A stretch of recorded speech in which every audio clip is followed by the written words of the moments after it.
Oh, yeah. Good day, everybody, and welcome to another episode of Beer Dweebs United, where the albino rhino is sitting here pantless. I think Lee is too. We have a newcomer with Luke. Hoping he's pantless too, just for Gee. Yeah.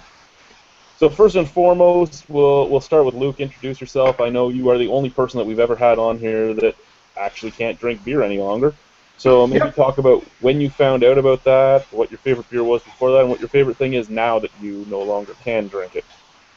Okay. Long time viewer, first time converser. That's a stereotype or whatnot. Um, I guess I found out last year. Um, my girlfriend and I, we sort of like started to. We went first. She's from Parma Heights, right? Which is just like a suburb of Cleveland. So we decided as a night out we go to Great Lakes Brew Pub. Before that, like even in my diet and everything, I didn't have that much gluten. Like I didn't eat that much bread or stuff. Like I had the odd oatmeal on the side, so I didn't have as much exposure to it to like know if there was a problem or not. And I have type 1 diabetes on the side too, so you got the link. There's the two autoimmune diseases back and forth. But anyway, we went to Great Lakes Brew Pub, as I mentioned in a comment in your old video, and started off the night pretty good. I was trying their beers and I really liked the taste and whatnot, but it felt like my stomach was exploding. You start getting the farts and all that stuff, and I just tried to think, oh, it's just whatever I ate or whatnot, it'll pass. And then we decided, hey, we had kind of a lot of fun at Great Lakes. Let's go somewhere else. So we went to Fatheads Brewery in North Olmsted, Ohio, and that night was awful. I had probably a lot more heavier gluten beers, like wheat beers, rye or such, and that was like I don't even remember much from that night. That's how bad it was. And I was sleepwalking and all this other stuff, and I guess it went by, just having the pains and or whatnot, and trying different beers until one time I actually couldn't drive because I was feeling so lightheaded or whatnot. I went to a hospital. The doctor was poking around my stomach, and he's just like, "Do you drink a lot of alcohol?" And I was just like, I guess like maybe one or two a day or whatnot. I was like, "Oh, you might have an ulcer." So then, of course, they have to do like the biopsy where they see if you actually have a ulcer or whatnot. And just because I had type 1 diabetes, they decided to do a small colon biopsy just to see if it was celiac, just to be safe. And there, turns out it was. I guess the big, probably as I mentioned in the last video, the beer I missed the most probably be Great Lakes Edmund Fitzgerald. Um, Sorry, what was the other part of the question? Afterwards? What's your favorite thing to drink now? Um, as like a casual thing, more so I'm fine if I'm in the States. You got Angry Orchard, which is easy to find, and you don't have to ask a lot of questions about it. In Canada, pretty much Thornbury, or at least in and around this area, Thornbury or Magners ciders. Um, uh, there's not that many gluten-free beers in Ontario. Or there probably in Canada, but not necessarily in Ontario to choose from. And the ones that are just passable, as you're probably more than familiar with. There's this one now too. Schnitzer Schnitzer. Rau. Oh, it's great because it tastes like nothing. But if it tastes like water, you might as well just have vodka and water for that sake, not pay $15 a six pack for it. Yeah, Or because be the punter and get it for free. Yeah? He went in and bought. He went into a beer store in St. Catharines, bought a 6-pack of that, and bought a 6-pack of McEwen's for me because I hadn't had either of them to review, and it was only available in St. Catharines. And when he came here, he put them on the table and he goes, "How much are these supposed to be?" I got $13.95 and $15.95. He goes, "Okay," because I paid $13.95 for both. Nice. So they forgot to scan in the Schnitzer Brow. nice. Yeah. So yeah, with diabetes and the celiac, really your options are a lot more limited now, aren't they, for what you can drink?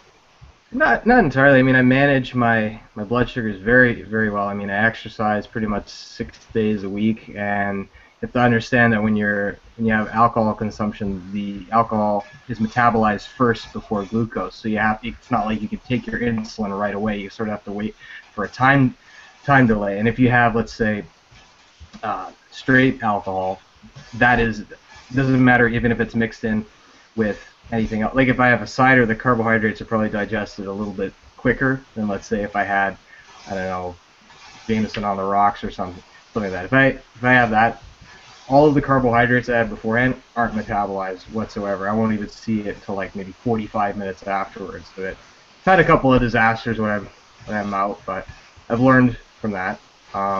So I don't limit my choices by carbohydrates so much as gluten. All right. And But that's you case can, by case thing too. It's like what works for me may not necessarily work for somebody else or their management methods.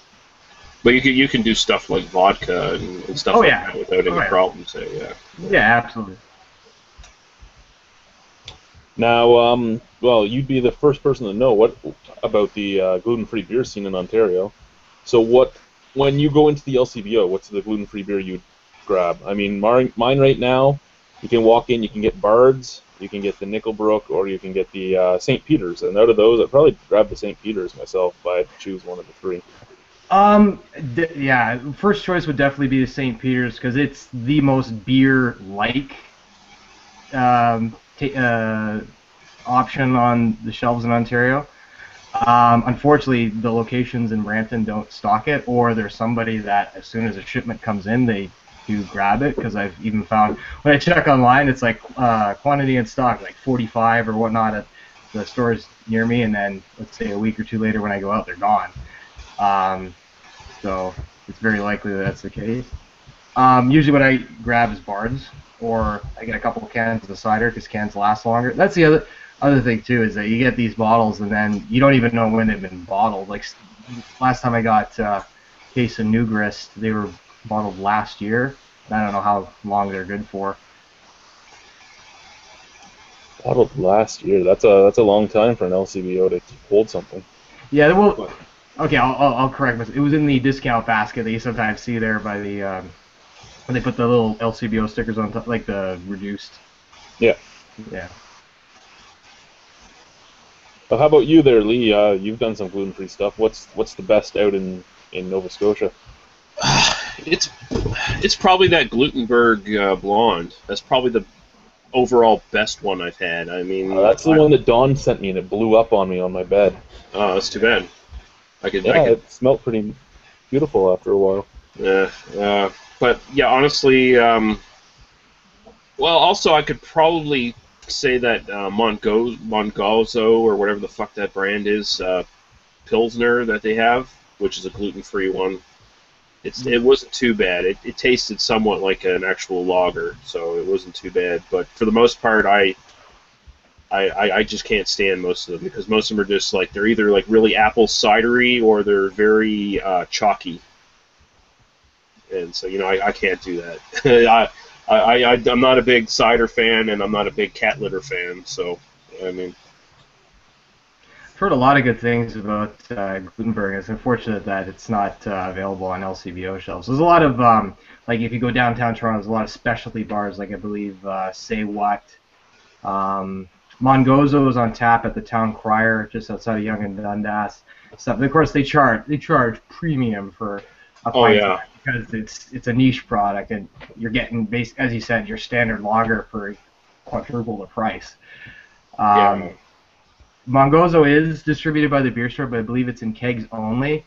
And Mongozo is it's gluten reduced, as mentioned in some other videos of the Rhino. There is a difference between the two. However, there are other products that Mongozo makes that are entirely gluten free. Like they make a quinoa coconut beer as well that's entirely made of gluten free grain. So that's what if the beer store is distributing one of their products, they obviously have some kind of deal with them already made, so they could possibly offer more. And now with the addition of Schnitzerbrau, they can see it as a possible growing market. I mean, I just stumbled on YouTube the other day. Boxer, the Minhas brewery, they've also made their own gluten-free budget beer that's in Alberta. So how long until we start Oh seeing that? God. And I don't know what it tastes like. It's probably going to be ass, but Their it's on normal its beer way. tastes like ass, so a budget version of a gluten-free, I'm kind of scared of. It's probably going to have a lot of corn and just a little bit of sorghum. So what do you think? I'm actually curious about the true, honest price of brewing a batch of gluten-free beer? Because I've never brewed with any of the stuff. I've never brewed with sorghum, buckwheat, anything like that. Yeah, what would that depend Water, on? Like, chestnuts, anything that they could use. But I mean, and to yeah. buy it on a big enough scale to actually make it, is it actually a lot more expensive than a regular beer, or are they just charging you up the ass because they know you'll pay it? I wouldn't be Yeah. surprised if they're just charging up the ass, because I mean, it's becoming a big enough like even Snowman Brewing in Toronto, they're starting to sell their malted millet to homebrewers. So I mean, there may very well be facilities that are malting gluten-free grains now. I mean, Yeah. Like how much would it cost? Like how much would a grain like sorghum or something like that really cost? I mean, it's not even necessarily a big grain over here in this side of the world. I mean, it's very big in Africa. Um, would there be costs involved? Like, would it be like considered like a specialty grain that we'd have to pay more for to bring over here and stuff like that, or is it just part of the market scheme? So it's like, oh, gluten-free products are a big commodity now. So well, to my understanding, they've actually started cultivating it in Mexico and southern American states. So its origin is a other end of the world, but they're starting to grow it here. So it's only a matter of time before they start growing it at as large a scale as say rice or corn or wheat. So I can't see it's plus other gluten-free products are using sorghum, flours, and all that stuff. So the plant is in demand, and the gluten-free market is growing. So I can't see that it's like there's a scarce supply of sorghum, so we have to charge more for it. And then with grains anyway, ones that are more expensive now, like they've said, like one of the criticisms of like Budweiser, for instance, is that the rice they use is everyone say, oh, that's a cheap ingredient, and then you have the the defenders of Budweiser say, no, rice prices are up, rice is much more expensive now. They don't take into account the fact that breweries like Budweiser get their stuff in like a big bargain, deal. Like they get their rice at a different price than someone else would. I wonder if that's the same with these gluten-free breweries. Actually, now that you mention it, Redbridge in the States, like in Kenmore, I went to a Target there. You can get a case of Redbridge for $6. So they already can sell it at $1 a beer and turn a profit. And that's made out of sorghum and corn syrup. So it's actually interesting. It reminded me of that. So it's already getting to that point where it's compared. Like we dream of $1 a beer pricing in Ontario, and then you cross the border, and then you have $1 a beer for a niche product. So I'd assume that it's on its way there. Yeah, that's just kind of sickening too, if you think about it. I mean, I've never had Redbridge. I don't know its quality compared to everything else, but again, it's sort of like the Schnitzer Brau, where it tastes more like water, so it's passable. But our gluten-free beers are anywhere from $14 to $18 a six-pack. So if they can actually sell them for $1 a bottle, that's just sick. Yeah, because what Le Messenger, the 6-packs of that's basically $19. Like, yeah, it used to be like 17 here, I think. Yeah, it's $15.95. I'll actually double check it here. It's pulled up another. That's still an obscene price, 15. And that's one of the horrible ones that I don't ever want to drink again. Yeah. 6 bottles, $15.75. Woo! Whoa. Yeah, after the first 6-pack I bought, because I had to buy a 6-pack to do a review, I'd never buy another one again, even at that price. I mean, that stuff is just terrible. I mean, that's the kind of stuff that gives gluten-free beers a really bad name. Like that's the lowest. It's the lowest quality kind of gluten-free. Well, I mean, John still is pissed about it, but I still stand by my thought that Nickelbrook's gluten-free beer was fucking horrendous too for myself. I actually wonder if there's a bit of inconsistency between the batches of Nickelbrook gluten-free, because there was a couple cans that I got that exploded when I opened them up. They're really, I don't know what the term is when it does that. It was over-carbonated. There's some that taste like especially floral, and some that they're just a bit off, and sometimes they're just good, and sometimes they're a bit I don't know if there's like perhaps the can that you had and reviewed may have been a bit off. Maybe it's time for a second go or whatnot. It could be. I mean, It could also be that, I mean, gluten-free is not exactly something everyone's done. Like, it's a new thing, so Nickelbrook probably could have been tweaking the recipe between batches as well. So, Oh yeah, absolutely. I mean, what's it? The Egyptians have been brewing regular beer since, before the BC time. So we've figured out along the way how to perfect normal glutinous grains being used in beer, and all of a sudden, for what, like 20 years, we've been, I'd say, giving a stretch, been using gluten-free grains. yeah.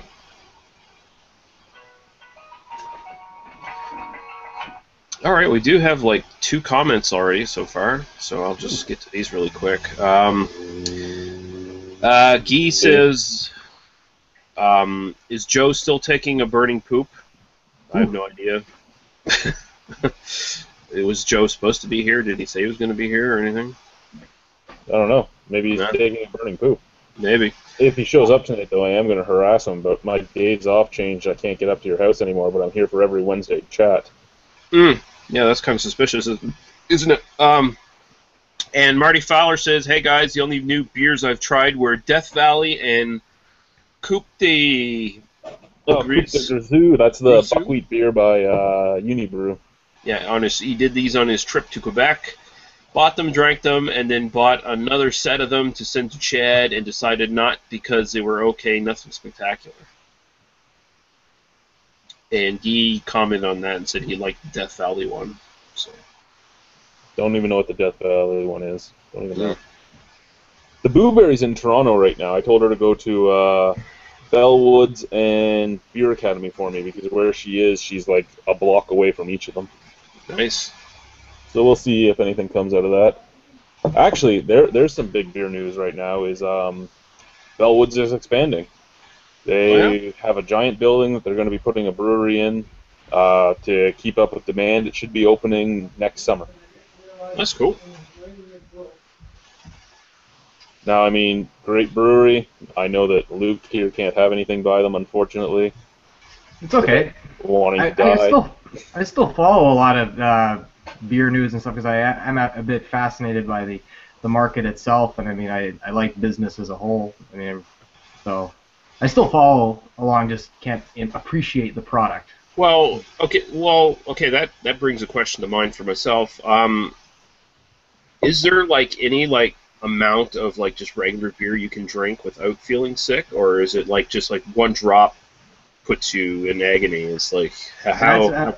That's a very interesting question, because I have the right answer for it. I had read many times online that Corona from Mexico has such a low amount of gluten that it can be considered gluten-free. So my parents were going out to Dominican, and I figured I'd ask them, maybe you can get actual Mexican Corona. So they brought back a 6-pack, and I had a bottle, and after about the first sip, again, I started feeling the same way I felt before, with the bloated stomach, and just like take a gulp and just the gas, and then you start feeling like you're falling asleep, or aside from not alcohol based, legit, everything's tired and kind of thing. So that was just about the breaking point. I never went back, never tried to mingle after that. What's another big one they say that's essentially gluten free? Isn't Heineken or Heineken and Bud Light. Yeah. Bud Light, I know somebody that has celiac that actually can drink it perfectly fine. She basically, because it's mostly rice, but I do know that the disease is a big case by case thing. Oh, absolutely. That's actually with just about anything. You can't. Everyone, as you even said in your health video, everyone's body's different. Everyone reacts to everything different. They got a completely different blueprint of how things run. Some things work good for some people. Some things don't for others. I mean. Well, I mean, even albinism. There's 3 different types of albinism, and we all have different varying eye conditions and everything else from it. Exactly. Yeah. But okay, that's or interesting. Being a fugly bastard like Lee. Everybody, no. No, I mean there's definitely certain levels of fugly, and I'm one of the more advanced stages. But I've done okay. I've lived this long, and I haven't become a lab assistant for someone who's trying to reanimate the dead or anything like that. I'm not quite that ugly, so. Come into our back closet. We will make you look good. Good day, Nick. How are you? Hey, sir. It's crazy busy here at work for once in a lifetime. Just took me a while to get in. Sorry, dude. No worries. We're just chatting gluten-free beers with Luke. Luke, Nick, Luke. Hi, Nick. Hey, Luke. Nice to meet you. Nice to meet you too. Gluten-free beers. Are we making fun of them, or are we just discussing? No, we've actually been having a serious conversation. It's actually been pretty good. Or is it just the general concept of gluten-free beers? Should the people with gluten allergies even bother drinking beer? Well, I think that's where the line of questioning was going now. Like to ask, like basically Luke, like what does he think of most of the gluten-free beers out there, and are they really worth drinking? Like, do any of them like really taste good to you, where you're like, yeah, I really want that? There was actually one that did taste really good, and it was Green's Amber Ale, and that actually reminded me a bit of Rogue Dead Guy. Like it actually tasted like malty and nutty, but it's around like $7 for one of the 500 milliliter bottles at a Which Wegmans. Greens was that? Sorry, your Green's your Amber. mic cut out. Oh, Green's sorry, Amber. Green. Oh, I think it was Green's Double that me and James really liked, the cartoon. Yeah, I like that one, but it just seems No, it wasn't beer like, no. Hmm? It wasn't beer like. It was more red. Yeah, wine. that's what I mean. Really good. It has this like black and it's like dark black, so you expect it to be like thick bodied like a stout, and it's just water. And don't get me wrong, it has like the nice. It has the appearance of a stout, but it tastes like a wine cooler. Yeah. Yeah, And no, not actually, worth the they make some $7 price tag for that. But they actually were probably the some of the better gluten-free beers I've had. Oh, absolutely. If What there's are any, our two here in Ontario? Snowman and Clock Tower, are those two big gluten-free producers? I've never even heard of Clock Tower. Clock Tower, they're up in Ottawa, I believe. Okay. But yeah, Snowman. I had one of their beers at the Forest City Beer Festival last year, and it was horrible. And they're supposed to actually be the The specific, premier. yeah, gluten-free only brewery. Yeah, I'd love to try some stuff from Snowman, but I don't know if it's the way that our beer and liquor retail system works in Ontario, that they're really struggling to get shelf space, or they're having trouble starting up their operations. But they've only recently started actually licensing to bars, and most of them are in the downtown core, and they'd be overpriced anyway, and a bit out of my way to go to. But if they were to be selling in my local LCBO, absolutely, I'd go out and give them a try, and if I like them, I'd buy them regularly. If I not, believe they're just a brew pub, though, so that's probably why they're not oh, distributed anywhere. Now, if the legislation changed in Ontario, where basically corner stores or whatever could start selling alcohol, do you think they would be able to get like health food stores to start selling gluten-free beers? I wouldn't doubt it. I mean, Whole Foods would probably jump all over that. They already do it in many states, so Because that seems like a win-win for like a gluten-free brewery to like get that in a health food store. That seems like it would be like the natural partnership for that sort of thing.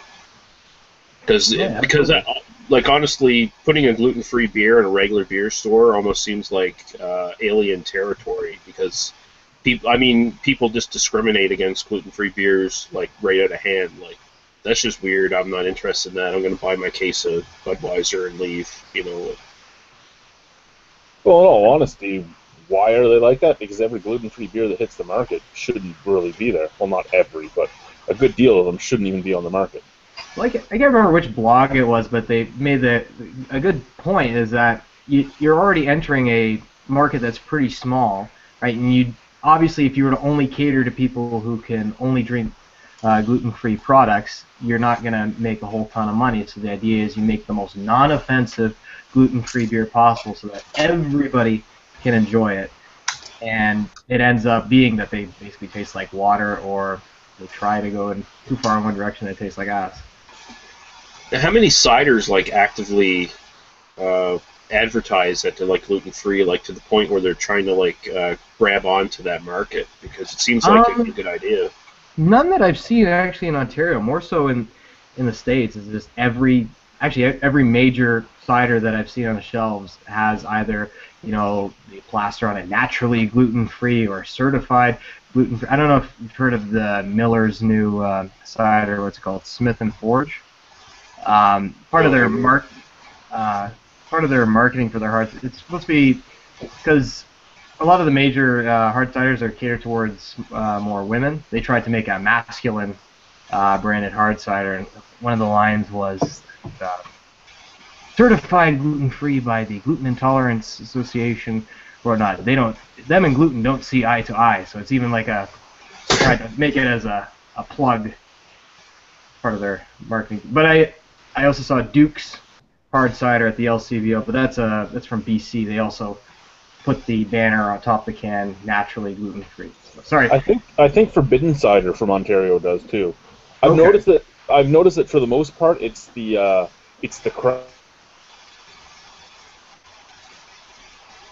We lost you, right? Yeah. They lost me. Now Yeah, you're you back. just froze for a second. Okay, anyway, I was saying it seems like mostly the craft cideries are the ones jumping on the gluten-free thing, and the bigger ones like Savannah, for instance, it says absolutely nothing about being gluten-free on the bottle at all.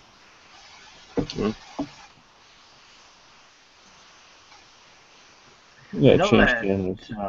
Molson's cider on their website, they say that they cannot guarantee that it's gluten-free, but the ingredients are gluten-free. And I'm just like, okay, did somebody like just accidentally like spill like a whole batch of Canadian into the cider mix? And like, oops, shit, that batch has gluten in it now. Like, Yeah. a factory that produces nut products, like on chocolate bars or something. Yeah. It's like Yeah. with gluten products. I often speculated that when Keith's had their Keith's Dark, it was just like they burnt some of their malt for the regular IPA or whatever, and they decided to call it The Keith's Dark. IPA. Well, I mean, It's I like think branding a beer that went sour as a wild ale. Selling Yeah. it, of course. I think for at least a portion of it that Molson is just trying to be completely safe because Oh, they're absolutely. brewing it in the same factories that they're brewing their own stuff in. But Yeah. therein lies the question. I mean, I was asking I was asking Snowman it when they weren't answering any of my emails. But one of my questions for them, trying to understand gluten-free brewing, is so you're at the beginning they were a contract brewing because they hadn't had their manufacturing license yet. I'm like, is there any extra steps you do in cleaning out the kettle and the mash tun and the fermenter so that you don't get any residual or accidental contamination of gluten? And the answer was? The answer was they never answered me. Because That's the thing that kills me is that they're trying to get started and also try to like break into the industry, and you're throwing all this free promotion at them, and they never ever get back to you. And it's just like, okay, do you guys want to run a business or do you want to run a business? Like, Yeah, like the breweries that like are really cool that are interested in fan support and like building their reputation and stuff, they generally do talk to Chad. Like for instance, Five Paddles, fucking awesome. They fucking engage with Chad all the time. They send me emails going, hey, guess what beer I have out right now that you can't get? Yeah. Fuck you pieces of shit. and they take his questions and they answer them and stuff like that. But then you get breweries that are like probably more maybe not run necessarily by alcohol beer people. Maybe they're more business minded. They're more like a bunch of accountants trying to calculate profit margins and shit like that. They're probably much more suspicious of questions. They probably thought Chad was trying to like catch them in something. Like. Is there a possibility that your stuff might be contaminated with gluten? And then the next thing they know, next time in the Toronto newspaper, Snow whatever gluten-free brewery might have possible contamination, and then all of a sudden bad press. They're probably scared of that shit. So that makes sense. Well, that's what Gluten Dude did to Omission south of the border. Is that Omission was offering him free beer to review on the website, and then of course Gluten Dude asks, hey, it's removed with an enzyme. Is there any possible chance that the gluten particles are there? They're just shredded by the I don't know the proper term, by the enzyme. And then the response saying, yes, there is a possibility. The gluten particles do not disappear. They're only made even smaller, and then that was it. The onslaught of attack for omission, and Estrella Dam Dora as well just came spewing right out of Gluten Dude's website. So it's actually interesting that you brought that up because it actually happened. Yeah, no, but it doesn't matter, even when I'm not asking them questions. Anything I send them, they're one of the only ones that never respond to me. Them and Newstat. But from what I understand from Newstat, because I've talked to the daughter of the owners a couple times, is that the parents don't understand how to use email, which makes me wonder how the dad can run a brewery. I was supposed to say, how do you have a business in this modern day and age without knowing how to use email, without having a website, without a smartphone? I mean, yeah, just put your kids on it. I mean, come on, it's not that hard. Well, what happens when you put your kids on things? Chetty. Well, I mean, you know, supervise them, but I mean, fucking put at least have them answer the stuff for you. I mean, if your kids are worth anything, they should be able to be at least respectful in business.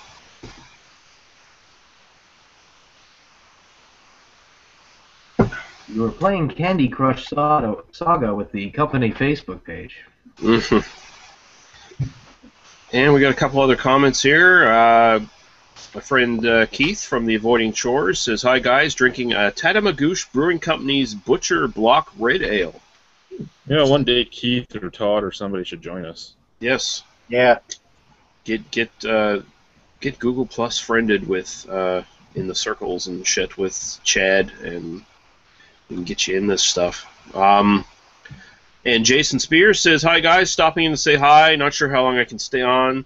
Sorry I'm not catching too many hangouts. Life just seems to be so busy lately." Well, that's alright. Just fucking watch the replay, you motherfucker. You know what, Jason? That's fine. The reason I haven't been doing as many hangouts as I used to do is the same reason. I mean, lots of things just come up. And with my shift and my kids and all that, some nights I'm just too tired to do it. And tonight isn't one of them. I wanted to drink a beer. My wife wouldn't have one with me. The punter's out getting his new fucking plastic bandage done. So I'm here on my own. Stabby McStabberson. Yeah, Stabby McStabberson. The best, I still think, and I still harass him about it, the best part of the whole thing is the night before he went on like an hour spiel about the kids that he works with not being careful with the equipment, and then he fucking shatters his artery with a knife. I'll teach him. Shouldn't have hubris.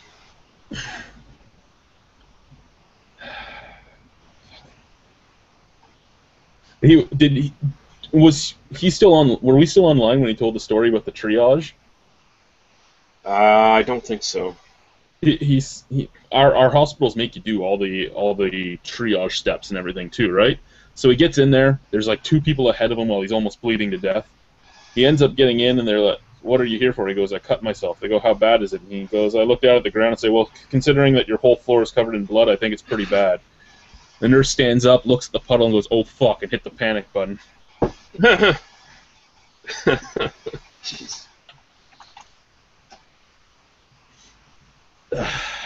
punter. Oh, the punter. I just want to see him in a picture of his dad, a picture of him in his dad's wheelchair. I think that'd be fucking amazing. He went up and down the streets in it. He would go, "I'm going for a walk," and I go, "What do you mean?" He goes, "I'm in my dad's wheelchair. I'm just driving up and down." At one point, he got his dogs to pull him down the street.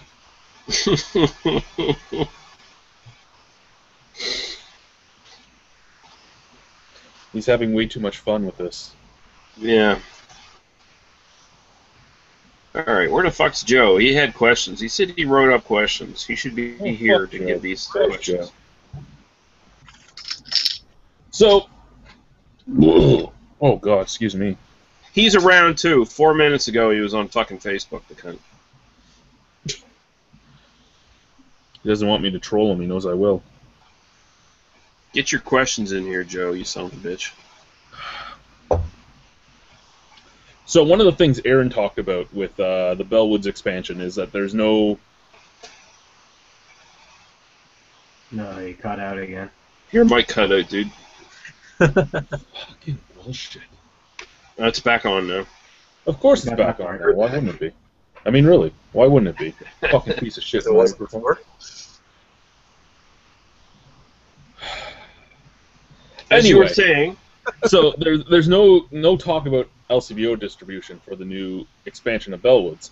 Now, I know how distribution, well, through you guys, I know how distribution works out there. I'm not a big, I don't really care that it's not going to hit the LCBO because of the fact that I know I'm not going to see it down in Niagara. When they hit the LCBO, they'll try and keep it all around their place, wherever they think they're getting their customers from. So, whenever you see, say, a brewery expanding, do you get pissed off when you don't see NSLC or New Brunswick Liquor expansion in the plans, or are you the same way? You're like, it's not going to hit here anyway, so who gives a shit? I'm not too pissed off. Honestly, the only breweries that have really expanded big and here are Garrison, Propeller anyway, and we see all their shit pretty much. Like the only stuff we don't see is the stuff they keep special around the city. So, I mean, I expect that anyway. So, it doesn't really affect anything. If say Boxing Rock expanded and I didn't see more of their stuff in my LCBO, I would be pissed off because right now we get nothing from Boxing Rock again. Like all their stuff just disappeared from our NSLC. I know it's in some of the more like the A NSLCs, like the big ones, but ours just gets overlooked, and that would piss me off. I don't want to have to go to New Minas or Kintville or potentially like outside of the fucking valley just to get like a regular Boxing Rock beer. That kind of pisses me off, but yeah, it's not a big issue here. It's like there's a lot of breweries popping up, but there's not a lot of breweries expanding, so it's not a big deal really. Luke's a really popular guy. Yeah, he's getting all kinds of messages and shit. Oh, sorry. For the New Brunswick. Some of it might be work email, some of it might be the girlfriend. All that stuff. For the New Brunswick front of that discussion, there really hasn't been a lot of expansion in New Brunswick. I mean, I think Picaroons might have upgraded, so same with Pump House, but I mean, a lot of their products, they arrive here anyway. I live in one of the larger centers in New Brunswick, so if they release anything to any of the NB liquor stores, I can usually get access to it. The thing that frustrates me though is whenever I see a specialty from like Propeller or Garrison that gets distributed all over Nova Scotia, and they get a lot of it pushed out, but they don't bring it to New Brunswick. And this is stuff I'd like to see. And still, I mean, given the size of the Maritimes, I still consider stuff from Nova Scotia local. Yeah, Yeah. that's a good point. I mean, if they can send like a bunch of stuff to Ontario, they should be able to send it to New Brunswick. Yeah, exactly. Like that. What was it? The Garrison Spruce Beer and the Propeller Russian Imperial Stout they sent to Ontario. Dave, just type in your question and Lee will get to it. Continue, Nick. Sorry. I guess the biggest thing I'm frustrated is I'd love to have more regular access to that Russian Imperial Stout that Propeller makes. Like, yeah. I know they brew it seasonally, but just in the winter times would be amazing to get that up here. And especially considering the amount they make of it now, like the last couple of years, they've just been making a shitload of it. It's been sitting on the shelves for months and months afterwards because they just made so much of it. Like, honestly, I'm getting spoiled by that beer now. Like, there's just so much of it. Like, I'm sending it out all the time to people, so it's like, it would not be. I would not be surprised. I mean, if it doesn't show up in your area in this coming year or whatever, I wouldn't be surprised if I could send you like a 12-pack of the fucking shit. Just so. Shipping costs are pretty cheap and stuff between us. Yeah, like I could send 12 of them to you for nothing, so it's like, that's fine. Okay, this is going back to the gluten-free conversation we had, and I'm going to let Lee go back to comments after this because I can't fucking read these things. But in terms of gluten reduction, have you guys heard of Clarity Firm? Sorry. It's an additive you add to the wort during fermentation time. Its original intention was to drop out protein haze, but a side effect was dropping out the gluten. They have measured the gluten to less than 20 parts per million, which is the standard for decreeing something gluten-free. He's going to make a batch for his friend that has celiac. It's been 15 years since he had a how to brew. I've read about it, but I just Isn't it like, even though it's 20 parts below 20 parts per million, isn't there an issue with them, like celiac people being sensitive, that even that causes a problem? Or That might is cause a the problem? consensus, because it's not even like you're testing for 20 parts per million on like contaminated factory equipment. You're talking about something that legit has had the protein ingrained in itself, and you're just putting an enzyme that just makes the particles smaller. It's not like when you distill whiskey or bourbon, like the gluten protein is too heavy to actually be evaporated into the still. So you have the complete separation between the two. We're talking about you got the two right there in the mixture, and you just add like an enzyme and just hope it's a protein. It's not like lactose. It's not just a sugar. We're talking about something a little bit heavier than just a sugar particle, I guess you could say. Yeah, but I mean, even 20 parts per million proves that there's still some in there. That's Yes, like, it's absolutely. not absolute zero. But that's Yeah, that's where the whole celiac game comes in there, Nick. Because again, they say that there's a whole range of acceptances for the disease itself. So I mean, some people might need absolute zero. Some people might be able to eat up to 40 parts per million. yeah, we were asking earlier. I mean, how much Luke could drink of a regular beer, and it was even like a couple sips were enough to, exact to make the condition happen. So it's like,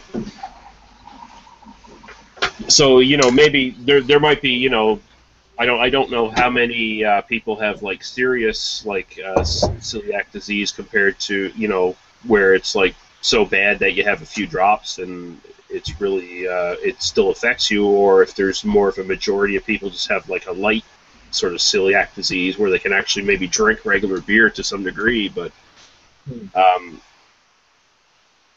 so maybe that's the market they're shooting for. Like, I mean, if there's a majority of people that have maybe the lesser effects of celiac, maybe that's what they're marketing towards. But I don't know. So. I'd say the primary market you're going for is paleo dieters and people who just do it for the sake of doing it, because regardless, those individuals won't be affected regardless if they're Most of the people that are doing it because they read that it's good for you. Yeah, so you throw the enzyme in. You don't have to change anything too much about the brewing process. You can write on it. It's gluten free. Boom, you hit that market. It's done. Yeah, and then for as you said, the dieters and everybody else, it's just drop gluten out of their diet because they, like the food babe told them to. They can go have a beer that tastes just like a beer. Yeah, don't listen to anything. I feel so much better. Don't listen to anything the food babe says. She's a fucking idiot. Man. I love that whole deal on the food bit where she's like attacking beer for the use of sulfites, and she has a picture on her blog having a glass of red wine. It's like, you're so fucking stupid. She's a fame whore. She's just marketing. She's just targeting that Oprah crowd that will buy into anything that someone will say. So that's the beauty of the information highway. Lots of information, not a lot of accuracy. Yeah, a lot of information, and you don't have to, people can feed me information, and I don't have to actually do the research and actually find out the truth. I just have to accept it and let it. Like, no matter how many times you disprove it, that people still think that vaccines cause autism. That kind of bullshit. Yep. She's just another Jenny McCarthy, is what she is. Yeah. Okay, so we got some comments here. Jason Spears says, in terms of gluten reduction. That's the one I read. Oh, okay. Never mind then. Jake Name says, I have a question. Well, you got to ask it. John Riley says, hola! Hey, John. You son of a bitch, if you're got an active whatever, maybe Rhino can send you an invite. I don't know. Jason says, I don't think Propeller IRS should be allowed out of the province. More for Lee and I. I like the way you think, Jason. I think I've been swayed to the other side of the argument, so I think I agree. Fuck everyone else. And Guy says, I bought a bunch of Wellington's Imperial Russian Stout. So good. It is good. It's really good. Share it with us, Guy. He bought a case of it? He bought a lot of it, he said. He bought a bunch. I assume that means like a case or maybe half a case. I remember having that can of Wellington's Russian Imperial that Rhino here sent me. And it was back like one of the first times they brewed it or something. It still had a paper label on the can. And oh no, that wasn't the first time they brewed it. That was just the first time they brewed it in a way that they actually canned it and used it. Okay, so it was like the first time they canned it. Yeah. Yeah. I like the cans with the stickers. I mean, granted, I sat on it for a few months, but I thought it was kind of weak. Like, it tasted good. It's just very thin. Oh, it's not like a big mind-blowing stout, but it was really good, really solid. Here's the only good thing that comes from the Wellington Russian Imperial Stout. It's the only Russian Imperial Stout in Ontario that you can get year-round.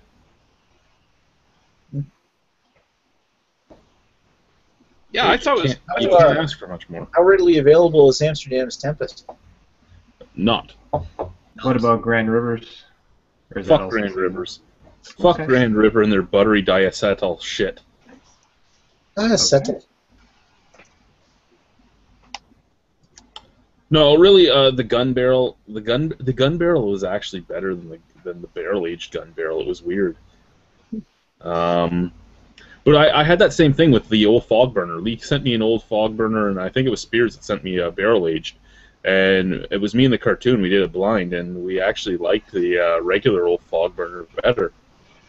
It was strange. I always find it funny when a barrel actually takes away from a beer. I kind of thought the same thing. Like, I like the old fog burner barley wine was pretty good, but I thought that the barrel characteristics that Glenmore or what do they call it? Whatever the Scotch that's made in Nova Scotia. Glenbrenton. Yeah, it didn't really. It didn't add a pleasing character to it. Yeah, and their stuff's pretty weak anyway. Their barrels suck, like they really do. And I mean, that also chalks up to the difference of making a beer specifically for a barrel and just making a beer and dumping it in a barrel. I mean, and hoping for the best, right? There's a lot of breweries that do it. They just dump a beer. You know what could actually make a gluten-free beer nice? Dumping it in a barrel.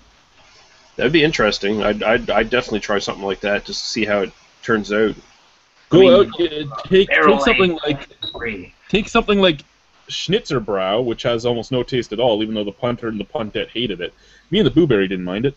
But take something like Schnitzerbrau and do like a one-hop series, but do a barrel series, and a cognac barrel, and a rum barrel, and a this barrel, and a that barrel, just to show the differences that each barrel puts on it. Put it in a Oloroso cask or something along those lines, because I mean most gluten-free beers have like a sort of an apple-y kind of wine taste anyways, apple cider sort of taste. So you were talking about apple brandy or wine barrel? Yeah, something like that. Like, sorry, your audio cut out. That's why I was asking. Yeah, like combine it with a barrel that's going to complement it, like so, like an Oloroso cask or a Madeira or something along those lines, a wine barrel of some sort. Pinot Noir. Yeah, Pinot Noir. Yeah, get a barrel like and dump that and see how that. I mean, it might not taste anything like fucking beer. It probably tastes like wine. But at least wine. it'll taste like something, as opposed to Schnitzerbrau, it tastes like water. Like Pinot Noir. If you have a rich, dark wine barrel, it would be probably pretty good. And if you're putting it in the barrel, the alcohol's going to be up. So it's a beer, and assuming you brew it as an ale. Excuse me, you brew it as an ale. So it's something you can sit on for a while. You could take that beer, you could age it. That would probably smooth out anything that the gluten-free sort of characteristics would bring into regular gluten-free beers, like the chalkiness and that kind of bullshit. Like, so if there's any celiacs or people with gluten intolerances or that are on the gluten-free diet that watch this, you get a hold of the people that make your gluten-free beers and tell them what the Rhino and crew have said. Put your fucking beer in a barrel. Let's see what happens. Yeah, take a chance. Let's see what happens. I mean, it's something you're starting new. Just try different things, see what works best. I mean, like that cream corn fucking pale ale from Snowman, that could have actually been okay in like an apple brandy barrel. Take some of that cream corn taste away. I wish I had frame of reference of the beer you're talking about. Yeah, you don't wish you did. You don't. Okay. It literally tasted like creamed corn. Well, I've had beers that have tasted literally like that. So it's like what's that that beer that Sam Calagione had from Rolling Rock is like cream corn. that was made from chewing up the corn, actually spitting it out. Oh yeah, that's that. Chicha? That's that. Yeah, chicha or something Yeah. like that. Yeah, So, that's yeah. that's that South American one where they eat the stuff and then spit it out and ferment Is it. that Broma or something? The one that Dogfish made, or Yeah. Yeah, Dogfish. Yeah. Jason has an interesting comment here. He says particle size will not affect the measurement. 20 parts per million is 2 CO parts per million, regardless of particle size. There's a guy in Brunozers that has celiacs that successfully uses clarity firm, apparently. So, cool. Okay. and I would take Jason's answer with a lot of information behind it because he's actually a home brewer and a very, very good one too. So he knows his shit. There you go.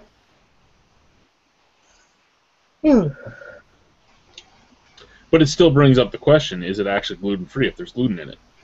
Yeah, well, that's the thing. Like, I mean, organic, right? Organic used to be there was never pesticides used or this and that. And now it's only this much pesticide or under has been used on it. So is it actually organic or is it not? Is it actually gluten free or is it not? It comes down to who's setting the standards and who's paying off the people who set the standards. Is it a craft brewery or is it not? Is it like, you know what I mean? Like just these definitions. If it says gluten free or it says organic, no pesticides, stuff like that, it should be exactly what it says. Yeah. I mean, yeah, 20 parts per million is a low amount, but again, we have a guy here that says he can't drink stuff that's supposed to be gluten-free. I mean, have you tried omission beers? Do they make you ill as well? I've completely avoided all gluten-reduced beer. If the one that I actually got really close to trying was Estrella because it was less than 3 parts per million, and that's less than omission. But I stood there and you can buy one bottle, and I was just like, no, and I just said no. Because that's interesting, like the definition for organic and stuff like that. It's like and you got all these people who are like anti-GMO and stuff these days, and you think about it, it's like what would be a truly authentic, organically grown vegetable where there's no tampering at all, like there's no genetic tampering, nothing. Like, what would your corn look like? It would look like stuff they were growing back in the Middle Ages. Growing back to the Middle Ages. What would your bananas look like without genetic, crossbreeding? What would like naturally occurring bananas? I think they're all full of seeds, and the seedless ones. You can't eat. Oh yeah, they say that the original banana doesn't exist anymore. No, you can't eat. You couldn't eat it. It wasn't edible. So, like, they were actually selectively bred to be edible. Like, they were bred to be seedless, and now that they can't reproduce on its own, so they actually have they clone them by actually like breaking pieces of the tree off and then planting them.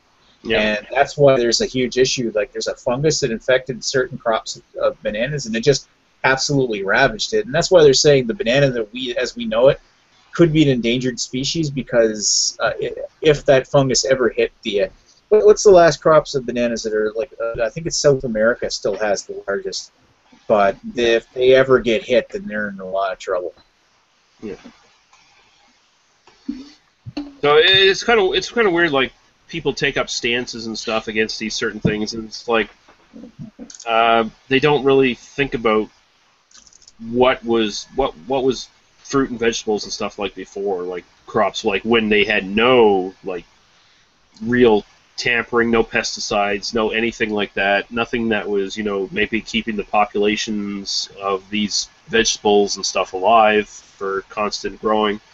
I mean, what were they growing in fucking the Middle East back in the day? Like, it probably looks nothing like what you get now. Like the olives back in AD or BC. Well, technically, you could call stuff like that GMO if like you're actually tinkering with the genetic makeup by crossbreeding. Not GMO. Like flour. Well, I'm just trying to put it this way. like you can see it in like genetically modified organisms by like crossbreeding, like people who breed dogs and try to breed a new breed of dogs, or cats, or plants, or anything. You could literally Artificial call something like that selection. GMOs. Like the people don't differentiate from stuff that was modified, like DNA modified in a laboratory, versus actual crossbred to have a resistance to this particular bacteria. Yeah, it just goes back to a lot of the like there might be like legitimate issues with GMOs and stuff like that, but a lot of it's fucking fear mongering. It's the same thing Yeah. with the anti-vaxxers and stuff. Everyone thinks that genetically modified crops, it's going to be like H.G. Wells' Food of the Gods, where all the crops were suddenly ginormous, and also we had giant rats and stuff eating them and stuff like that. It's like, dude, science doesn't work like that. It's not fucking 1950s fucking B-movie giant radioactive ants kind of shit. Problem Like, is, nobody does their own research. They all just read bloggers now, and all the Yeah. bloggers have made GMO into a hot topic button, and they say GMO, and everything that is GMO is Monsanto now. GMO means Monsanto evilness to everybody. Yeah. Doesn't matter. Like I could. I think there might be some legitimate argument to some of it, but I think that for most of it, it's just a broad term that's been demonized.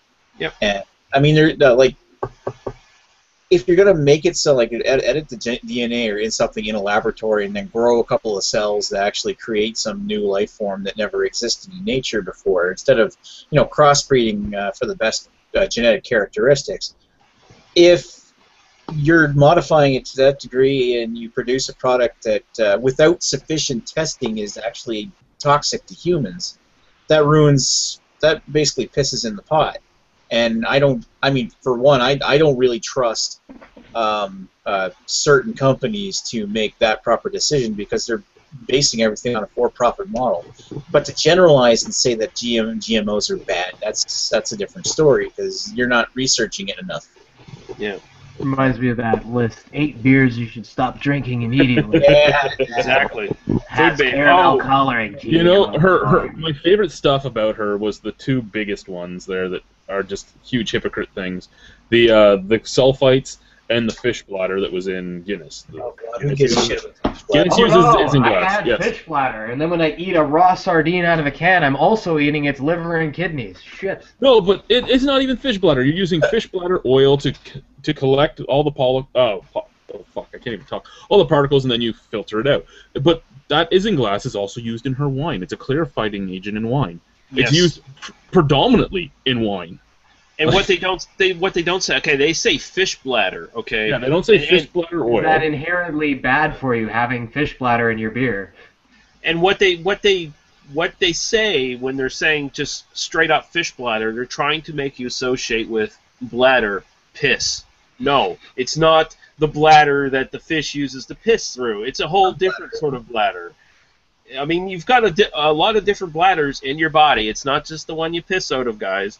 So, I mean, the fish bladders they actually take from the fish are not related to the fish peeing. So it's like, Yeah, I'm gonna drink the Savannah dry cider. What part of the fish does that particular bladder come from? Is it the swim bladder? Because that's all that is just controls their buoyancy. no, I don't know. I don't know exactly. I read it a little while ago what it was, but it's not one where it's like the fish is pissing. Like it's just like some sort of bladder for some other function in the fish. So it's like what are you worried about? Like, really, what are you worried about? You're probably eating that when you're eating like a fish at a restaurant, for fuck's sake. Yeah, when you have shrimp, you can see from the outside of their shell the shit they haven't taken. So Yeah. Uh, I mean, people are just really touchy and weird about stuff. It's like, fuck. Okay, so the ingredients in this: fermented apple juice, sugar. Chad, need did you more invite- sugar from the apple juice? It's fermented sugar, then apple juice concentrate, then citric acid, then caramelized apple juice concentrate for color purposes. Interesting. So I give them, hey, they didn't put caramel coloring or yellow 5 or anything like that in it. They caramelized some apple juice and threw it in there. E150 or whatever. You must have caramelized a lot of apple juice, though, because this would have been a giant batch. Mm. Okay, so what were you going to ask, Nick? Did you invite Jay to this chat? Jay. Or were you going to? Jay Terriot? No, I did not. Because he just messaged me on Facebook. Said Yeah, he'll- he just posted a comment as well saying he'd join if he's allowed. Yeah. No, he's more than allowed. Yeah, I'm in. send an invite. Guy says I need war paint on my face always at all times. Apparently, for some reason, and he hopes Joe's butt is okay. Well, I'm sure Joe appreciates the concern, Guy. And John says he's still in the shitbox computer, so he can't join. There we go. All right, and I'll be right back. I'm gonna grab a beer. I will also be back. We just don't want drama llamas. If you want to come in and chat with us, you're more than welcome to come in and chat with us. If you want to be a drama llama, you can fuck yourself.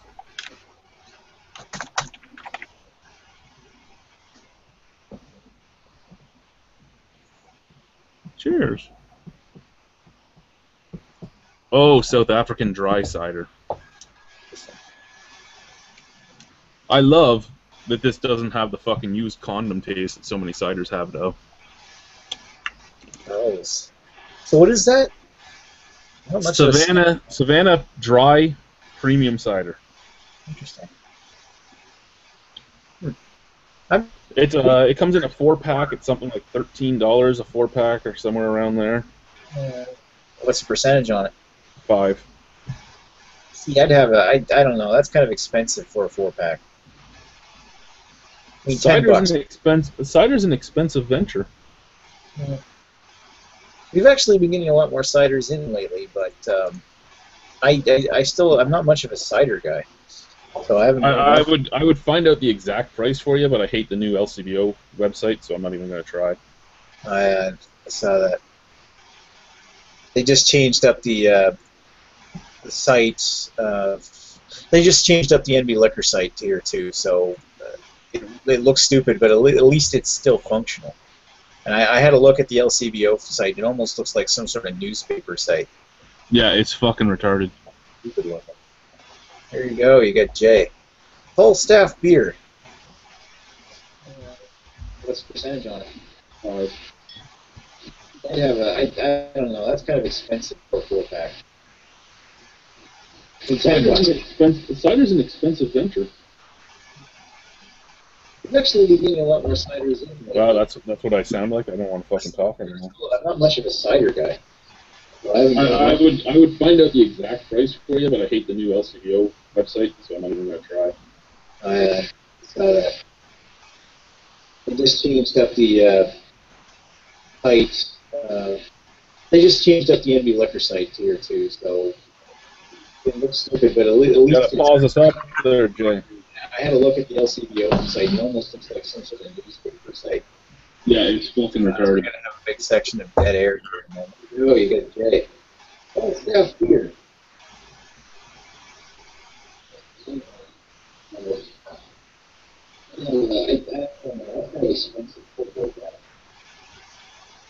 Hello. Good day, Jay. You gotta pause up the YouTube. There you go. Pause the video there. Oh, I'm sorry. No worries. We're just enjoying a recap, that's all. I forgot about that. I forgot I had it on. Hey, what's going on? Sorry, folks. Nothing much. We did a little video hangout earlier on another little group, and that went well. King Crowbro, wasn't it? Yeah. That was maybe the best one yet, really, we thought. Good. We've been chatting gluten-free beers with Luke here because he has celiacs. Oh, man. And a few other things, just beer-related topics. I was listening to it. It was interesting. As far as gluten-free beers, I do have a favorite. Which is that? I have some that I hate, but I thought the Estrella Dom Dora was really good. Never had that. Estrella Dom Dora. It had a real beer flavor. Many of those have a health food store flavor. Yeah, that actually is one of the ones we were talking about that Luke hasn't tried because it actually does have some gluten in it still. It's just legally considered gluten-free because it's low enough to be considered gluten-free. Oh, the Estrella Dom Doro. Yeah. Oh yeah, well, if you can't tolerate any gluten, you better stay away from it. But yeah, I agree with you. It actually had a good beer flavor. I like the omission ones as well. I wasn't a big fan of the New Planet ones. no, those tasted like a health food store drink. What You know, what it else is had out that there? weird medicinal flavor. That's a good way of putting it for those My things. grandmother back in the early, like 1973, 74, or whatever, she would try to get us to drink this health food drink stuff, and it always tasted the same, like this weird medicinal thing. And when I drank the omission, not the omission, the what was it? What was the name of those? Yeah, New Planet. It made me think of that. I didn't like that thought. Last time I joined y'all, there was things were sort of awry. You know what I mean? Yes. Yes. Well, yeah. Well, Dave like couldn't help like we himself. said, we're keeping drama llamas out. Yes. Was that the dude from Cleveland you're talking about there? Yeah. Dude, that half of that video just turned into a fucking. I don't know. I don't remember your name from Louisiana. Jay. Yeah, he was just shitting all over you, and I from the outside, I'm just like, what is he talking about? And why? Or is this so- yeah, that was really enjoyable in a masochistic type of way. Yeah. Well, here's the thing. I'm used to it. When he was on before you were Jay, and he said we were like, okay, don't jump all over Jay. I know you two have been sort of having words. He's like, oh no, I'll be on my best behavior. And then as soon as you came on, he started jumping all over you. So that's where that went. Yeah, And that's where that's going to stay because he's not going to be on here again. So that was very wild. I just said, "Whoa, man, this is it's not. It's sort of like an ongoing. I don't even want to get into it. It's too much, like you say, drama llama. It's too much past, like insignificant and unimportant drama. You know what I mean? It's like You doesn't expect any even mean different anything. feature. it's best left on Facebook posts that no one reads anymore. Yeah, and Lee talked a lot about all of that and how that a lot of that sophomore drama had kind of turned him off to the whole beer community thing. Like he got so discouraged by all of it, and I agree with that because like Lee said, and he's one of the pioneers. He said when he first got into this, he thought it was going to be like the motherboard for all the good times had by all, and it turned out to be the central location for fear and loathing on the internet. It's a funny little group. Plus. It's just a side effect of it getting too big. That's all there is to it. The beer culture is a funny group. I mean, you have people that just want one way or another, and I mean we've talked about it before. They all either are all craft, they're all macro, they're my beer is right, your beer is wrong, your palate's right, your palate's wrong, mine's right. It's just stupid, and then you add into that the behind a computer screen, and things get stupid.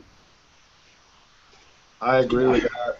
Yeah, with a computer screen, you can argue out and bitch other people out and say whatever you think without the fear of actually getting. Well, yeah, I mean, how many people have threatened to beat me and Paul together when me and the Cantankerous Cook are together, or me, Paul, and Ken? Who would say something to me, Paul, and Ken standing in front of them? Not in person, no. Yeah, I've had physical threats before as well in comments. I mean, if I ever saw you in real life, I'd slap you right in the face and shit like that. Yeah, but, I mean, Sure there was a group review that I did, and it was me, Paul, and Ken, and somebody said that they would take all three of us out, and I'm sitting there going, I'm a baby compared to these two. Like, seriously? Would you ever say something in front of us? No, you wouldn't. And that's the thing that the computer does. It gives you this big fucking Big Paul, ego. You, And Paul, the other husband. What's in the water in Niagara anyway? Yeah, all I gotta say is I seen Paul in person, and if you want to fucking fight with him, be my guest. Go right ahead, dude. Go ahead. I don't care if you're an MMA fighter or what. Go ahead.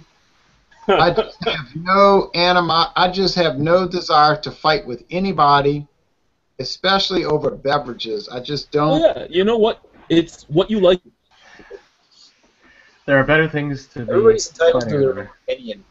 My opinion. That's my opinion, though. So screw you if you think my opinion sucks. But I like Burger King. You like McDonald's. Fuck you! I'm gonna kill you.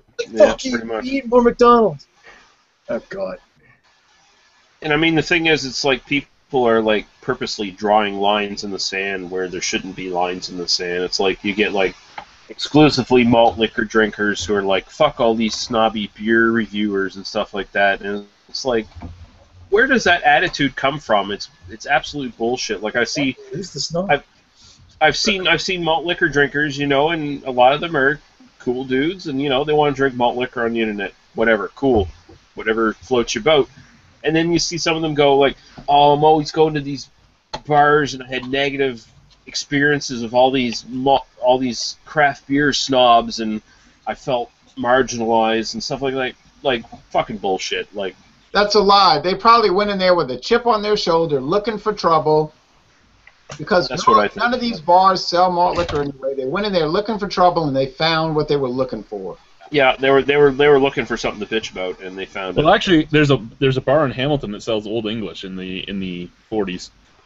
Isn't there even malt liquor on draft? There's one single bar in the whole city of New Orleans that sells Mickey's Fine Malt Liquor. One. Oh, I forgot Mickey's. Was No one cares. No one makes a big issue out of it. They got I like what you were saying earlier. They got too many of these drama queens. These what was the other term you used? Our new logo, our new slogan, thanks to Lee, is Drama Llamas. Drama llamas. But I'm gonna go run to the restroom, and then I'm gonna run to the restroom, and then I want to bring up something that's not just related to beer, but it's sort of endemic to the whole online communication situation. Alrighty, you do that, and I'm going to start drinking this beer that made me very sad. This beer right here. What was I gonna say? I'd love to see what it was. It is the Innocent Gun Malt Whiskey Trail. I love Innocent Gun. You all know that I'm an Innocent Gun fanboy. Did that actually show up in Ontario? It will be very shortly. Oh, you got advanced copies from Innocent Gun, didn't you? From I don't know what you're talking about. Just so you know, your camera is kind of paused, Yeah. there, Chad. Yeah, It's whenever like you talk, it's just a black screen. Yeah. Well, fuck this stupid fucking shit. You know what? 1 second.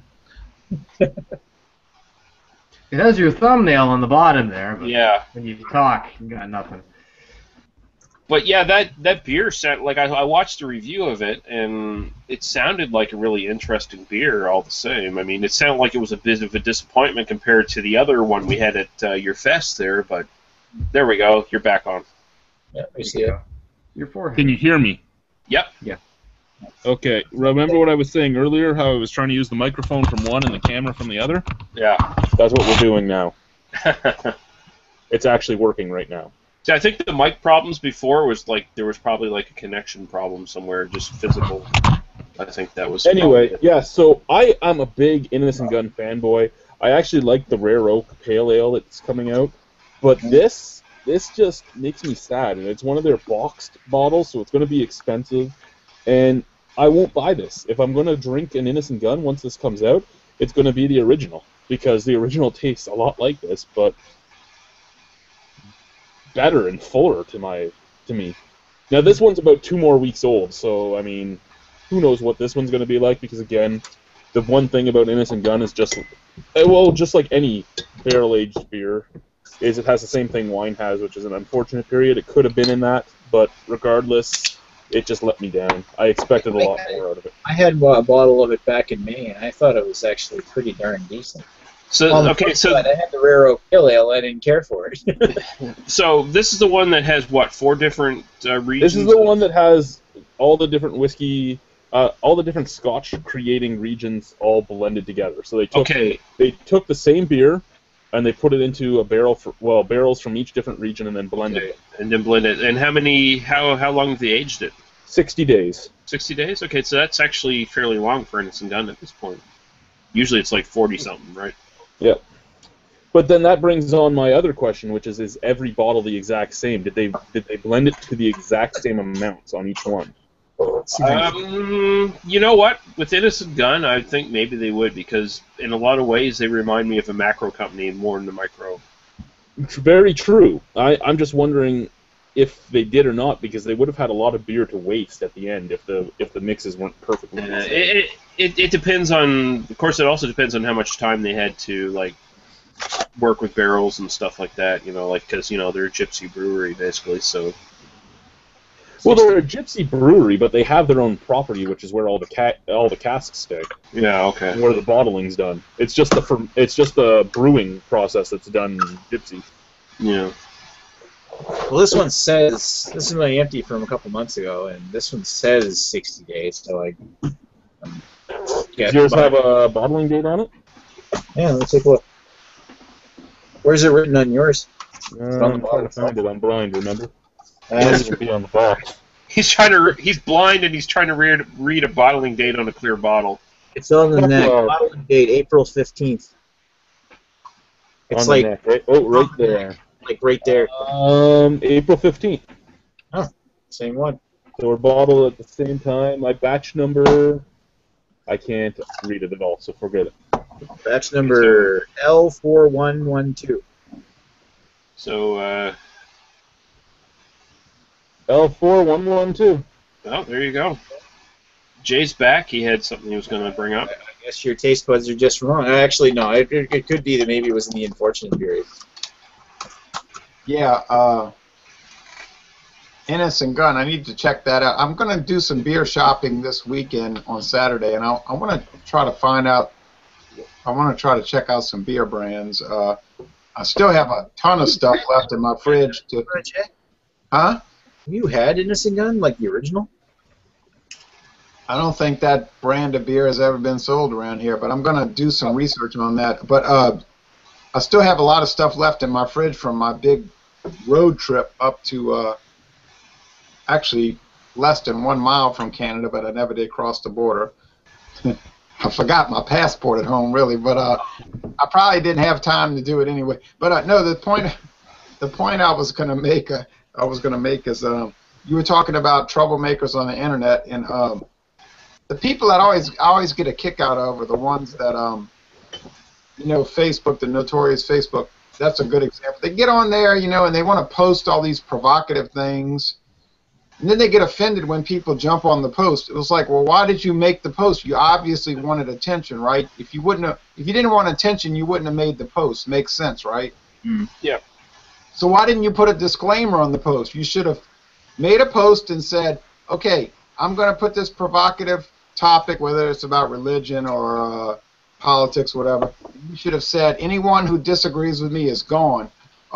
Only people that are in agreement with my position can be on this. I mean, I understand if they would put that, I just wouldn't respond. But it's like they're looking for trouble. They're fire starters. They want to make trouble, and then they want to get offended, or they want to pretend like they're offended. You know what I'm talking about? These type of people. It's trolling. I mean, that's why I left Beer Drinkers United, because I saw too many people doing that, where they were trolling. Like they were making inflammatory posts on purpose. To see whether they believed what they were saying or not. They made those posts to try to hook people and get responses and start arguments and try to make themselves look like they're king shit of the internet. And I was like, I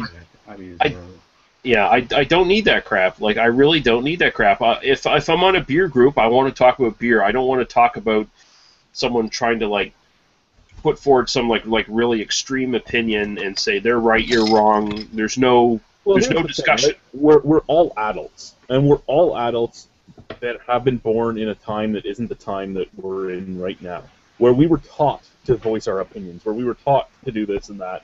I mean, if you can't accept that somebody doesn't have the exact same opinion as you, why the fuck are you even on the internet? Yeah. Like, I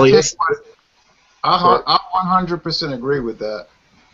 The difference is it's like these people, they don't talk like adults on the internet. Like they might be full-grown men and women, but they'll have a discourse that is high school. Like they never, for some reason, they never got out of high school mentally, right? I mean, it's us against them mentality. It's not an open discussion. It's not a fair discussion. It's not an adult discussion. There's no respect. There's no exchange of ideas. It starts as respect for like the first 2 posts, and then it's just name calling. Yeah, it's name. It gets to name calling. It gets to you're so and so. You're this. Oh, you believe this without actually like people you don't even know. Like are people they don't even know, and they'll just say, "Oh, you're this, you're that. You think this, you think that." It's like, have you ever really talked to this person, or are you basing this all on 2 comments you made on Facebook? It's like, is that really very adult of you? No, it's. And we've gone to such a. He is right. These people, like you say, it's like reverse trolling. They put a post basically for troll reasons, just to spark some kind of controversy. Argument. Yep. I don't respond to that stuff really, but I watch it. I see that a lot on BDU, like you were talking about, and I say, okay, here's another one, But I just keep going, But they do the same thing with politics and religion, though. I mean, I know this is about beer, but people do the same thing with that kind of stuff just to make trouble. Yeah, it's in all walks. It's all topics, all groups. It's like whenever something gets really popular. I mean, I seen it happen. Like I said, like not to brag or anything, but I was here basically at the start of fucking beer tubing and beer talk on the internet for the most part. And I did it before. It was cool. Yeah, and I saw it. I saw it fucking happen. I mean, when I first started beer tubing, there really wasn't any of that. There really wasn't any of that. And then a few years passed by, and there was like tons of people doing it, and all of a sudden, it's popular. It's a niche thing. It's a hobby. It's a group, and it attracts those sort of people who want to be big shots, and they want to bully people around and stuff like that, and pretend they know everything. And unfortunately, you see those people. Like, you see that in every hobby. You see that in stamp collectors and things like that, even. So it's like it's one of the. Stupid question, but Beer Drinkers United, is that like a forum or whatnot? I'm just googling it. It's a Facebook group. Oh, Facebook group. Okay. Yeah, there's like a million. I left about 22 different Facebook beer groups, and some of them are run by friends of mine, and I still left them because I just didn't care to deal with any of the stuff on there anymore. There was a really good homebrewing group on Facebook that just became stupid too, because new members would join and they'd ask the same question somebody asked last month, and all the senior members would be like, "You haven't been talking about it." Shut the fuck up and don't answer the question then. Yeah. Like, what the hell? We already talked about this. Gone. Yeah, like every time somebody would join, they'd ask the same questions, and it's true they would. But it was, glass over plastic and why. Do you do a yeast starter or not, and why, and just all those type of questions. Well, you know what? Oh my, glass carboy or plastic carboy? Which one and why? Yeah, glass carboy is a great thing, but I use plastic because I've had one explode and I don't want to lose my hand. There you go. That's my answer. Yeah, that's why there's a basket on a Demijohn, right? Might sound like another stupid question. Okay. It's like it's take into account that there's always new people joining in, and don't shame and browbeat people for being new to the hobby you're already interested in and invested in. It's like, that's so incredibly stupid. You want to welcome new people into your hobby and interest, not exclude them and say, well, you weren't here from the start, so fuck off. You want more people to be like you. So yeah, exactly. It's like I have a negative opinion now of a lot of the fucking beer tubing and stuff like that. How do you think a new person coming into it feels now when they encounter tons of that shit dropping right on their shoulders, right? I think it's bad because now I didn't even know they had such a thing as video beer reviews until 2010. And the only reason I found out is just one day I was sitting at home and I said, I used to read Beer Advocate and Rate Beer all the time, written reviews. One day I said, I wonder if anybody ever... high. Huh? Setting the bar high. Beer Advocate and... Right. Correct. So I said, well, I wonder if anybody ever thought of doing a video review. So I looked up there and I was like, wow, people have, you know. So I started watching them. This was like around June 2010, and I believe it was Lee. Well, you know who all the people were back 4 years ago. So I decided, well, heck, I'll get a camera and do it too. Maybe it won't go over well. I don't know. What difference does it make? Anybody can drink something and tell whether they like it. But that's kind of around the time 4 years ago is when a lot of the problems started up, I believe. Because you had the old guard, you know, the old guard beer reviewers, and I think some of them, not all, some of them sort of resented the new people coming in. I don't know why. What difference? Chads. I think people like Chad9976 definitely did, and he was basically pretty much the only one, though. I mean, I think the real problems have started in the last like 2 or 3 years, really. Well, it could even be compared to like if in a workplace. I mean, if you've been somewhere tenured for a long time, and then you have new people come in that are learning faster than you are, you know, in a position that you started, you feel like you're threatened to some degree. I mean, it's not a direct comparison, but you could say it's almost the same kind of dynamic. Is that maybe, you know, people have gotten established or whatnot. It took a lot of work, and then all of a sudden somebody new pops in. It's like, oh shit, they're actually. And what a weird mentality to have in this situation. Like, why do you feel threatened? You're just making videos on the internet talking about beer. You're not in a profession. You're not making money. You don't really have a reputation outside of maybe some people like your videos, and yet you feel threatened because other people were making videos about beer? Grow the fuck up. Oh, I think Lee hit the nail on the head, because a lot of these people, they think, and Lee's talked about this before, they think they're going to like make money off of it, like they're going to get wealthy, and it's like somebody's cutting in on my business. At least that's the way I look at it. It's just, you know what? The main reason I do this is because I would do it anyway. I would buy different beers and drink them anyway. So I'm giving my opinion online. I've gotten to make a lot of friends both in the industry and outside the industry. I mean, I met Lee through this. I met Joe, who's sitting over there ready to troll us all through this. And Joe, I have to troll you later. I met Nick through this. I mean, I made a lot of friends through this. And that's what this is about for me, having fun, doing something I want, and making friends. Yeah, well, like your beer fest. Who would have thought? Like, I wouldn't have thought in my wildest dreams I would have been like one of the end results of doing this on YouTube. It's like, wow, that's like even better than I thought anything was going to happen. So it's Sorry I didn't come out to that, by the way.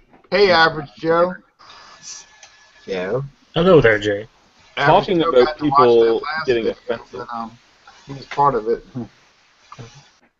Talking about people getting offended easily, there's actually a petition that I was just told about that hit Fort Erie that not allow my beer festival there again because it's called Albino Rhino. Oh yeah, okay, I could see that because people were offended by that Albino Rhino Brewery or whatever out west or whatever it was. Right. Yeah. So because it says albino, they're offended. Oh, because you are so insensitive to other albinos, Chad. You terrible self-loathing albino. Yep. Self-hating albino. Yeah, because I've already been told by Fort Erie that if I want it there, they're not going to stop it. But they wanted to let me know that there's a petition that hit them. Yeah, well, fuck that petition and fuck the people who signed it. Anyone who signs that petition, if you're listening, go fuck yourself. Now, is it like a legit petition, or is it one of those change.org things that gets sent out in mass emails, and then it's like, you read it, it's just like, the Albino Rhino Beer Fest is coming to Fort Erie. This is disgraceful for everyone who suffers from albinism. Join with your support now, and then you just type in your email, okay. The Albino Rhino Beer Fest is communism.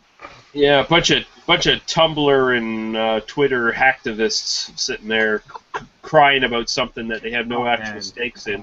I've decided that it must be Ashley, the girl that does the Great Canadian Beer Festival. Oh yeah, that stupid ass. So there, again, we see it. She sees it as possibly a threat or direct competition, and what better way to attack the competition indirectly? Yeah, go figure. The Rhino runs a fest that's hugely successful because it met its goals, and everyone there had fun, and they weren't charged out the yin-yang to set up their tables. Well, hers was hugely successful, too, if you take into account that she made like $180,000. Yeah, she made a lot of money and exploited breweries doing it. Now, was that just the like net cash flow, or like actually legit what she put in her pocket afterwards? That was the net profits after everything was said and done, because she didn't pay anything out. She had corporate sponsors for everything. Yeah, she had corporate sponsors, and she charged breweries at the yin yang, and she pocketed a Yeah, nice. every brewery had to pay $800 to be there. Yeah, she's a piece of crap. She's scum. I'm saying that on record. That's not the way to promote good beer and craft beer community. Chad's Fest was the proper way to do it. And all his again, you all know that there are most. Wait, you cut out. Audio cut. They're not there is because I don't want corporations in the building. I mean, I could easily bring them there, and they'd pay me enough money to basically pay for the thing. But I don't want that there. That's not what my festival is about. Yeah, you covered your costs, and you gave some money to charity, and everyone had fun. Everyone had a good time. It was totally positive. Like, how can you complain about that? No, like, people who are in this just to make money are in it for the wrong reasons. Amen. Only reason I got on here to do video reviews is because that's what I did all the time anyway. What, drink beer? Yeah. Yeah, just drink beer and talk about it. But there was really no one in my immediate family or friends that had any interest in beer aside from getting slammed and drunk on it. You know, so I realized on the internet there were people that actually wanted to talk about different styles and the history of beer and all. So I thought it would be a good way to reach out to people with video reviews, and it worked. But then you started, and it's mostly positive. I'm not going to sit here and say, oh, ain't it a shame how terrible it is. It's been 95% positive. But I guess it's the 5% negative that sort of like is glaring and gets you down, you know what I mean? Well, yeah, it really does jump. Like, I'll say this, it really does jump out in the beer community when you see something really negative, because it's been so overwhelmingly positive that when you see, like, a real fucking negative Nelly or whatever, it really stands out. Like, you see a douchebag like fucking Red Rooster or one of those people on Facebook, like, just going after people. It's like... You just made it so that I can't go into the U.S. Thank you. Yeah, well... You know, it's like Lee is right though. You got people that it wouldn't matter, but like Lee's saying, it wouldn't matter what the thing was. It could be making furniture. It could be making furniture out of mahogany wood. You could have a website dedicated to making furniture out of mahogany, and there would be somebody in there causing trouble and looking to go after people. And that person said, "I know everything about mahogany. Damn you!" And you know, and they would try to ruin it for everybody, but. Mostly I haven't gotten down about it. I just say, well, I don't care. I'm going to still watch video reviews. I'll still drink different beers, still do research about, because my main interest is research about the beers, the ingredients, the history of the company. And if you want to go around hating on people and being full of animosity, that's your issue. I don't care. I just don't care. I don't care what your problem is. They've been drinking their haterade. Yeah, right. That's what people used to say around here. You drink a lot of haterade. I just can't hate people over beverages. I mean, but I think y'all are the same way. But, you know, those kind of negative 5% get the most attention because they burn the brightest, I guess. Yeah. Here's some haterade for everybody. Hey, Joe, what about this? I can't come visit anymore because my days off are different. I think Number one, quiet. No, I never said my days were changing. I said if I got the new job, they were changing. And that was at the end of this month, early next month. The reason I haven't been coming up is pretty much the same reason that, I don't know, everyone else is having. It's a busy summer, and I don't, either I have off and I can't, or I don't have a ride. So I just wanted to troll you because it's the first time I've actually been able to troll you, other than when you were puking in the toilet. Yeah, that wasn't really a troll. I was just being kind of a douche. But, you know, either way. Yo, you live in Buffalo? Yeah, in a suburb outside of Buffalo, yeah. I saw you had Buffalo Bulls. North Tonawanda. Tonawanda, right on the border. Well, close. I'm Kenmore. We got a couple comments here. John from Kingston says he's out, so he's going to bed. Good night, John.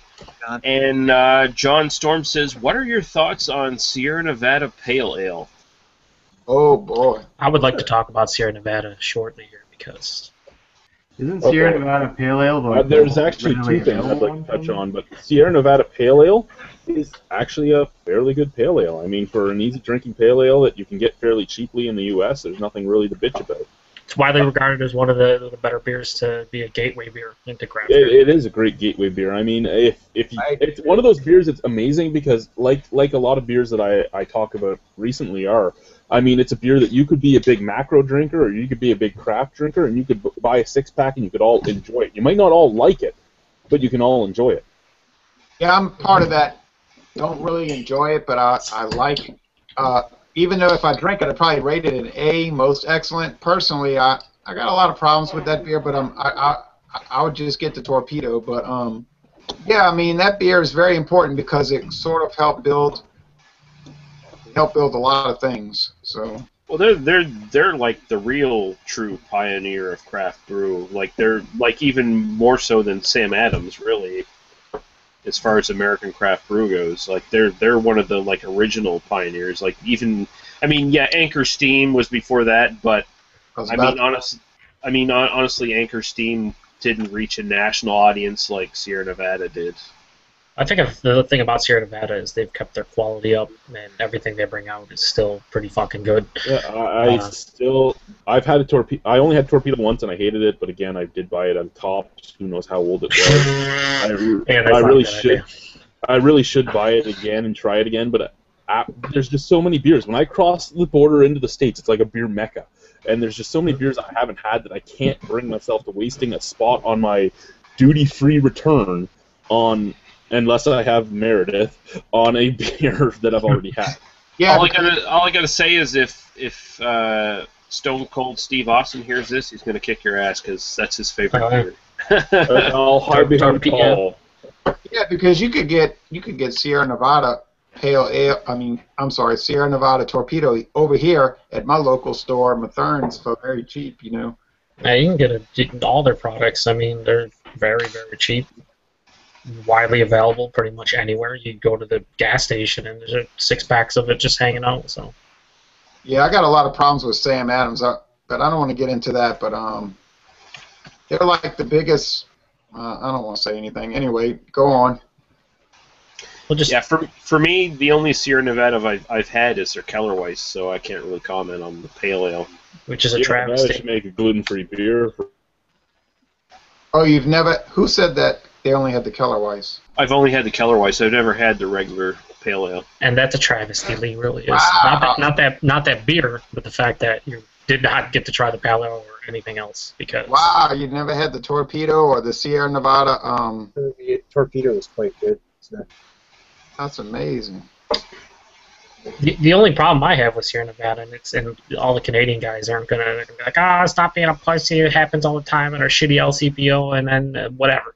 Fact is, Sierra Nevada, huge company, right?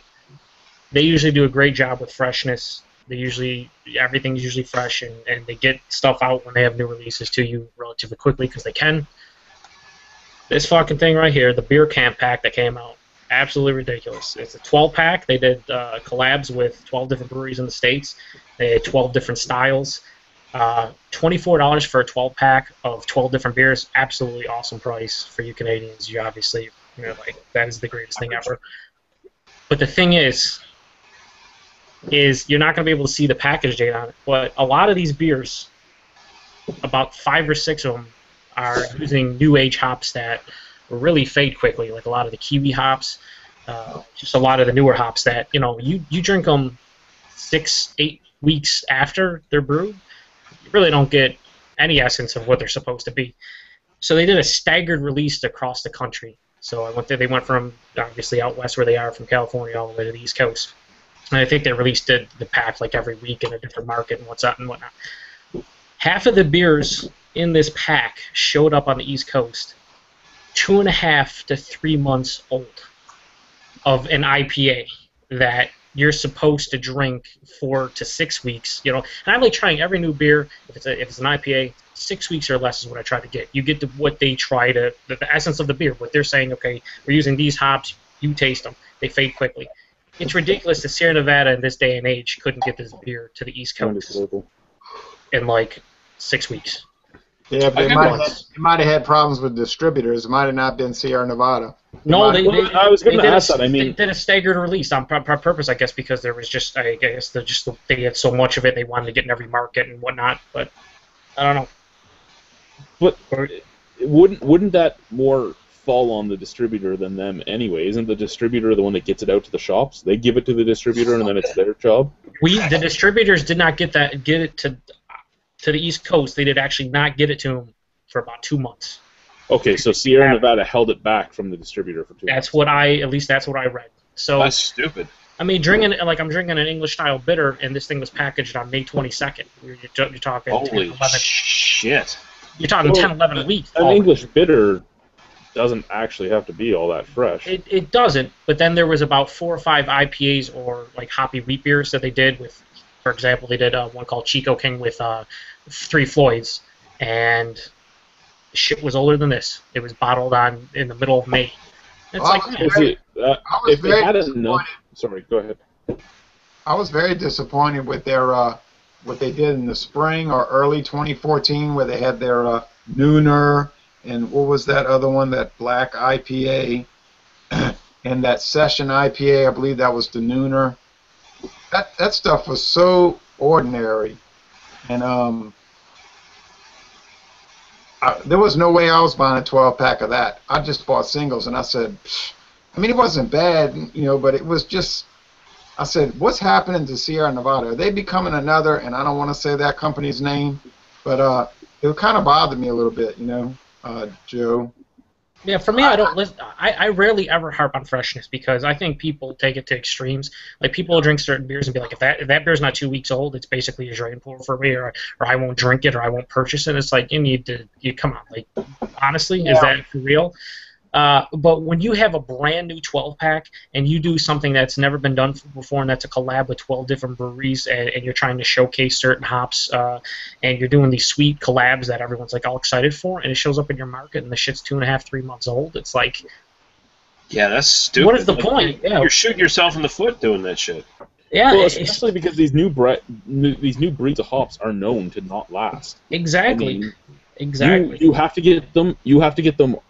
Basically vacuum sealed, freeze dried, and keep them refrigerated the whole time. And once you throw them in your boil, they're only good for about 2 months at the most, and 3 to 4 weeks of that it's going to be fermentation time anyway.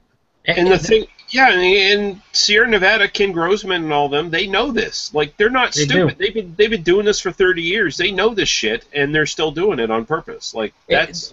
Well, again, if that's what I read. Who knows? It's the internet, right? It's not never 100%. But well, yeah, I mean, that's the thing with the internet. Simple fact of the matter is, if, for example, the Firestone Walker's collab in this beer camp was another hoppy pills, kind of like Pivo Pills, Chad, and it used kiwi hops, New Zealand hops. Forgot which ones, 2 or 3 varieties. It was 9 weeks old. And I got a little bit of what those hops, I know what those hops consist of, very little. So it was if someone's going to try that and they're going to try it for the first time and they don't know. And they're going to think, what the hell's this hop about? And you see it, whether it's on Untapped or the Beer Advocates or the Rate Beers of the world, even people reviewing them, just saying like, oh man, this beer is average or slightly above average, it's okay. And it's like, imagine if you got that within, say, a month, 6 weeks, you'd probably be singing a different tune, because a lot of these beers, the hops are gone, and all you had, like the Chico King, which the collab with the 3 Floyds, they have Alpha King. Chico, California is where Sierra Nevada's out of, so they did this, basically I think the malt base was kind of like Alpha King, but they switched up the hop profile. I drank it, it was like drinking an amber, the super malty amber. I was like, this cannot be what they were going for when they brewed it. But why would they want to put out beer that would be dulled down because of age? I mean, I have no idea. I don't know in the slightest why, but like everyone I've seen that has reviewed it from the Midwest to the East, they got their pack, all these package dates, because they're all pretty much the same. they drank them within, or it was at least 2 months old for everybody. It's like, man, that's terrible. That's not acceptable. Well, all the fall beers came in this week. That was one of the topics that I was going to have, Lee, when you were asking for yours. I didn't do any topics, so you said you Yeah, we got so many fall beers in today. It's time for Easter beers. It's about time to get the Easter beers in. But yeah. Well, what does everyone think about that? I mean, I hate it. It's stupid. It's really stupid. But I see the mentality because it's a byproduct of the. Well, it's just like retail stores, right? They want to get on the market. Yes. Okay. I'll say this. Okay. I work at a grocery store. You see the fall. You see the Easter candies show up 2 months, 3 months even before Easter. You see the Halloween candy. We're getting Halloween candy right now. In fucking first week of August, whatever, right? We're getting Halloween candy to be put out. It is in the craft beer world, it is the mentality of getting onto those hipsters, those people who are really into craft beer, who want to try the newest thing first. The marketplace, their idea is be the first guy to put out the seasonal. Be the first guy to get your seasonal out so everyone will try it. Don't put your seasonals out in the actual season. Put it out a little bit or even a lot before the season. So you'll see pumpkin beers in fucking August. And see, that's the stupidest thing right there is pumpkin. Your audio cut out. Oh yeah, Cutting out. pumpkin beer came in today. Pumpkin from Last week we got Line Kugel's Oktoberfest. Oh, wow. Oh Lord. there were places, I think, in PA, in Ohio, that got Southern Tier's pumpkin in early July, late June. Holy fuck. Now, So, again, you know that you're not getting fresh pumpkin at all. We're talking about freshness a little bit here. You're not getting the fresh crop. You're getting whatever they bought last year and saved from last year. or you're getting canned. It's You know what the weird thing is, though? Is that you're talking about getting seasonals well before the season. We actually just got the Garrison Sugar Moon Maple Spring Seasonal in. I was about to bring that up. That just started up in the summer. That was their spring seasonal. It showed up summer here as well. Yeah. Well, I just bought it. It just showed up here, and I bought a bottle like last weekend. And it's okay. It's better than last year's, but I mean. Yeah, it's good. It's solid. See, I'm not a big stickler for seasonals in regards to they need to be released at a certain time for the most part, or you need to drink them in season. Like the people are like, oh, I'll never drink like a barrel-aged barley wine in the middle of summer. Why not? Like that's what I want to drink, I will. I know you're the same way as well, Chad. Like you'll drink whatever, whenever. I just did a big apple brandy barrel aged imperial stout just last night. I reviewed it. There you go. I think at the end of the day, though, it's kind of ridiculous that some of the seasonal, specifically what that upsets me, but kind of bothers me is the whole pumpkin thing and them releasing it. I can't see too many people just hanging out and being like middle of July, early July, just going, I could really go for a pumpkin beer right now. That would just hit the spot. I wish they were out. I don't even know who could. Honestly, how many people really could go for a pumpkin beer at any time? Because most pumpkin beers are so overly spiced or overly bland. Yeah, you live in Warlock or Elysian's Great Pumpkin or Elysian's Howl at the Moon or whatever it is, any day of the fucking week. Yeah, okay, but they're honestly though, there's only like 2 or 3 like really great pumpkin beers that you could like really say like, yeah, I really want those. Lee is right. Most of those pumpkin beers are bunk. There's quite a few. There's more than 2 or 3, but I understand what you're saying. There's a very small percentage that actually are well made. But yeah, you are racist, Paul. Yeah, it's weird though. I mean, it's in the first company that I ever saw really start releasing their seasonal products like a month or 2 beforehand was Sam Adams. I remember it was a couple years ago. I saw their Harvest Pack, and it was out the end of July.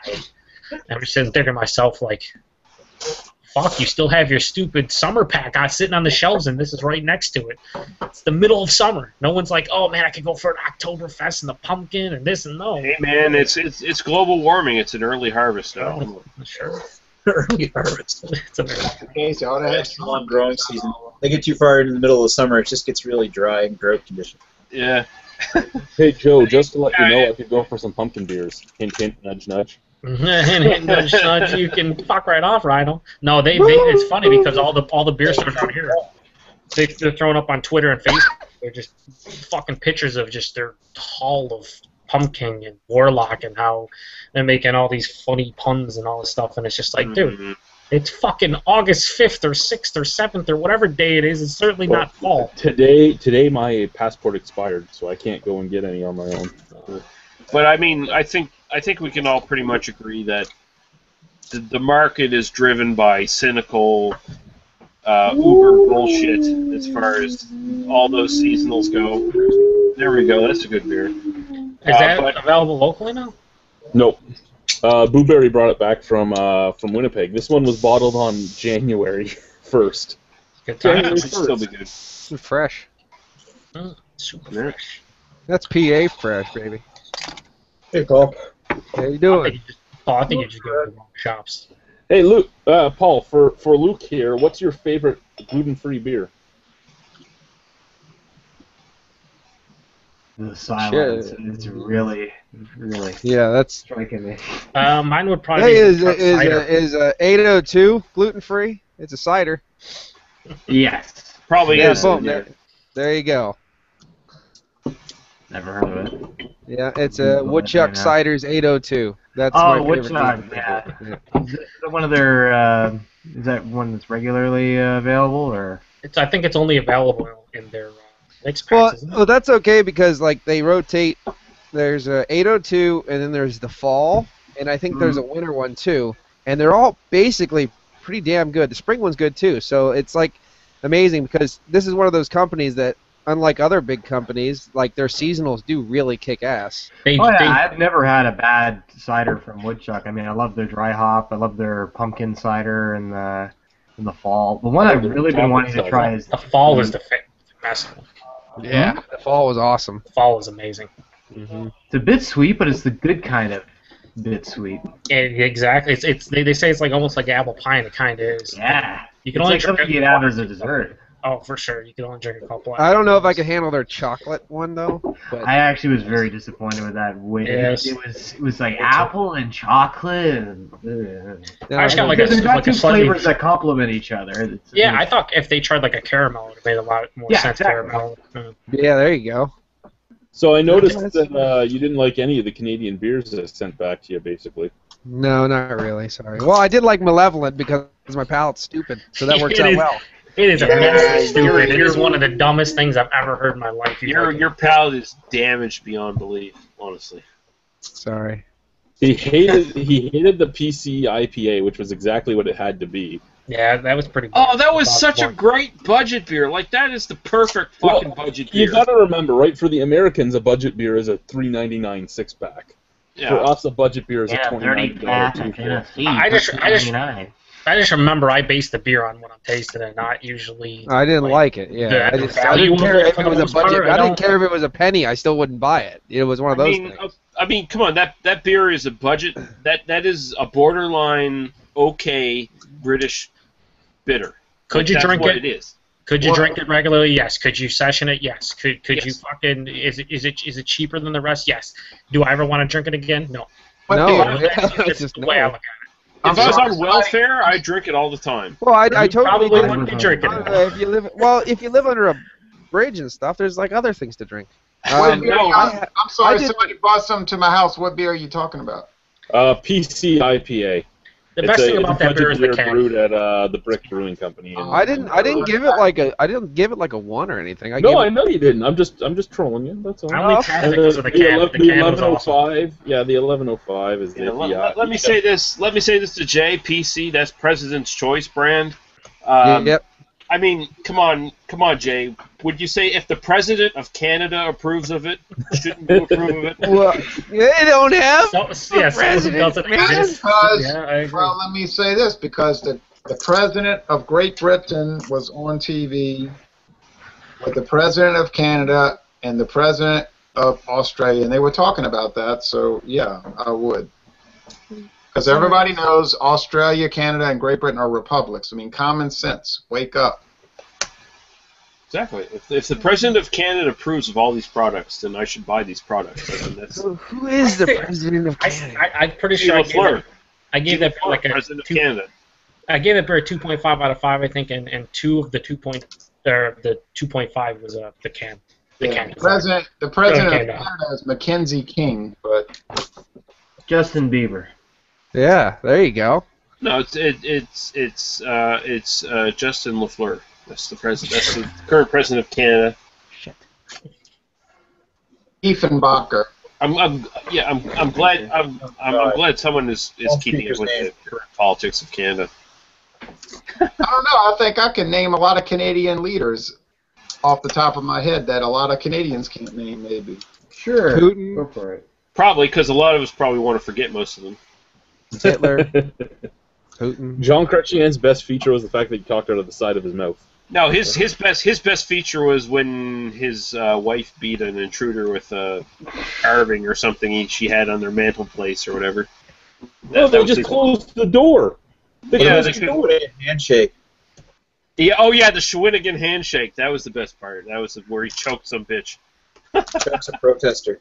They had that guy McDonald. They had that guy Mackenzie King. John A. McDonald. Yeah. They had this guy Diefenbacher. I always liked his name because it was real complicated. He was a wanker, though. They had I didn't know they had didn't Diefenbacher make the new flag, or was that Diefenbaker was responsible for trashing the Avro Arrow project. Yeah. So I don't really approve of that dude because he basically just sold out to the But Americans. he has his own bunker, the Diefenbunker. Guy has. Was he? He Okay, brought paranoia to Canadian shores. I remember Pierre Trudeau, and I remember Brian Mulroney, and I remember oh, they had a lady that was prime minister for about a year. Kim Campbell. Oh yeah, Yes. she was a disaster. And then they had Jean Chrétien, yeah, and We are going to legalize weed for 1 week. Now don't smoke it all at once. Yeah. oh yeah, him. Kim Campbell and Joe Clark were both prime minister by default. Right, because nobody else wanted it. Well, Joe Clark was prime minister because he won a minority, but it was very short-lived. Like about a year. He was prime minister because everyone else hated Pierre Trudeau. That was the only reason he was. That was the only reason he was prime minister. And then Pierre Trudeau, Trudeau, he's sort of Pierre Trudeau is sort of controversial, because in America people think Pierre Trudeau is the most popular Canadian prime minister ever. No, Like Obama. no, that motherfucker, martial law, all of a sudden, just because he had a terrorist group in his fucking province. Fuck that guy. Fuck him. I'm just telling you what the impression is down here, that he was like the most famous and wonderful Canadian prime minister ever. Oh, but, well, he had a call of personality around him. That motherfucker. He was Trudeau mania. Yeah, he had like he was smoozing with celebrities. His wife was doing Smoking hot.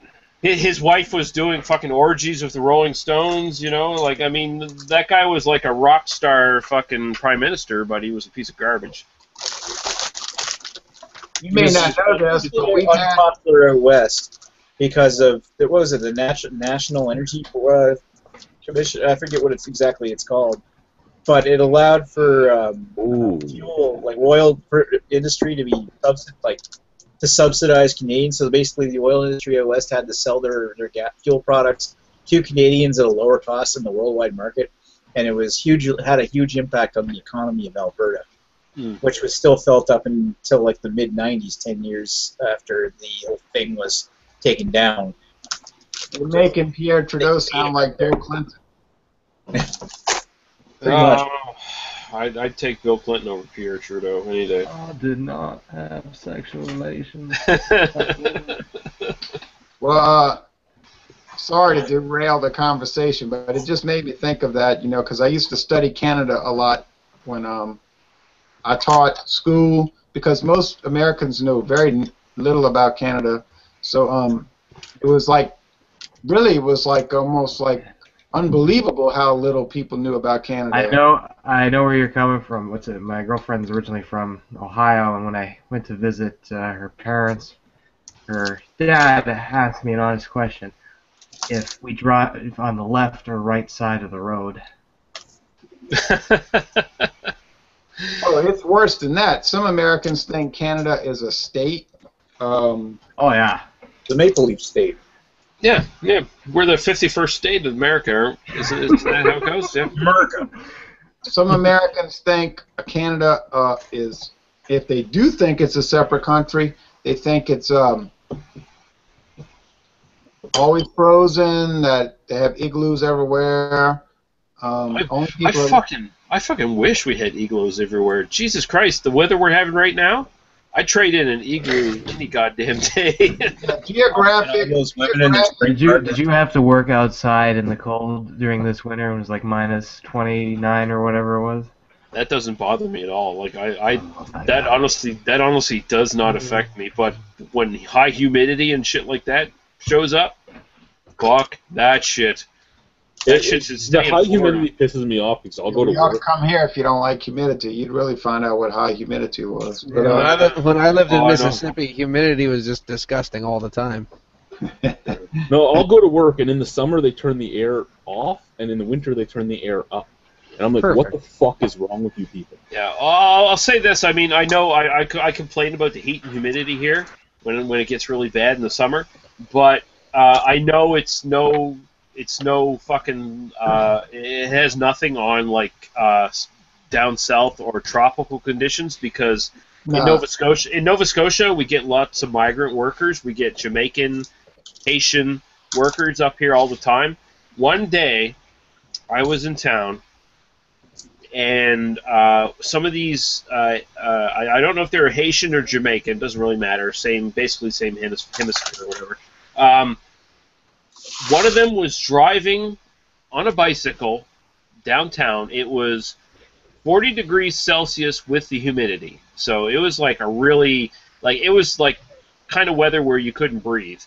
He was wearing a winter jacket because he found it chilly. He found it chilly apparently. On that bike, that air is moving around you. Woo. Yeah. Well, when I went to Canada in the summer of 2000, I thought it was cool. It was cool. I imagine you did. We went to Ontario, New Brunswick. Shit. All of Ontario. And Ontario is generally a lot hotter than the eastern side of Canada. So. We didn't go to all of Ontario, but we went to Ontario. Just messing with you, man. We went to New Brunswick, Prince Edward Island. It was very cool on Prince Edward Island. We went to Nova Scotia, I'm sorry. We also went to Quebec City, and it was cool there, compared to what we have here. Yeah. The weather there was what we get in October. Wow. We were impressed. I'm looking forward to the cold. Yeah. I'm just for the record, I'm never living where Jay lives. Ever. Great. I'll tell you what. If you like good food, you enjoy sweating. Huh? Go down south and go to someone that has air conditioning and eat great food all day long because the food kicks ass in the south. I would visit, but I would never live there. True. You're right about that. But you never need chapstick. You don't need hand cream or chapstick. You don't even need to wash your hair. There's so much humidity all the time. Your skin is always soft. So, but now we do get some dry days in the winter, like about 10 days a year. It could be 20 sometimes. It could be 20.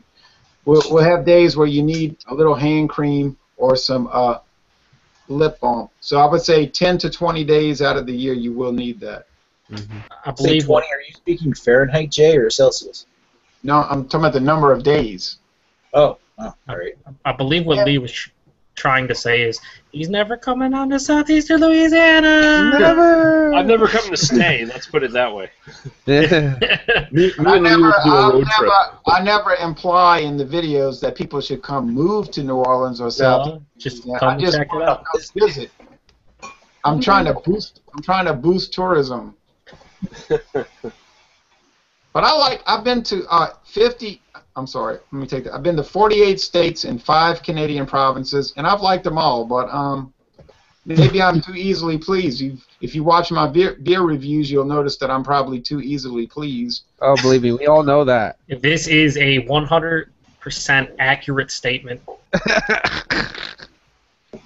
That's the first time Joe has said something that's 100% correct instead of 100%. Instead of being 100% wrong. I like it. Paul, Sure. I've been the first one to admit that, Paul. Yep. And I'm a Why? big douche tool that can't be pleased at all. And I will completely admit that, too. You could give them fucking chocolate milk and it's too thin. It's too thin. It's barely frozen. Everybody I can still drink this. It's too everybody thin. has their little quirks and Speaking of likes and the dislikes. temperatures in the summer, one thing I do miss about, like, I lived out in Calgary for a year out in Alberta, and in the summertime, like, the temperatures would get up to like the mid 30s Celsius. I'm not sure. I think that's close to 100 degrees Fahrenheit. I'm not sure exactly how warm it is. And the thing is, you could actually still live with it because it's a dry heat. Where is that? And then Dry heat. you'd be there in the winter and the temperatures would hit negative 40. Fuck What that state? shit. What state? Yeah. Well, there's no regulation, and the weather is always off and on. Alberta. Rain, sunshine, and hot weather all in the same day. Oh, Alberta? Yeah. Oh, yeah, because that's in the interior plains where you have these extreme temperature range, and it's so dry. Yeah, but that's dangerous heat because you'll say, oh, la-di-da, it's not that hot. I don't feel hot. Then you have a heat stroke. Yeah. The southern part is Louisiana, you're going to know you're hot. 'Cause When I lived down in Mississippi, I lived there from April all the way to September, and I was just right through the good spots. And I remember a couple days, just it was 6 in the morning because we all would go fishing. Open the door, walk out, go, oh hell no! Step right back inside and shut the fucking door. And not doing that. Sorry. It's 6 in the morning and it's like 100 degrees and I'm literally drinking the air. I'm like, oh fuck this. Was it a little thin? It was a bit. No, it was a bit thin. Yeah, the water was a bit thin in the air. The air's just a bit thin. Yeah, maybe that's where I got it from.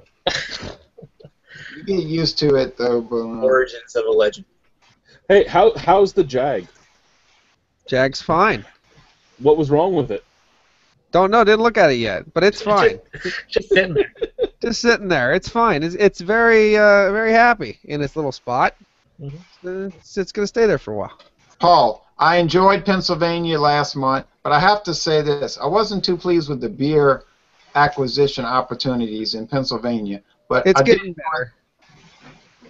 Yeah, it's actually in Pittsburgh a few weeks ago, and it was a Sunday, and I thought that it was like New York. You could go into a gas station and just pick up beer. So I go into a smaller gas station because my girlfriend and I were like, let's pick up a couple 6-packs of Angry Orchard. We go in. Oh, there's only pot. So I go to a larger gas station across the street. Oh, there's nothing in here. I wonder what's going on. We try not to promote drinking and driving like you other bastard states and countries. So that's what we are very conscious about the people. We're helping you. No, but the bars have takeout beer, which is an even weirder concept. That's perfectly normal. Fucking PA's living in like the 1930s. Well, I thought Ontario was bad until I went to Go Pennsylvania. down to the store. Yeah, but I like Pennsylvania because they're slick. Like, they got all these little, like, tricky ways of getting around the beer laws. Like, you go to this beer store. It's obviously a store, right? And they say, oh, this is not a store. This is a restaurant. Mm-hmm. Yeah, look. Can't you see? We sell chips over there. We're good. Yeah, so they serve in, like, these little sandwiches. It's obviously a beer store, right? Mm-hmm. Yep. But you say, I don't know, it's a restaurant. So everybody's going in there to buy 6-packs of overpriced beer. But, well, no, our prices are hard. Absolutely. Yeah, they're claiming they're a restaurant, but it's comical to me. But I don't mind, But I mean, it's so bizarre because in my state they have drive-through daiquiri shops and all that. So it's so. What? That's incredible. Oh yeah, we have drive-through daiquiri shops everywhere. I'm gonna just get a daiquiri and just drive home drinking a daiquiri. That's awesome. It's gonna be super fresh. Yeah, it's gonna be great. Well, there is in mortality rate is it like a 99%? We're good.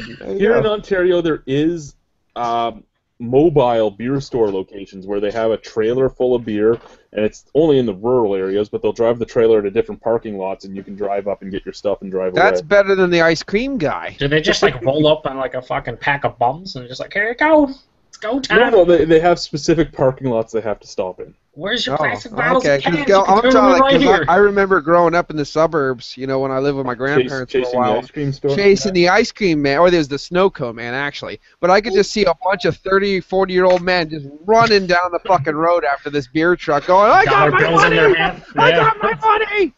Well, some states I went to, they have the drive-through beer store. Like it's like a little tunnel, and you drive through.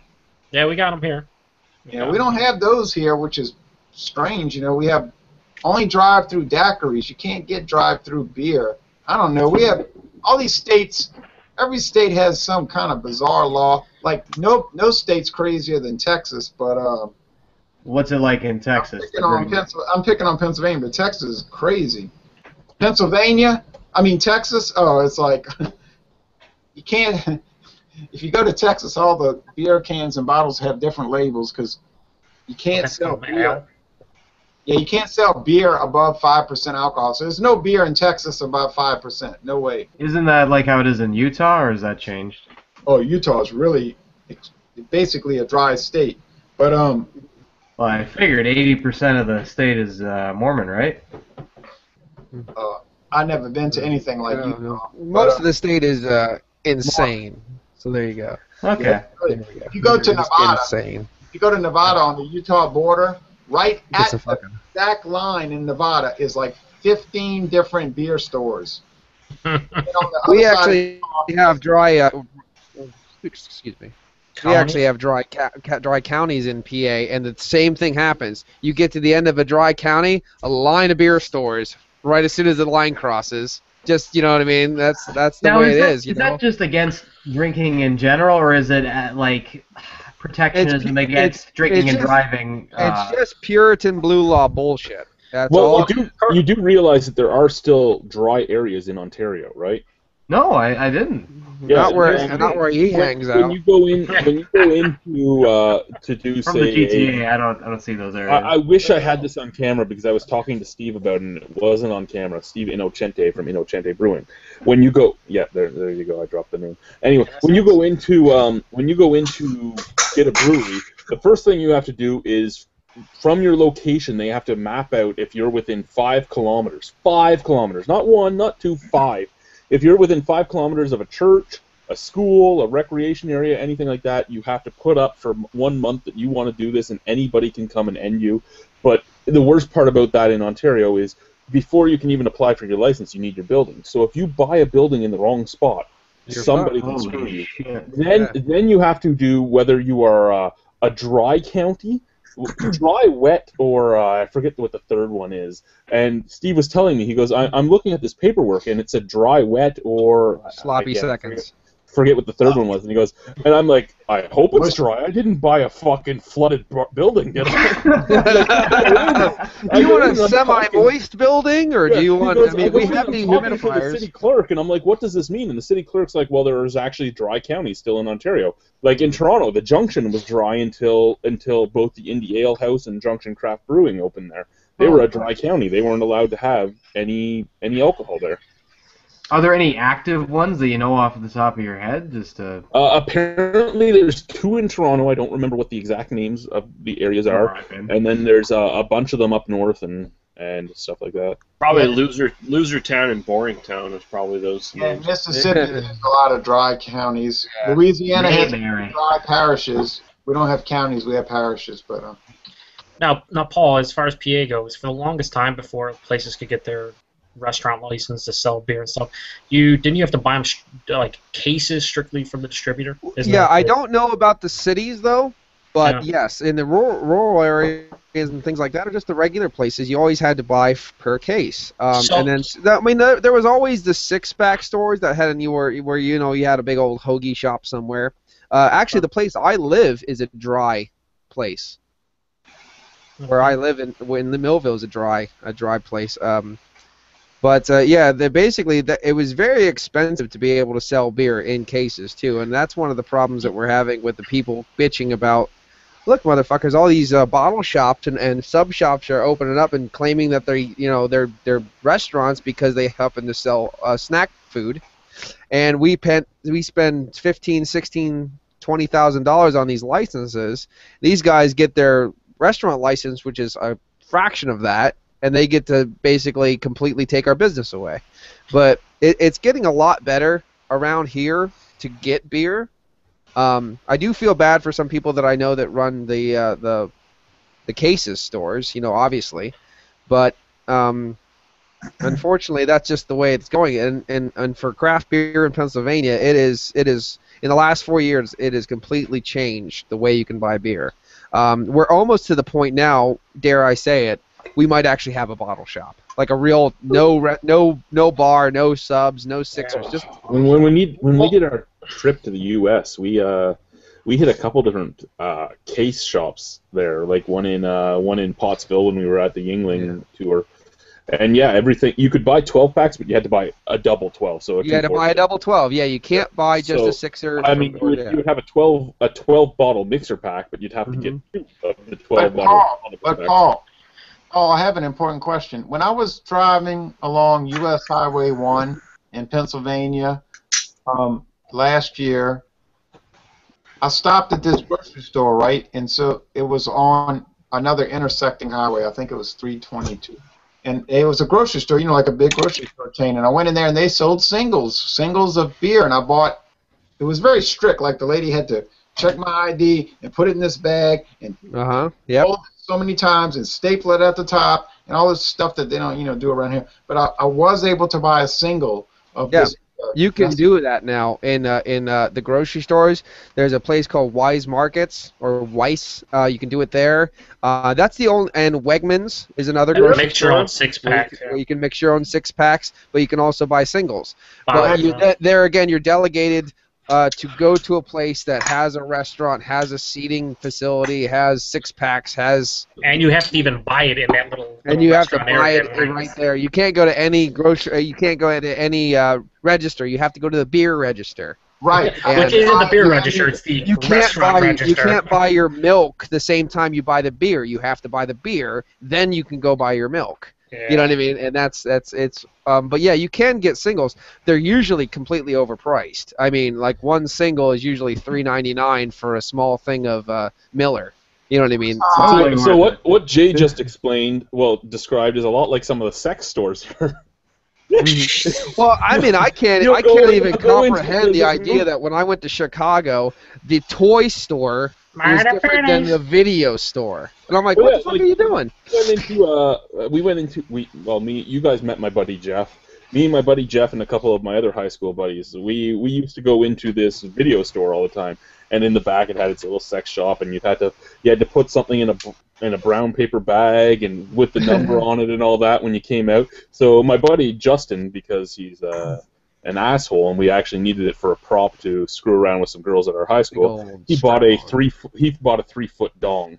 The Kong Dong, yes. Yeah, so it was in his paper bag, and he brought it out to the regular area of the actual movie store, and it had the number on it. She goes, "Is this right?" He looks at his brown paper bag, opens it up, holds the thing up so everybody behind him can see it, waving it around. He's looking at it, going, "Yeah, that's what I wanted to buy," and puts it back in his bag.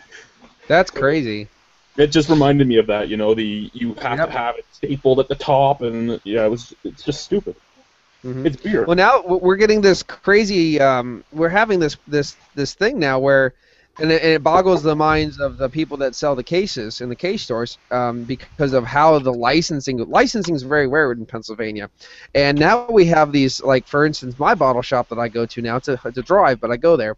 It has a restaurant. It has a bar. It has a growler fill. It has 6-packs. It has singles. It has everything, like in the one building, and it's baffling everybody's brains that are so used to the old rules, because it's kind of breaking all the laws that they know is okay. You can buy anything there. It's usually you can either be a sub shop and sell 6-packs, or you have to be a restaurant and then sell all the beer behind the counter. You know what I mean? And imagine this, Paul. Imagine being craft beer enthusiast, say 5 years ago, and the need to buy a case in PA specifically. The need to buy a case. They had a 12-pack of Chimay there that was like $120 because it was a 12-pack of 750s of Chimay. Yeah, I laughed when I saw that.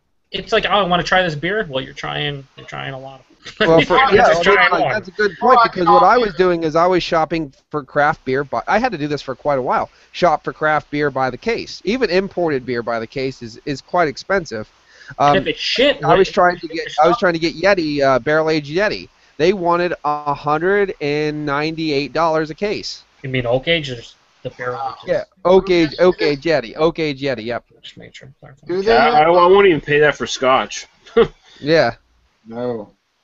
Well, I mean, for myself, and I'm all about buying individual bottles, or at the very most a 4 or 6-pack. It's like you gotta go in there and buy a case of something that you have no idea if you like or not, and you're gonna spend upwards of $75 to $100 to $125. I bought many cases that I couldn't stand. Many cases I couldn't stand. That's ridiculous. Chimay I might do if it's Chimay Blue. But if you never tried it, you had no idea what you're drinking. It's like exactly. Yeah, are you going to go in and drop $120 on Chimay when you've never tried it before? Yeah, and that's the no, problem. It's like because my place near me, they strive to make sure there's a selection of craft or crazy imported beer. Like we try to make sure there's something for everybody, even though everyone that comes in there from the local area gets your Keystone and your Busch and your Millers and your Coors, but or your Yingling, especially Yingling.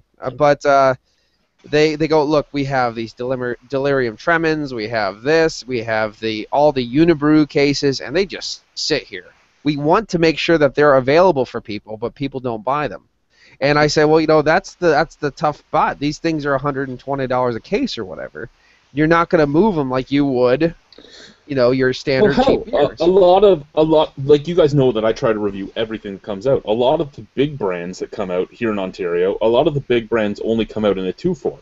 And I don't even want to spend $40 on the 2-4 of, say, I don't know, some new Molson 67, lemon, lime, zest, spice shit. Oh my god, they got the balls to sell that in a 2-4? Yeah, they sell it. They sell all this shit in 2-4s, and I mean, if it was a 6-pack, sure, I'd go and buy it because most of the time, I can drink a macro beer. I'm not 100% sold on a lot of them, but I can drink it and I can enjoy it. But I don't want to go and buy a 2-4 of something that I've never had. I mean, when you guys sent me, I think it was Nick that sent me the Moosehead Pale Ale. The reason that was sent to me was because he could get it in a smaller case than me. I had to buy a 2-4 if I wanted it. I wasn't going to do that. Now you can get them in 12 packs at some beer stores, but still, a 12-pack of it, I don't really care to do that. So I guess everybody wishes they had more, very liberal beer laws in their state. Amen. I wish I had very liberal beer laws, and I wish that the big guys would learn one thing from the small guys, and that is sizes. If the big guys actually sold their beers in singles or 6-packs instead of 12s or 2-4s all the time, they would actually probably make a lot more money because a lot more people would be going to try. Here, all that stuff. Yeah, see, in Ontario, you don't see that. It's a 2-4 or nothing. You don't really see that in Nova Scotia either. Actually, Alexander Keith's is probably the only real big macro-owned brand that sells singles when they get beers out. 6-packs of like Corona and stuff because what they do is they get the 2-4 and they just open it because it's already in the little carriers. But if it's not in the little carriers, you're looking at a 12 or a 2-4. Are you guys talking about single bottles or like the 69? Ubiquitous here. I mean, single cans usually. Well, wouldn't that make sense? Because doesn't it last longer in the cans? Like you do like a couple batches in cans, and it would have a longer shelf life than keeping the bottles for mixing. Alexander Keith's, when they bring out new beers here in Nova Scotia, they always release single cans for tests purposes. I can't say the same thing for Moosehead, and I wish Moosehead would do that because I actually like Moosehead. I like some of their beers. I wish their new beers would come out in single cans so I could try them instead of having to buy a fucking 12-pack. They're shit. Right. That's the problem in my area because the fact is, I have a disdain for certain beers, even if they might be okay. This is an okay beer. Nothing wrong with this beer. But in Pennsylvania, you have to go buy a 6-pack, and it's $12.99 a 6-pack. And I'm not gonna. I was like Rebel IPA is $12.99. The same price as Dogfish had 60 minutes. Rebel IPA, but I didn't mind. I did not mind Rebel IPA at all. I thought it was quite nice. I thought it was quite nice, Rebel IPA. I was like, wow, this is really good. But is it Dogfish Head 60 Minute good? No. The funny thing about that, though, Paul, is you're saying, it's $12.99 a six-pack. That's like cheap in Canada. Like Lee and Chad and Nick are like, if oh I my was God, down in Louisiana, for example, I'm sure Rebel IPA might be $6.99 a six-pack. Yeah, Or $7.99. Yeah, right. That's right. It is. And that's a perfectly reasonable price. I would pay that every day for that. Yeah, Not to mention, wait. You can buy single cans of Rebel IPA. Single cans for $1.75. You know what you can do right now, right, Jay? You know what you can do right now? What? Oh, you can go fuck yourself, probably. Yeah, that's probably Pretty sure he was going to say you can fuck right off. Wait. I want to address two comments here before we go like an hour before answering this shit. No, look at this nice guy. Oh. Fuck you, Joe. Aaron says, back to beer talk. What one beer are you sitting on in your fridge cellar that you are most stoked get into before year end? And John Storm says, what's the shelf life for most macros? My local gas station has most of the beers for 4 months after their born on date. That's a good question because I really don't know. I'd have to always assume a year. I actually Miller have a case. has 1 year past the best buy date on their cans. There you go. Yeah, here's the thing. Because I'm the way I am, I like to do experiments. And I have a case over on that side of the basement of Old Vienna.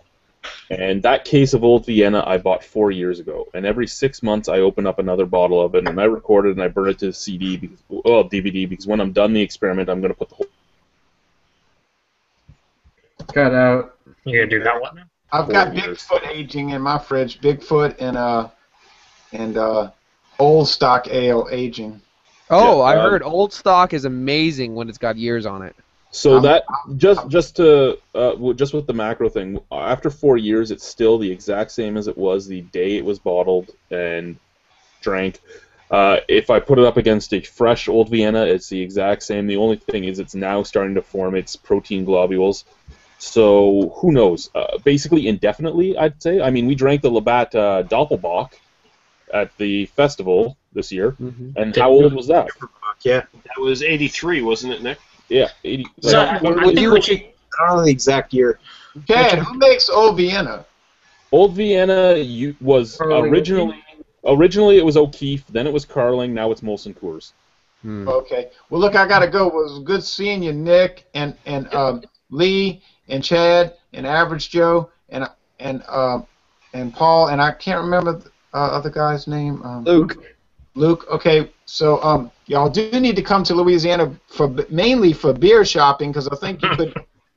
No joke. I think you'd be very pleased, and you could buy a whole bunch of stuff. Yeah. It would be cool to get down there sometime. So Only in the wintertime, though.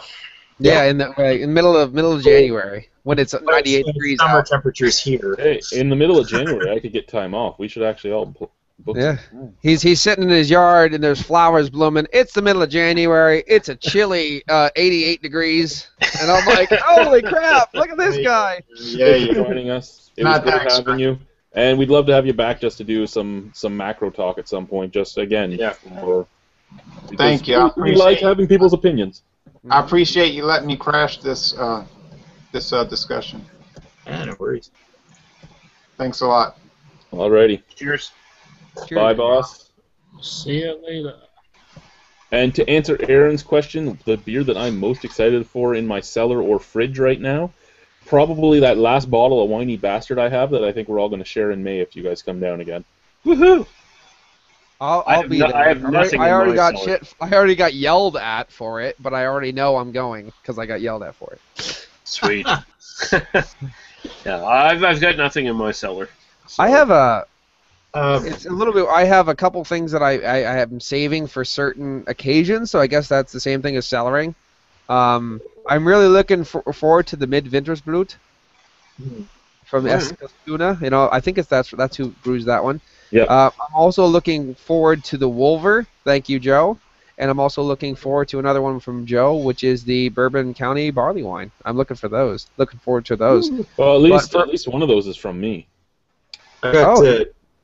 I've got Joe's bottle, the one that you sent. Yeah, of course. Thank you, Rhino, for the Eskilstuna. The one that I have, and it's just sitting there, and I don't know if it's going to be good, and I don't know if it's going to be bad, and that's kind of interesting in and of itself, is the Saint Stephanus from the who does that one? The Steenberg, Van Steenberg. Oh, Van Steenberg? Then it's probably going to be meh. Yeah. Okay. See, that's what I'm like. I don't know, because I didn't like Golden Drac as soon as I opened it, right when I drank it, I was like, this has just killed my palate. I don't like it. Well, I sat on one for about a year and a half and drank it again. I was like, this is really great. I like Golden Drac. How old were the ones you sent me, Chad? Probably 6 to 7 months old. Because I liked all of them. They were all I really like Golden Drac myself, but I don't think I've ever had a fresh bottle of it. Yeah, I had a fresh one, and that was just not my deal. But a year and a half, I was like, oh my god, this is like a great Belgian ale. It's got all those dark, nice fruits and stuff, and all that jazz. Well, who is it? It's Aaron that hates Orval, isn't it? I don't like Orval either, but I guess I should really try it again. Oh, you people are stupid. But that was a long time ago. Orval, that was way before the craft. With Orval, I've never had a fully fresh bottle. I fucking love Orval. Orval is the shit. Look at Luke's face whenever we get talking about beer. He's all sad. He's like, I'm listening, actively listening, trying to find a way to identify and join in the conversation. I actually found out that brewery, Joe, of the Belgian, the 12 that I have for you. It's a Brouwery West, and I think they're actually from California. Honestly, you're just making things up right now. Indeed. West. What's west of me? California. Here we go. Bing. As far as the question goes, Russia stuff. But if I had to pick two, I'm going down to see Paul on Labor Day weekend, and we're going to share a lot of stuff. 2008 Worldwide Stout.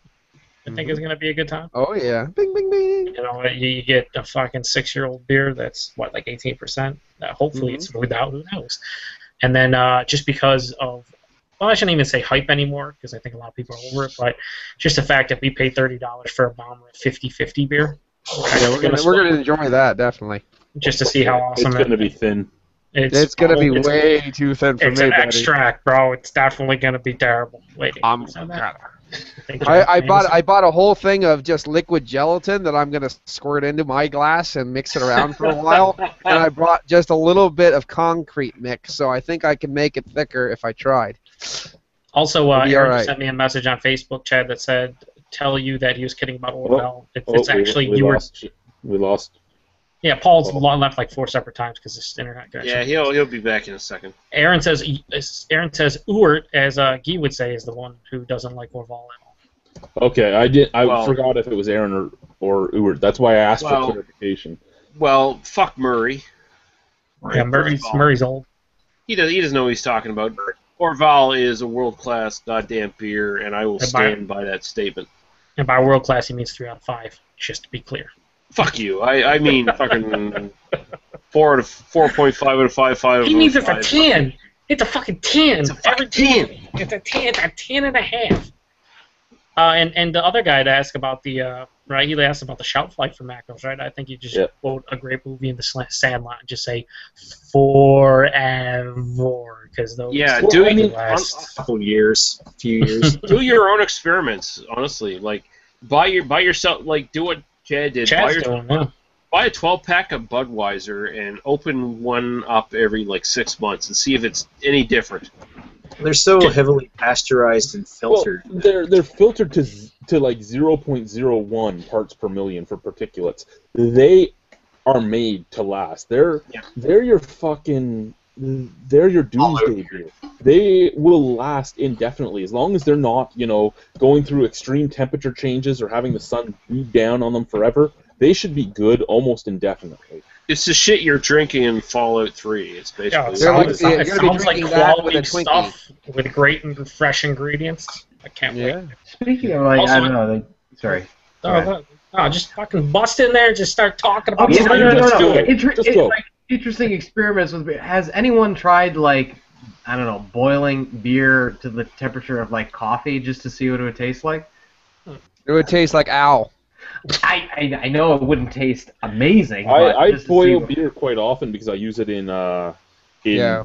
well, I make mulled beer, and I also use it in my hot sauces, and I use I it was in gonna my say I do beer broths all the time, yeah, and I use it in it hot tastes sauce. great. I use it as a marinade. But I've never actually boiled it and then drank it after I boiled it down. Oh, you wasted the beer! Oh, he's just drinking I out mean, of the but slow who cooker. wants to drink it after you boil it, right? Because the first thing that comes out of it is the alcohol. Alcohol. Yeah. Okay. One thing I want to say about ciders, Luke, because you know you're a cider fan. Woodchuck's coming out with a sour cherry cider. I want one of those. Yeah. I do like Mackenzie's black cherry, so I can only imagine I that. really liked the Fox Barrel black cherry. Yeah. I've only had the one Fox Barrel, and it was amazing for what I had. Maybe you could help Luke and myself out, because one thing I don't know about very much is ciders. And now, what's your favorite cider, guys? Have you had ciders from Somerset, England, and everything? I mean, I've always heard like that's the place to get cider, but what is your take on that? If the cantankerous cook was here, his favorite cider is Stowford Press Export. My favorite cider? Ooh, I don't know. They're also, real quick, Chad, before I forget, you can think for a second. The Cellar Series dry hopped Woodchuck is also, I think, that was with Cascade, I believe. It's coming out 6 packs. So you don't have that's to gonna buy make me sneeze. Yeah, so just those are the 3. That the fall one, they changed the fall name to Harvest now, and then they're gonna have the dry hop series, and then they're gonna have the sour cherry. So which one? Those all sound great. They do actually. I don't know. What would my favorite one be? I really like the Fox Barrel one. The Savannah Dry actually isn't bad. Not the Stutz. Let's eat a balloon, guys. Fuck you! How dare you shit on fine Nova Scotia cider, sir? Not county cider either. Fuck county cider. Not gonna say Lee. That shit was gross. I've actually had some pretty interesting sours from Nova Scotia that aren't supposed to be sours. Aren't supposed to be. Yeah, fuck you, Paul. You enjoyed the New Revolution.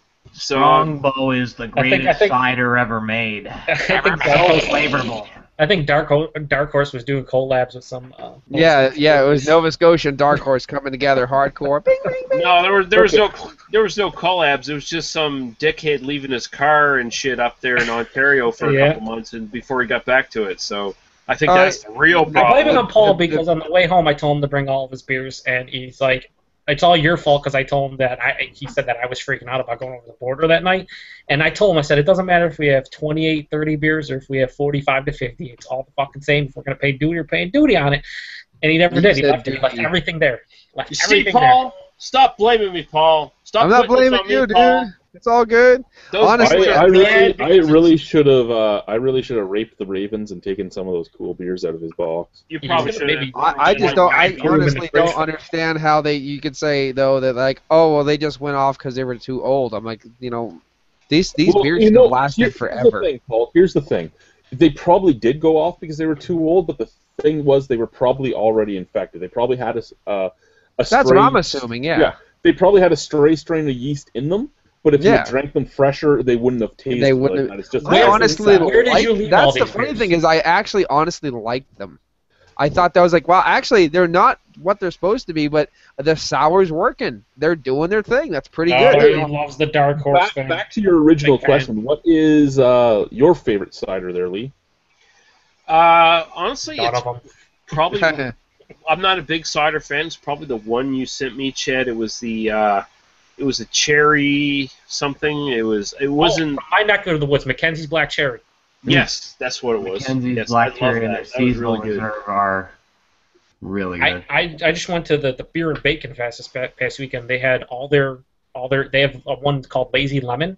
Yeah, how is that? I saw it. It was fucking fantastic. I thought it was amazing. Next time I cross the border, I'm bringing back some Lazy Lemon. It was like cider and lemonade combined into one greatness. That was, you got the apple and then you got the lemon sourness, and I was just like, this is. So is it? I don't know if it's available. I haven't seen it. So is it like Summersby citrus then? Oh, Summersby citrus. Fuck that shit. Oh. I actually never didn't had mind that, but if Lazy Lemon is anything You better know than what? that, I am in out of the retreat. three we can get, I liked it the second most. The worst was that blackberry, whatever. Tastes like fucking cough syrup. whatever it was. I like the apple the most, and then the citrus, and then the whatever that It one doesn't was. even taste like a real apple. It's almost like a cooler. I All know, of the but that's what makes Summersby it good. I will say white this: girl wasted good. it tasted authentic, and it wasn't like I find the regular Mackenzie's kind of a little bit too sweet for me. I mean, it has like a substantial sweetness where the black cherry really doesn't. I do not like Mackenzie's original cider. Yeah, the sour apple's good. Mediocre. The sour apple has the tartness. Yeah. Black cherry has a little different sweetness that's not as sweet, and then the lazy lemon had like a little bit of tartness too, not as tart as the green apple, but it mixed well. So if you like lemon or any kind of like lemonade type of mixture, it's almost like a cider shandy, if that makes any sense. Gluten-free Mike's or lemonade. Did Nick answer? No. Not yet. I mean, I'm not much of a cider guy. I haven't had that many ciders in my past. Right. I know that the one that sticks out of my mind is one I had at the St. John Beer Fest in April. It was Foundries, I think. Foundry, Guinness's cider. Yeah, it was okay. Yeah. But I haven't been that adventurous with ciders just because we can't get that many here. All right, that's where I come into play. Whereas I get, I love for one that is more readily available. 802 is really nice. I was just going to say, Paul, you can call both you and I the J. Terrio of ciders because I think I prefer more of the macro or bigger companies, the Woodchucks, the Angry Orchards. I've had all the seasonals and everything. Their fall is like, their fall and spring are so nice, but you can't drink a lot. I actually would agree with you because for the most part, the bigger brand ciders seem to use less sulfates because of their filtration. Because they can filter so well, they don't need to use as many sulfates. They don't come off, other than Strongbow, they don't come off with as much of a rubber taste. That's why I like the big guys more, I think, than the craft. There's one here called Blackbird, and they're actually pretty local. I want to say like maybe an hour away at the most, and they do all kinds of crazy shit. They do a barrel-aged semi-sweet cider, a barrel-aged sweet, a barrel-aged dry, and they come in like 750 wine bottles, and they're like $9-10. And I bought one. I bought the semi-sweet barrel-aged one because I'm thinking, all right, semi-sweet's great. It's not going to be super sweet, and it's not going to be totally dry, and it's in bourbon barrels and all that stuff. And man, it was so tough to put down that bottle. The sulfites were just going nuts, and I'm just like. Joe, was that the same company that had that old time like black powder pistol on the cover? That was over at Premier Gourmet on the shelf, because I know that was a cider too. You said it was like a barrel aged cider. Yeah, that was a little bit. That was not that. Blackbird just has like a blackbird on it. Okay. I think B Nectar also makes ciders too, but I haven't. They do. They have a cider at Premier now. They've kind of branched out, from meat to also ciders. Premier. I went in there for the first time like last month. Blown away. It's like everything. Like even if it's cooking or just like any kind of like hobby that has to do with the kitchen or food, everything, they just got it. It's all there. Yeah, I usually go there about once a week, and if I don't buy anything, I just chat or just see what's new, just because why not? Growing up, every year we used to go get our pumpkins and all their Halloween kind of fall stuff from the one place, and they made all these pressed ciders there too. I mean, it was just right off the thing pressed ciders because the orchard was right next to it. And I've always tried to find a cider that was as good and full-bodied and just sweet and everything as the cider we used to just get right off the shelf there and drink. That was at the open farm stands. It's like I haven't found it yet. They just seem so light and good luck. So thin. Well, this light, thin, crisp, more like but that again, that is woodchuck. You know what I mean? So. Yeah. I don't know how other ciders compare to that, because honestly, if most ciders compare to woodchuck, just buy woodchuck. It's locally available and it's not that expensive. But if there's a big difference. Well, Chad was saying the sulfites are the thing that they taste more. I don't know. You drink like a woodchuck. Usually they're a little bit more sweet. They just don't feel as robust as a real cider, but goddamn, they taste good. Are And of any course, of the obviously, Woodchuck there's ciders actually made with apples. proper cider apples, or are they made Yeah. with like dessert apples and just fermented kind of? Yeah, I don't even Ooh, know. Woodchuck uses all kinds of different ones. If you go to their Right. website, they specify exactly what they use and whatnot. Yeah, most ciders pretty much do that. They just get a mix of whatever they can get their hands on, basically. But I think it's cool that a company like Woodchuck, I mean, Angry Orchard pretty much sticks. I mean, Angry Orchard is owned by Sam Adams, and they stick to. They do some seasonals. They did like an elderberry one or elderflower, sorry, right? They did. Elderflower was not Weird. too It impressive. was weird as hell. Yeah, it was really weird. And then they did that. I think it was apple and cinnamon, or cinnamon and apple and ginger. And there was sinful apple, and then there was apple ginger, which I didn't mind at all. Yeah, the apple ginger was actually good. But like with Woodchuck, they have their core lineup where they have the Granny Smith apple, which Lee had recently from Paul. They have their original. They have their dark and dry. They have their 802. Then they came out with one called Crisp, which is like a 3.2% like session cider. This was like a year and a half ago before all the session IPA stuff. So they just did like, well, let's make a lower ABV one. Then they went to their whole reserve series where they did the pumpkin one, just the straight up pumpkin cider. They did the bourbon barrel aged cider. Then they did one that had. It was basically a wit beer. A wit beer cider. They used the Belgian yeast in it to get Belgian yeast, and they put, I think it was cloves, coriander, some kind of spice in there with it. And now what they're coming out, like all this, the sour cherry, the chocolate. They had a mint one. They have a mint cider. I've not seen it around here. Now, with all these macro companies doing all that kind of, look, we're experimenting with this. We're doing this. Drink it out of this. Do you think they of course, that Woodchuck is doing the same thing, moving along, fighting against the craft beer industry, pushing, making different stuff? Do you think they wouldn't have made all this new stuff if there wasn't a craft beer push? Probably not, but they're not really. I don't think they're competing as much with beer than they are other drinks, coolers and meads. The craft cider industry is actually picking up quite a bit, so I think that's more in response to that than craft beer itself. Cider is making a headway as an alternative to beer, not sort of one and the same as beer. And So probably if you're not as much of a man, you can drink this. Is that what you're saying? No, hey, if you have a gluten allergy or celiac, or if you just prefer the taste of apples, they're probably thinking like, look, you're putting an imperial stout in a barrel. Why can't we put our fucking cider in a barrel? Right. You even did the review of Mad Jack Apple Lager. Is it anything like a beer?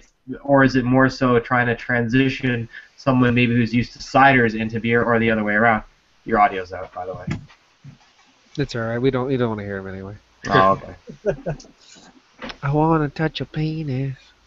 Got a couple more comments here. I just want to get through real quick. One of my friends from Slaughter Film, my favorite movie podcast, commented, said, beer business is booming in Erie, PA. If you're ever passing through, stop and look around. Several bottle shops just miles from each other. When I come bet the ponies on at Presque Isle, I'll stop by the bottle shops.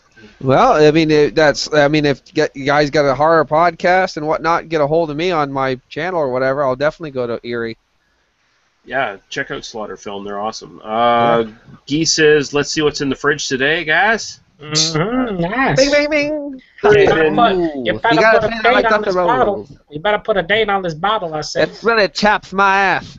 It's really chaps my ass. You don't put the expiration date in the bottle, guys. I have Comcast internet.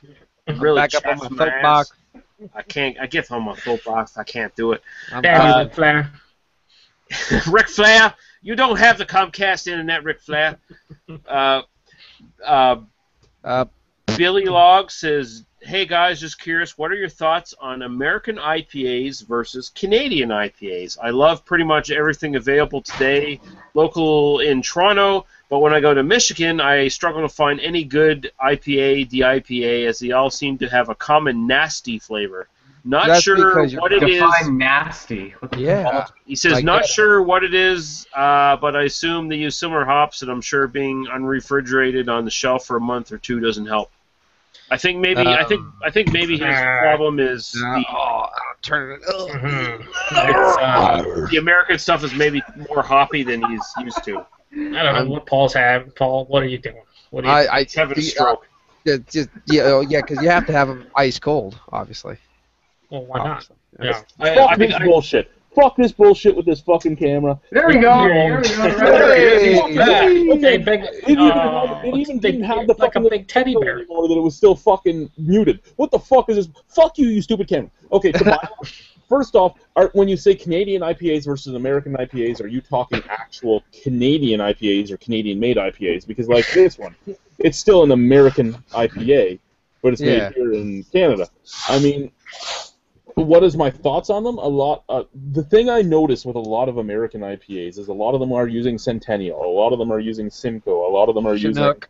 using Chinook. A lot of them are using hops that I'm not a big fan of. A lot of resiny, piney tastes. A lot of Canadian ones are using West Coast hops. You're looking at a lot more Citra and stuff like that. I mean, the hops sure are the big difference, but you can find great IPAs on both sides of the border, even though most American people wouldn't agree with you, because all they know about our beer is the few things that get across there. Labatt Because Blue, I'm one of- the I'm good one of the- stuff. Well, I'm one of the few that actually kind of Yes. opinion that is American. I will disagree with you slightly, Chad, in that I think you're fair in saying that a lot of the American IPAs that at least going back a couple of years use the Centennial and the Simcoes and the stuff. I think at this point, though, there are so many new IPAs coming out that are using kiwi hops, that are using experimental hops, that are using the Citras and the Belmas and But all he's looking at stuff that he's finding on the shelf at the store. He's going to be finding the stuff that has... Well, we need to know where he's shopping at. What's he drinking? What exactly is he drinking? What is the age on it? Because guess what? If you pretty much pick up any IPA that's not canned and you drink it and it's 3 months old, the hop flavor, whatever's supposed to be Torpedo, there. for instance. The only torpedo I've ever had was old, and all it was bitter. It didn't It's have bitter. any hop. Bitter and danky, and you're just like, I don't want to. This is gross. If you're gonna get that, if you're getting that thing nasty flavor, I'd have to imagine it's either old or you're just buying something that doesn't have the hop profile. Yeah, I'm also that getting you confused. enjoy. Like, are you drinking more like English styles, or are you drinking American styles? And then, like for instance, one of my favorite now, I just can't get it out of my head. Favorite, I can't get it unfortunately. Is 10 Bitter Years. I love it. It's shit. But it's got a soft dankness to it. It's got that kind of the same American style that a lot of other ones have. And then, for instance, Malevolent, I did enjoy, but again, was it Simcoe or Chinook they use in it? It's Simcoe. Yep, they use that, and then you get that thing again, that kind of...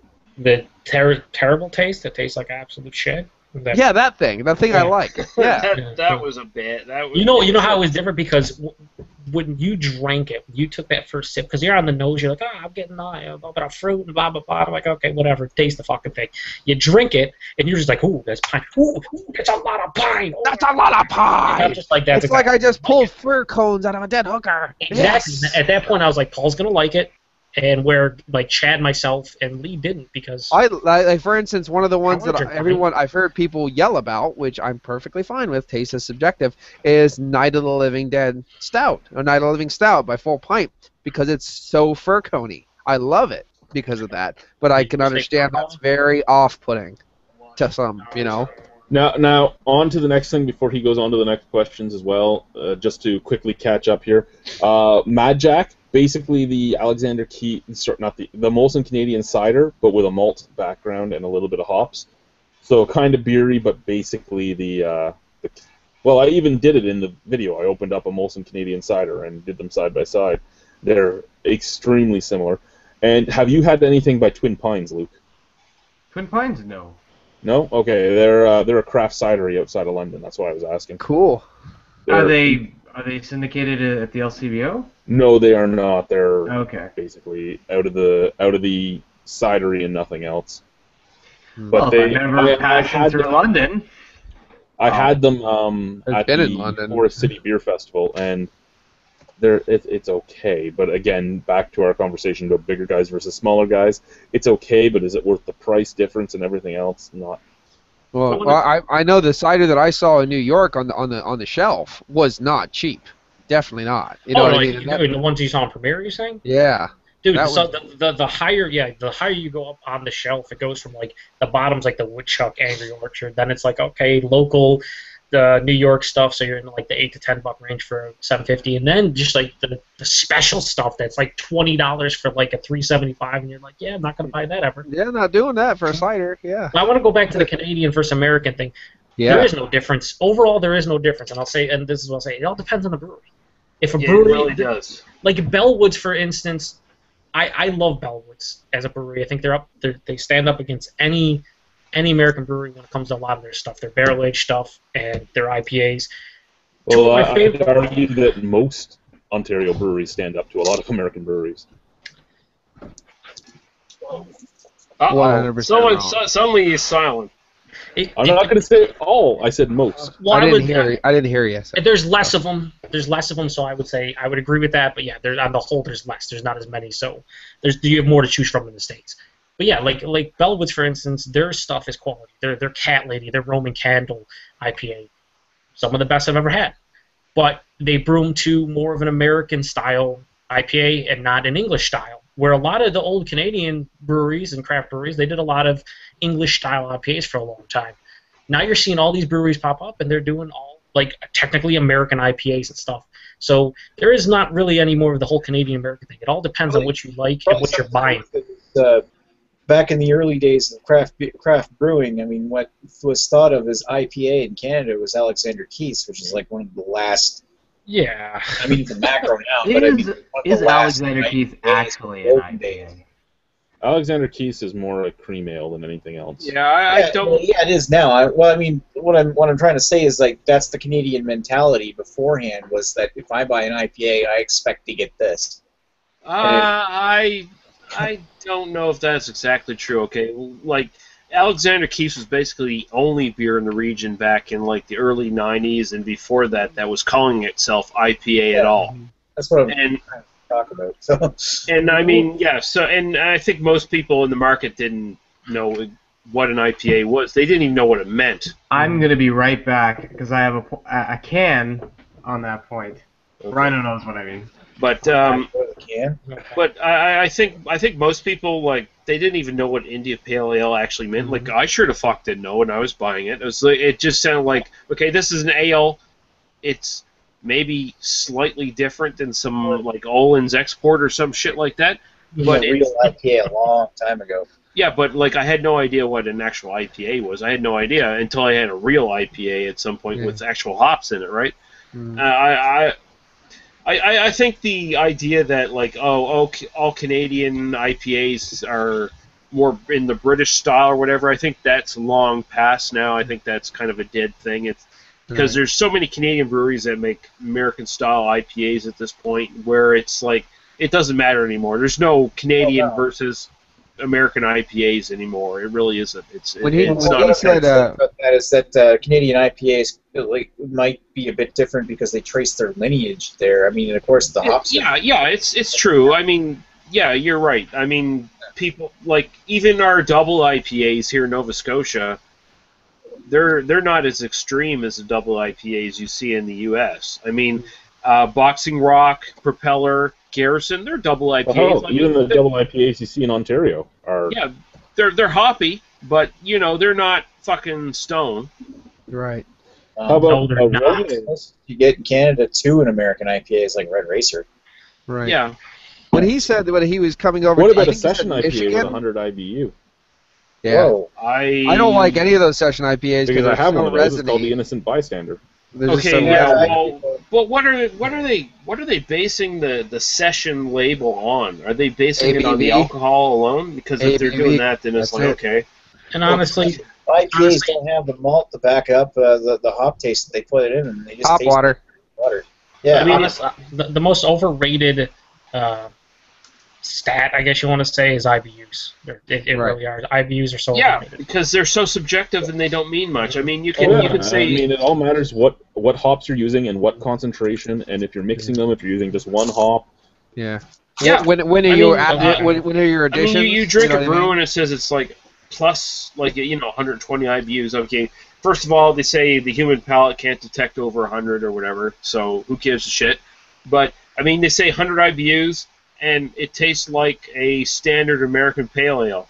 But what was the one? What was the one me and you did at Silversmith, and they were swearing it was what 23 IBU or something? Oh, no, the Feathers Pale Ale. They said it was like 10 or 8 or something stupid. Yeah. And I was And- like, what? No.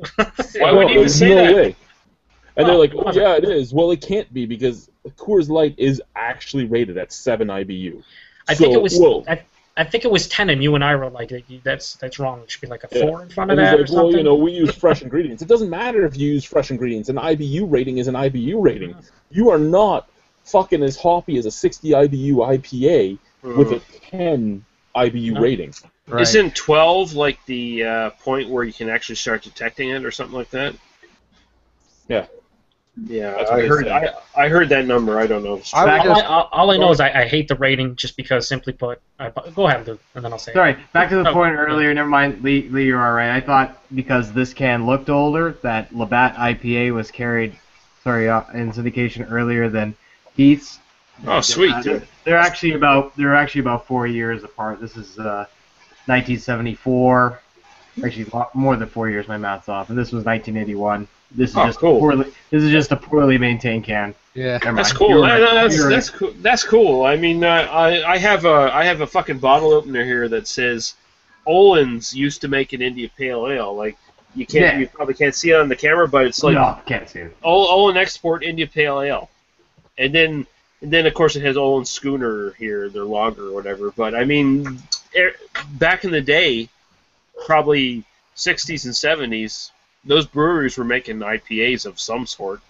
I mean, I don't know how they stack up. I've never had them, but I mean, they were probably can somewhere hasn't been open. Yeah, they were probably better than Keith's at that point. Going Modern to Keith's or Keith's at the time? Well, when they were brewing, and I assume this is like from probably the 70s. It was probably better than Keith's at that time. I imagine because Keith's had drastically changed. Like, actually, they've drastically changed a couple times. I mean, even in my lifetime, they've drastically changed. So, Gotcha. To go back to the IBU thing, I think we had a discussion last week about like, pet peeves there in like the beer tubing land or craft beer in general, and I think that's one of mine because I always cringe when I see somebody going to review a beer or talk about a beer, and they're just like, "Ooh, this is 70 IBUs. It's gonna be super hoppy," and I'm just like, "No, it doesn't mean that. That doesn't mean anything close to that. Fuck sakes." But that's just one of my. So what you're saying is I should say that at the beginning of every review. You should, yes, you should troll me. Just to troll you. Chad should just go 80 IBUs. Oh my god!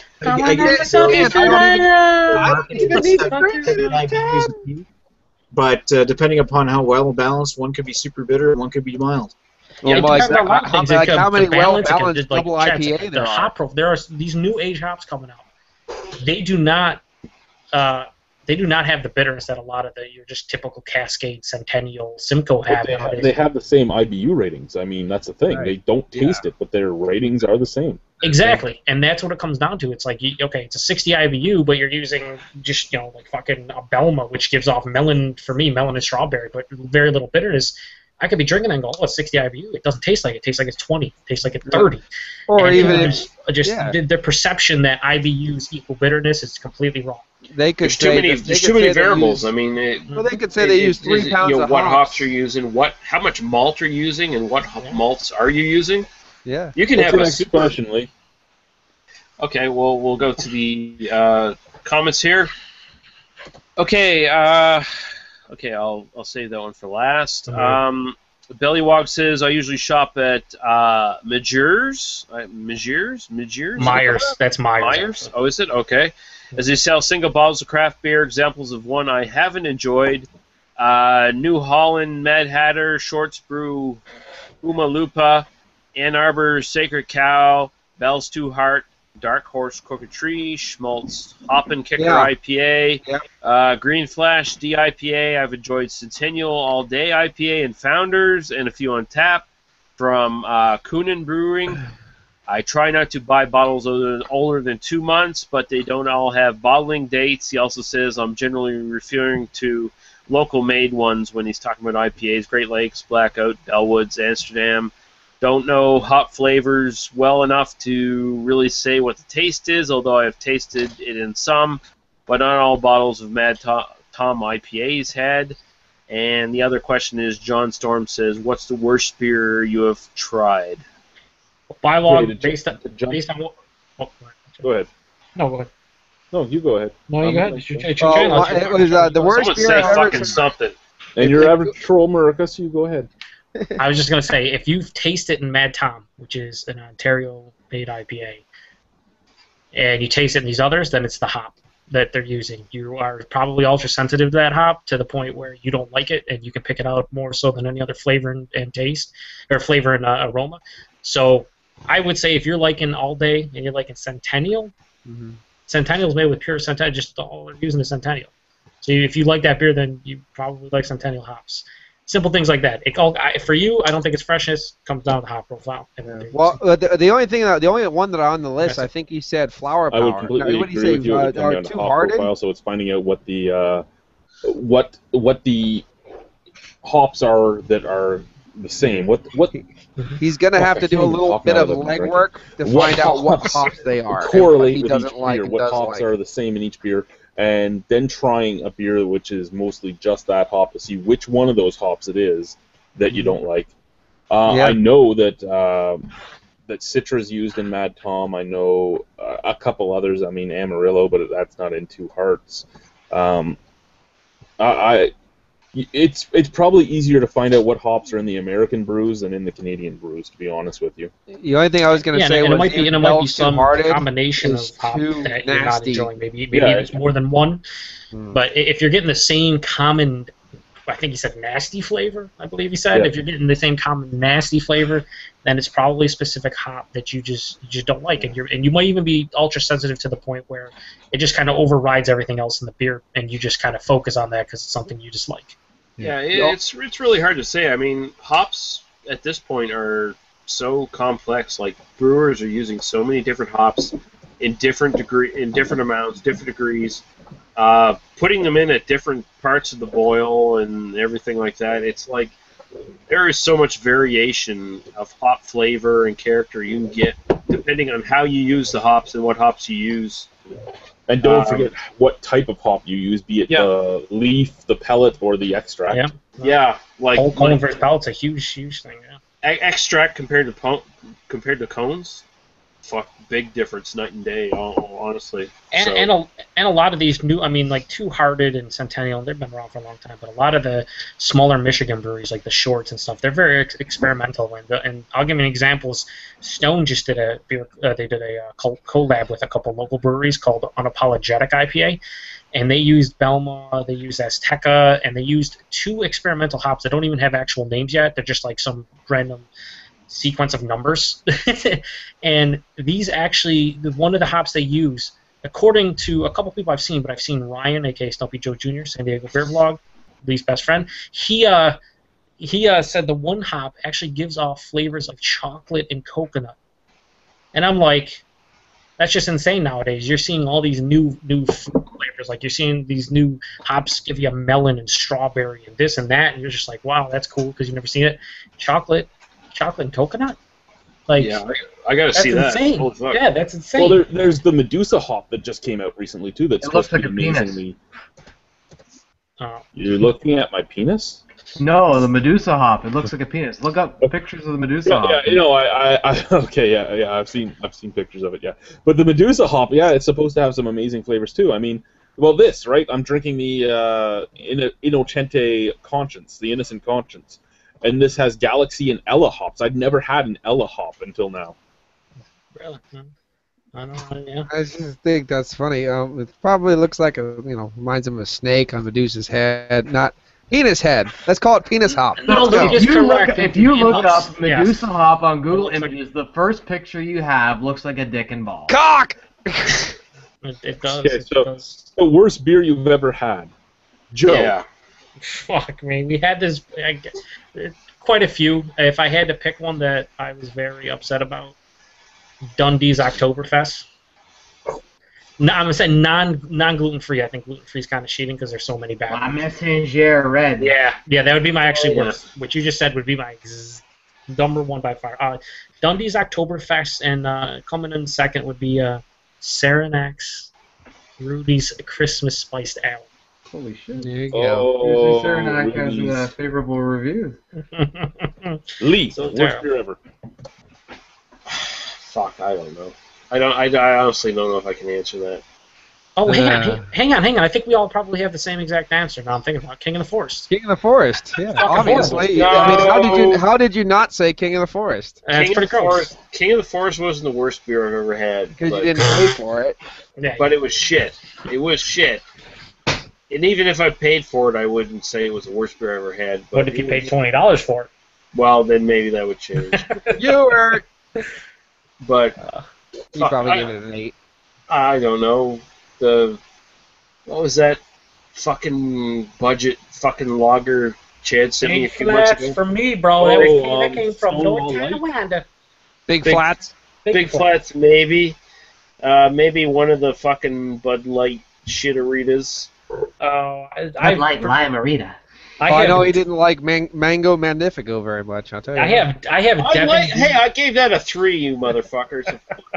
I have Devon Jew on many occasions.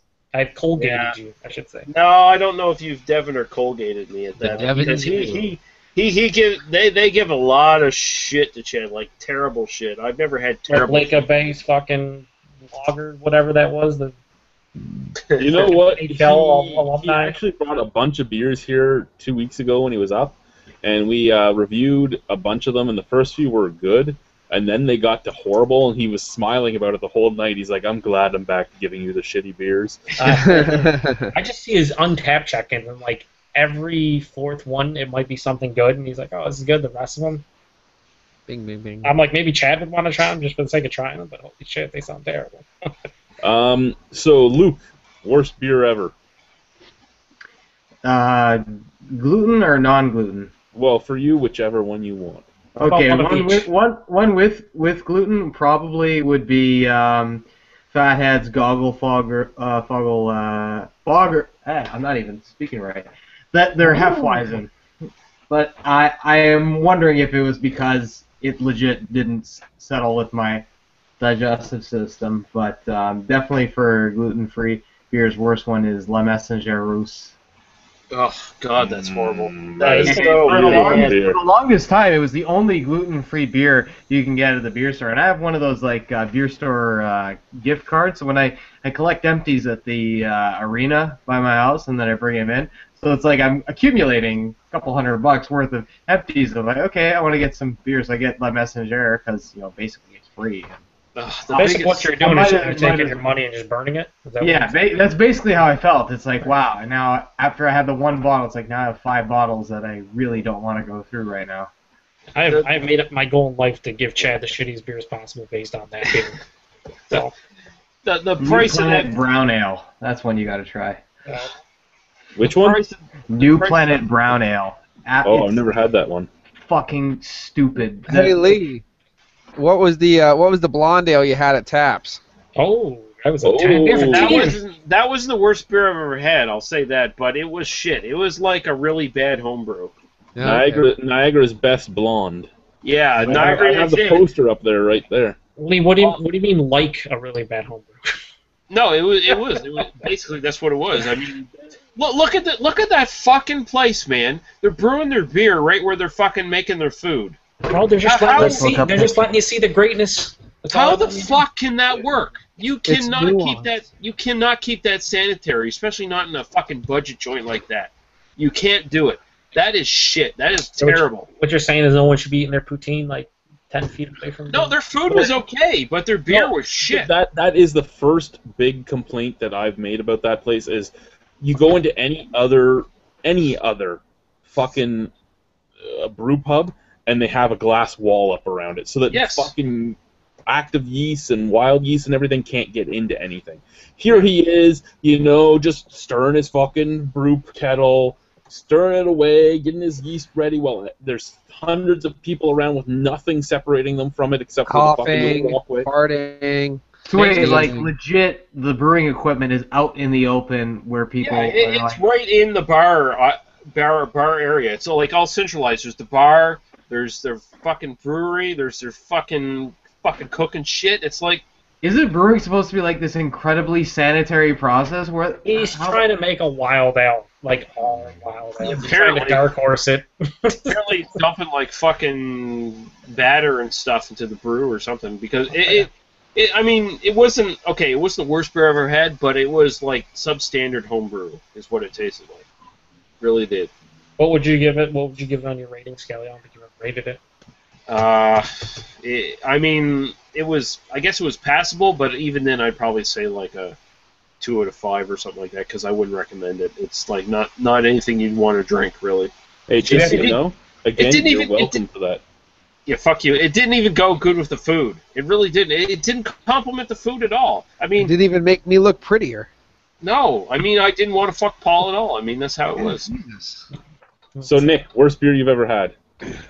Ooh, I'm just sort of scanning through my old reviews to find which one did I hate the most.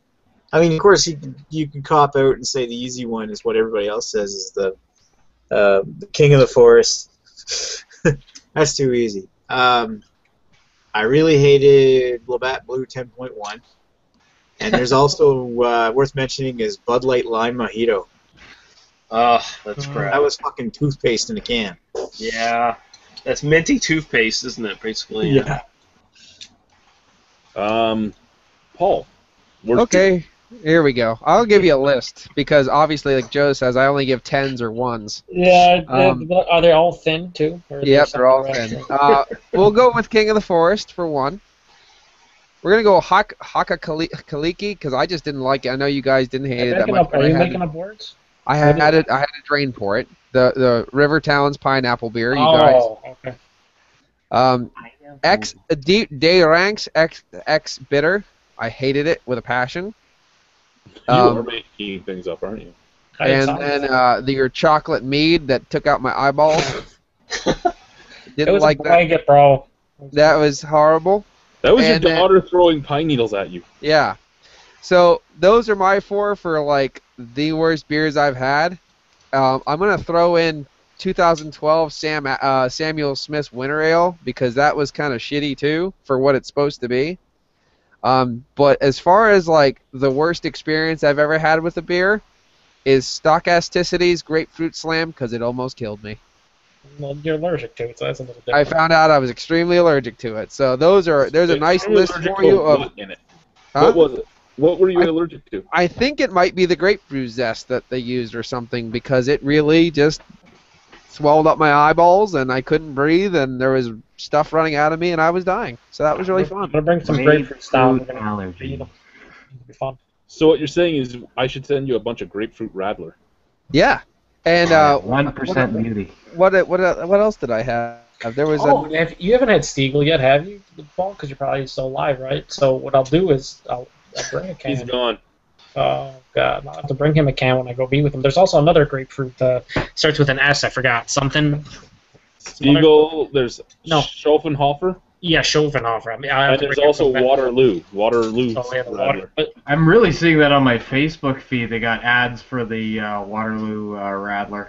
the Rad from 6.1 was my favorite, even more so than Stiegel, because with Rad from it actually had the base was an actual authentic wheat beer. It was almost like a Hefeweizen. It had banana and cloves, but then they actually did a mix of 5 different fruit juices. Well, see, the Schopenhofer is a Hefeweizen first, but it's a completely tasteless Hef. Oh no, man! You could taste the banana and cloves. That's the first thing I got on the Rad, and then after Well, that, shut up! I wanted to try the Rad. Fuck you. well, that's cool. I could find only a couple fucking 4-packs, and I drank them all. Anyway, for me, the worst beer I've ever had, probably Boxer Ice because it got me punched in the head by Paul. ooh. Bishop's Finger. I've never reviewed it on video. Bishop's Finger tasted like altar boy's anus. No, it tasted like burnt like cigarette butts, like I was drinking out of an ashtray. So a dirty Mexican asshole, if you know that shot, which is the shot I used to make people do at a bar, and if they did it, I kicked them out because I was the bouncer.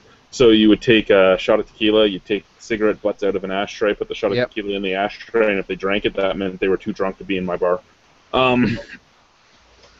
But yeah, so those two, and there's others too. I mean, I wouldn't say King of the Forest was the worst I've ever had, but it was the one that pissed me off the most. The whole marketing scheme of this. Hey, we made this maple porter. Yeah, the whole thing about it's distasteful. Yes, I agree.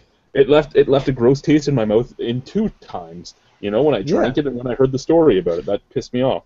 Le Messenger Russe. Yeah, yeah, it's probably the worst. It's probably the worst gluten-free beer I've had. Not gonna argue with that. I don't even understand how it has shelf space or any. It has a beautiful case. I'm not gonna lie. It's probably one of the prettiest beer cases I've ever seen, but it doesn't save the fucking taste of it. Marketing. Here's something that'd be interesting that I'd like to hear.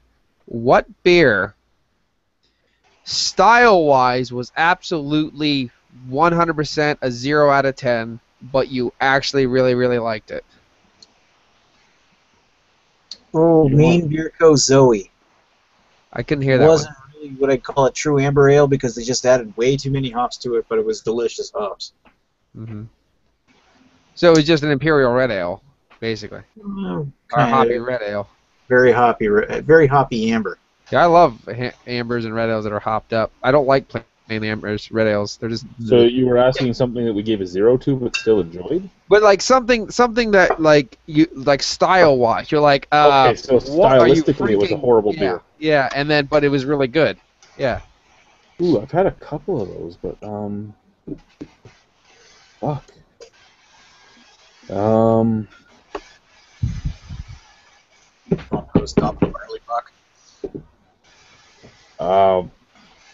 Fuck. There's been so many that I've actually had, and I've said as a beer, it's actually pretty good, but stylistically, it's horrible. I'm just trying to think of them right now because I'm trying to. Let me give you a good example of what I had, and what I brought this this question. I had a Lithuanian brewery, and I can't even begin to tell you what the fuck the brewery was. It was like a Relinkas or something like that. They make that werewolf ale where the chick on the cover is half werewolf, half girl. It's a dark lager. But they make Missing Elf. It's supposed to be a double bock. I had the 2012 Missing Elf double bock. It was a beautifully tasty Belgian Vit ale. And it was labeled a double bock. Do you know, like, that's my point. It's like, if I was a double bock, I would have just dumped it all out because it was so not a double bock. But it was a really tasty Belgian coriander clove wit beer. Like I was like, what in the hell am I drinking?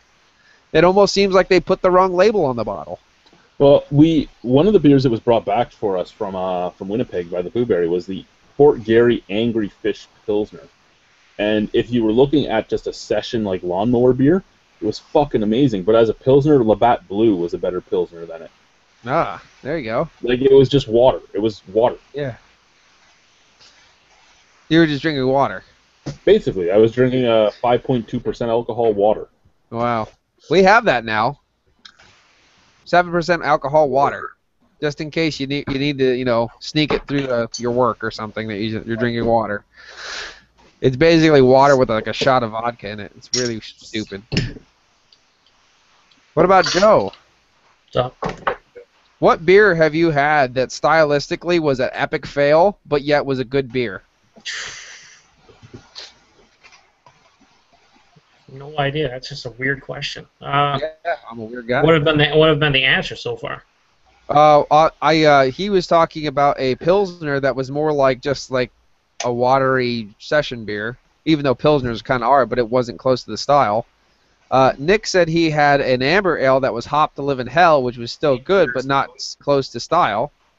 And then I actually had a double bock that drank like a beautiful Belgian Vit ale that wasn't a double bock. If you want to do another one, Silversmith Strong Wrong Lambic #1. I didn't watch that one yet. It's not a lambic, but it's a great beer. Well, it's not a lambic. Beer. It's not brewed in Belgium, right? It's brewed here. Right. Lambic. It's just like cognac and Scotch. bourbon and Scotch. Yeah. So yeah, it was a great beer. It's not a lambic. Pardon me, Nick? Is it still a wild ale, like a sour or something, or? From what I understand, one of their brews had something go wrong with it, much akin to King of the Forest. But this is palatable.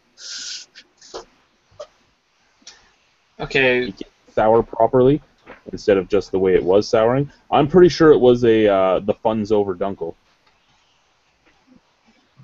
Ah, I remember that. Yeah, because it was the same color. It had almost the same malt bill and everything, and then it just came off as a sour finish. It was actually a really good beer, but it's not a lambic. And yes, Yeah. a wild ale is basically the same as a lambic, but you can't call it a lambic if it's not brewed in that area. For me, I'm thinking Lagunitas Nighttime Ale, which was a black IPA. I got almost none of the black ale characteristics. I'm glad you said that because I really didn't get anything either. It's very if I it's a closed my eyes and double drank it, it would IPA. be an IPA. Yeah, Double yeah. IPA. If you close your eyes and drink it, you'd never know that you were supposed to get chocolate and coffee out of it. Exactly. If someone didn't tell me it was supposed to be a black IPA, I would had no idea. But it was Maybe- still very, very nice. amazing. It was all I loved it. I just not a black IPA. Yeah. Oh, what was that Minhas one? The chocolate bunny. Who was that? Yeah, that was Horsehead? huh? Was that, or is that another one? No, chocolate bunny. Minhas, was Minhas. chocolate bunny style. I just googled it. Yeah, Yeah, that and exists. that was absolute shit. I don't know. Yeah, but what was the name they gave that branch of their brewery? Oh, Rhinelander. Rhinelander. Rhinelander. I think. Rhinelander. Rhinelander. That was Yeah. another one that wasn't very good at all. Fucking the horny goat. Their one of their beers was The cherry stout. it the cherry? It was like a I don't even know what it was. It was not a stout. It was like the thinnest porter you could ever think of, but didn't even have the porter color. It was Horny like goat red. chocolate cherry stout. Yeah, it was like red, which might have been from maybe they used real cherries. Who the fuck knows? All I know is it was a little bit thin, Paul. Just It was a bit thin, smidge. was it? Smidge. Yeah. Damn. I don't get too many thin dealers, but that sucks. I agree. Yeah. Bourbon County was a bit thin, but other than that, I've had pretty good luck so far. Yeah, of course it was. It was the Bing, thinnest bing, ever. bing, bing, bing, bing, bing. Shit, I was gonna ask you guys a question. I can't remember what it was now. Oh, that smells interesting. Are there any more questions? Sorry. Nope. No, that's okay. Lee, any comments? No. Okay. Which this is just a preference. It's not a big debate or anything. With You're black wrong, IPA, with black IPAs, what do you prefer? Do you prefer? Let's say the night, because the nighttime brought it up in my face head. Is it was basically just like a colored double IPA. First With of all, stop coloring. being racist. And then some, a colored, because it was called Tyrone or something, IPA. Oh my God. But what do you guys prefer? Do you guys prefer an imperial stout with a lot of hops? Do you like just an IPA with a bit of coloring, or do you like the 50-50 mix of I a want the stout 50-50 blended with an IPA? I don't want the full on. Here's a stout, but let's overtake it with hops. I want it to be 50-50. I want it to have the full mouthfeel. yes. I want it to have the coffee. I want it to have the chocolate, and I want it to have a nice, beautiful hoppy characteristic that will meld those two together. Right. Yeah, that's what I like to. I like to make them at my house. I like to take if I can find a super good IPA with a super good stout, I pour them together. I like to pour them in the same thing and enjoy them because that works well. I kind of had. I don't know. Have you guys had the Beer Geek breakfast or the Beer Hop breakfast from McKellar? No. It really was just a mess in the face. Nothing was blending together because it was just like these crazy hops just shoved right into this big stout, and it just didn't seem to blend correctly. Like it was just like I don't even know what I'm trying to do here. But isn't that a big McKellar normal thing? Yeah, but I loved Beer Geek breakfast, the regular Beer Geek breakfast. But with all those hops, I really just this is just a great beer ruined. Way to go, guys. Or Nagna O. Nagna O just seems to make some great beers. Yeah. Guys, if there's the other thing. Thank you for taking me to Premier Gourmet again, Joe. I got the Bestefar Norwegian Winter Ale from the Håndbryggeriet. Fucking great beer. Really great beer. I gave you a bottle of the Suntern brew, didn't I? Indeed. Okay. Did you try that yet? I'm going to sit on that for a while. That was basically what I was told. That might just explode somewhere in the corner. And if not, I'll just lick it up off the floor. You won't because you don't want to. I would say, as far as a black IPA goes, I want anything that isn't malevolent. Ah. Yeah, pretty much. Pretty much. I want a balance. I don't want just intense fucking hops punching me in the face. Especially I want- shitty hops. Yeah, and shitty hops at that. I want a good hop balance. I want a really big maltiness because I want that stout. Like when you drink a stout, what are you expecting? You're expecting a roasty character, and you're I'm expecting, expecting this. and you're expecting a goddamn mouthfeel. I'm expecting because I never had it. I don't want. Oh I yeah, don't I'd want, love to I give don't that a want- go one day. I don't want Nickelbrook's fucking light to medium mouthfeel with like a shitload of hops punching me in the face and it's a dark color, so it must be a stout. No, fuck you, it's not a stout at all. I would have thought Lagunitas would have been absolutely amazing. None of you've had it except for Paul, but basically, it had so many fruity hop characteristics. It was like a double IPA, tropical citrus, all kinds of crazy shit happening. But none of the black part of it. There was no caramel. There's no chocolate. There's not good night coffee. Lagunitas would be absolutely epic if they just bumped it up a little bit with the whole chocolate coffee thing going on. Because when you drink, if you think about it, when you drink stouts, sometimes you get dark fruit, sometimes you get berry notes, sometimes you get, and that's kind of what I see from like a black IPA. If they go that route, you just get more fruit flavors. I mean, honestly, Here's average, Chad. You're such a homer. I mean, I'm when it comes to black IPAs, I'm easy. I mean, I definitely want the hop character to come out. I just want some sort of roastiness and some body to it. Yeah. That's all I care Almost about. like a nice hopped up porter, almost because of the I'll give mouthfeel, you like that a the girl full on the medium. label is average, but the beer isn't. It's a statue. What do you want? What are you? I don't do? jerk off the statues all the time. All I the do. time. All the time. all the time. Guys, I'm sorry, but I'm gonna have to head out now. All right. Thank you so much for having me Thank you around. for joining us, Luke. It was Nice- great talking gluten Nice to have a Yeah, go get some greens. nice to have a different Absolutely. perspective too. Oh, no. Yeah. My pleasure. I mean, I watch most of your guys' videos every now and again. And as I said, I am interested in the regular glutinous beers from a business perspective, so don't think for a second that when you guys are discussing in and about that I'm not paying attention or I just sort of tune out, and that's absolutely not the case. I do enjoy that commentary, and yeah, look forward to seeing your panels and videos in the future. And hopefully we can find a way to work together in the future, Luke. Yeah. Absolutely. As I said, if you have a we'll keep in touch. Yes. All right. Cheers, man. Good night. Bye. Bye bye.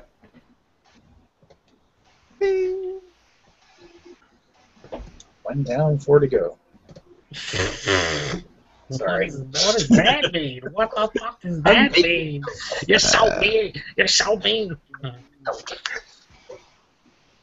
So No, that was good. Like when we started with Luke. I mean, so far we've actually had really good discussion for the entire thing instead of it degrading into shit. now it's that time. No, I've been really Oh. trying to keep you guys afloat. So Shit. Yeah. I didn't Paul's realize been at trying first to he keep was us. one of the gluten intolerant kind of guy, and I think I started like when I first came into the channel, I mumbled something about like drink gluten free. It's like if you got that kind of problem, why even drink beer? Yeah. Yeah, Like, I was talking to Aaron and Ewart a little bit. They never joined because Aaron always puts his kid to sleep but lays down with her and stuff. So Aaron usually never joins. Ewart was doing something else, but we had a quick discussion about it. It's like, yeah, what would you rather be? I think Ewart said he'd drink wine for the most part, and then Aaron, I said I'd probably be a cider guy, and then Aaron said, oh, how about meads? And I'm thinking, yeah, okay, I could. I'd meet it. Yeah.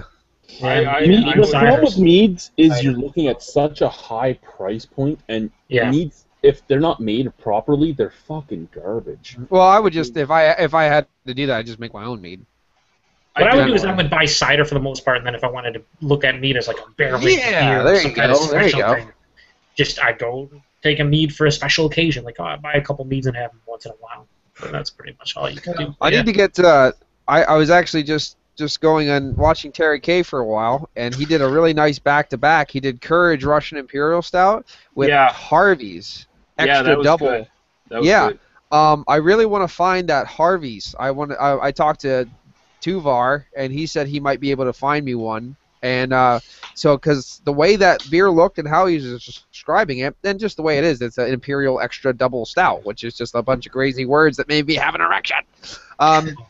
So I want to try to find my favorite double stout, which is Doris. I want to find another bottle of Doris and maybe do like a back-to-back with Harvey's and Doris, because that would be pretty freaking You know what epic. you should tell Tuvar? Tell Tuvar to stop doing beer mails for a while and save up some money for a May trip to Canada. That would be a good idea too. You know what I also tell Tuvar, Paul? What?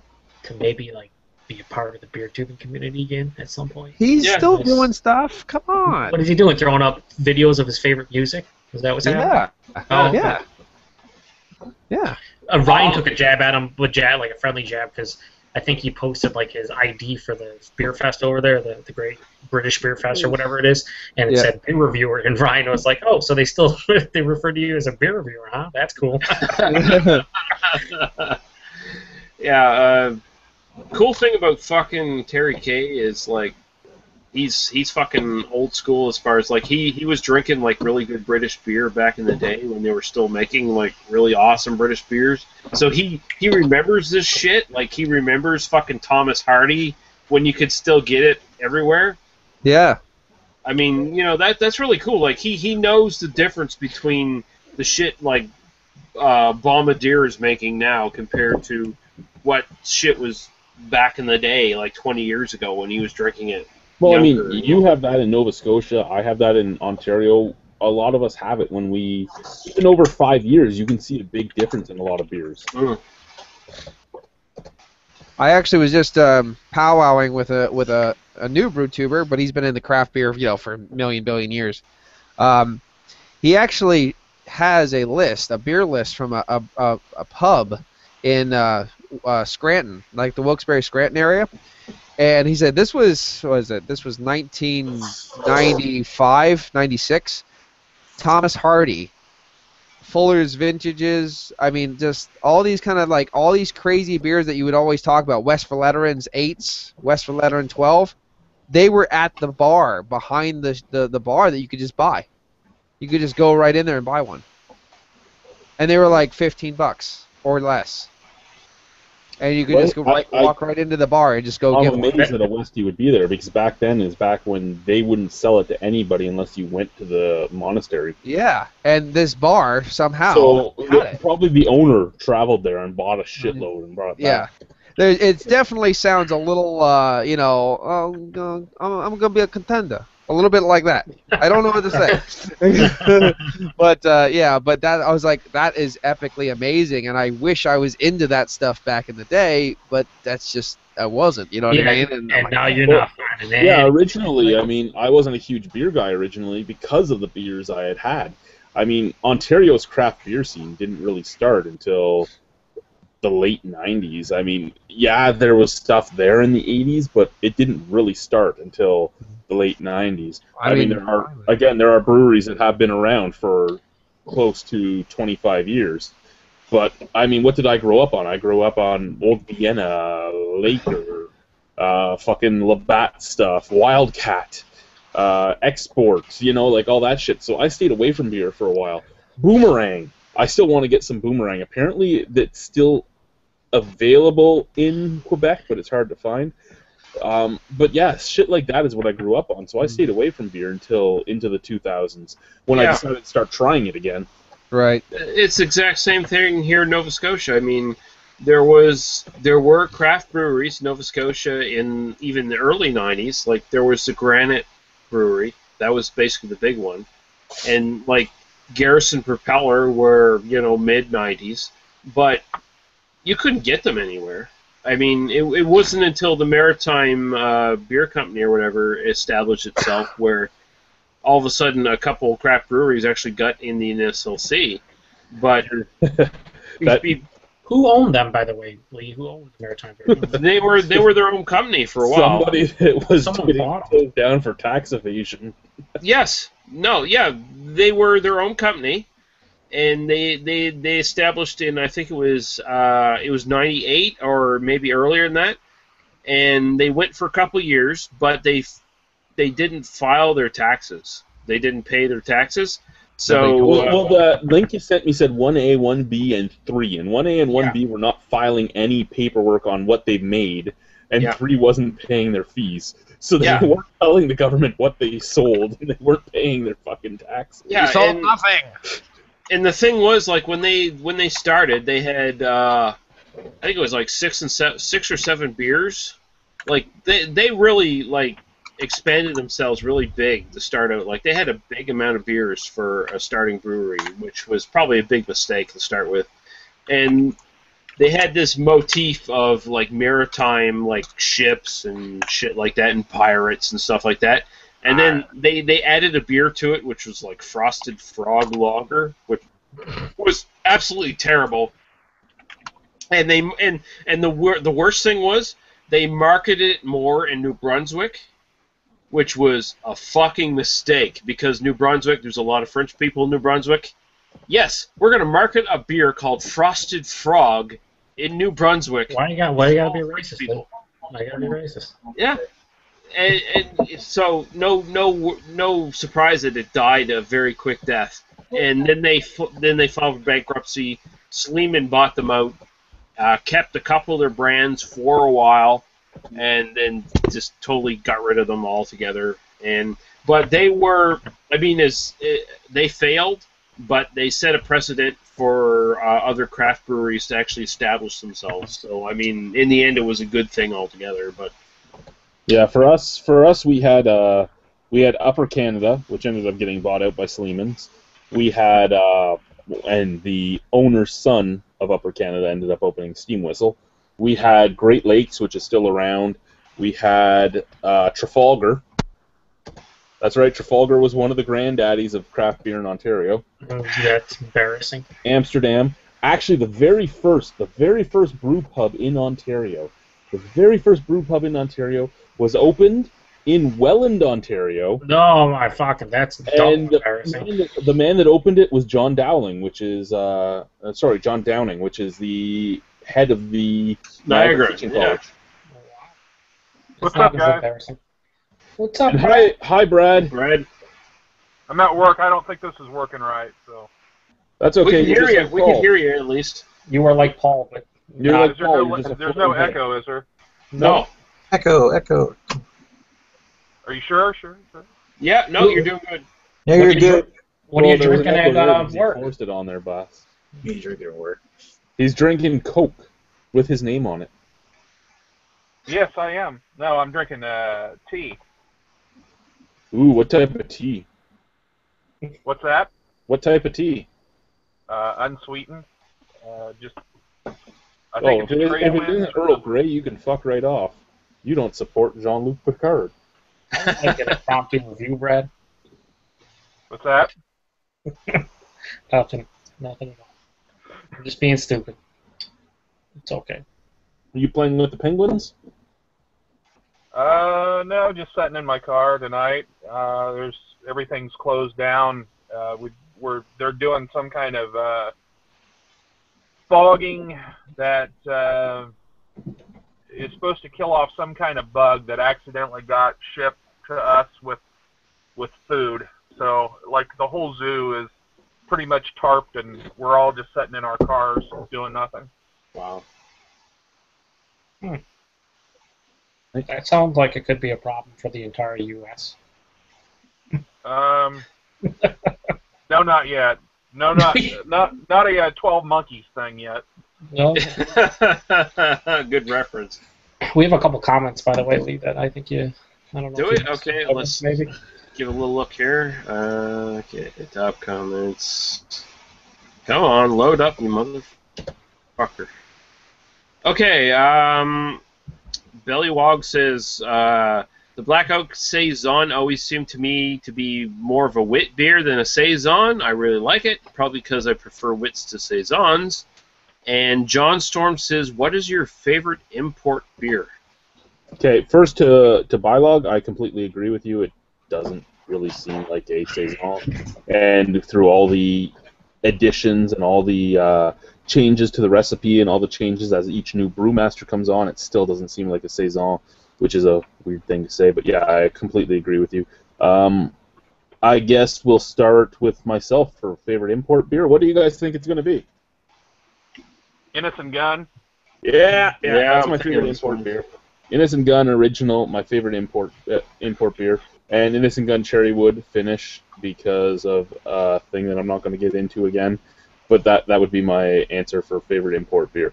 If you're looking at, say, your macro stuff, probably oh fuck, what was that? Cerveza Clara or something? It was a Mexican beer that had absolutely no taste. I don't know. What? I'm just saying if he's asking for a macro thing, that's what probably what it would be. I just don't know the actual name of it. Something Clara. You didn't actually ask for a macro. You just said if you're looking for it. Copper or something? Or? Anyway, Joe, what's your favorite import beer? Flying Monkeys Chocolate Manifesto. Yeah, fuck you. They have imported it.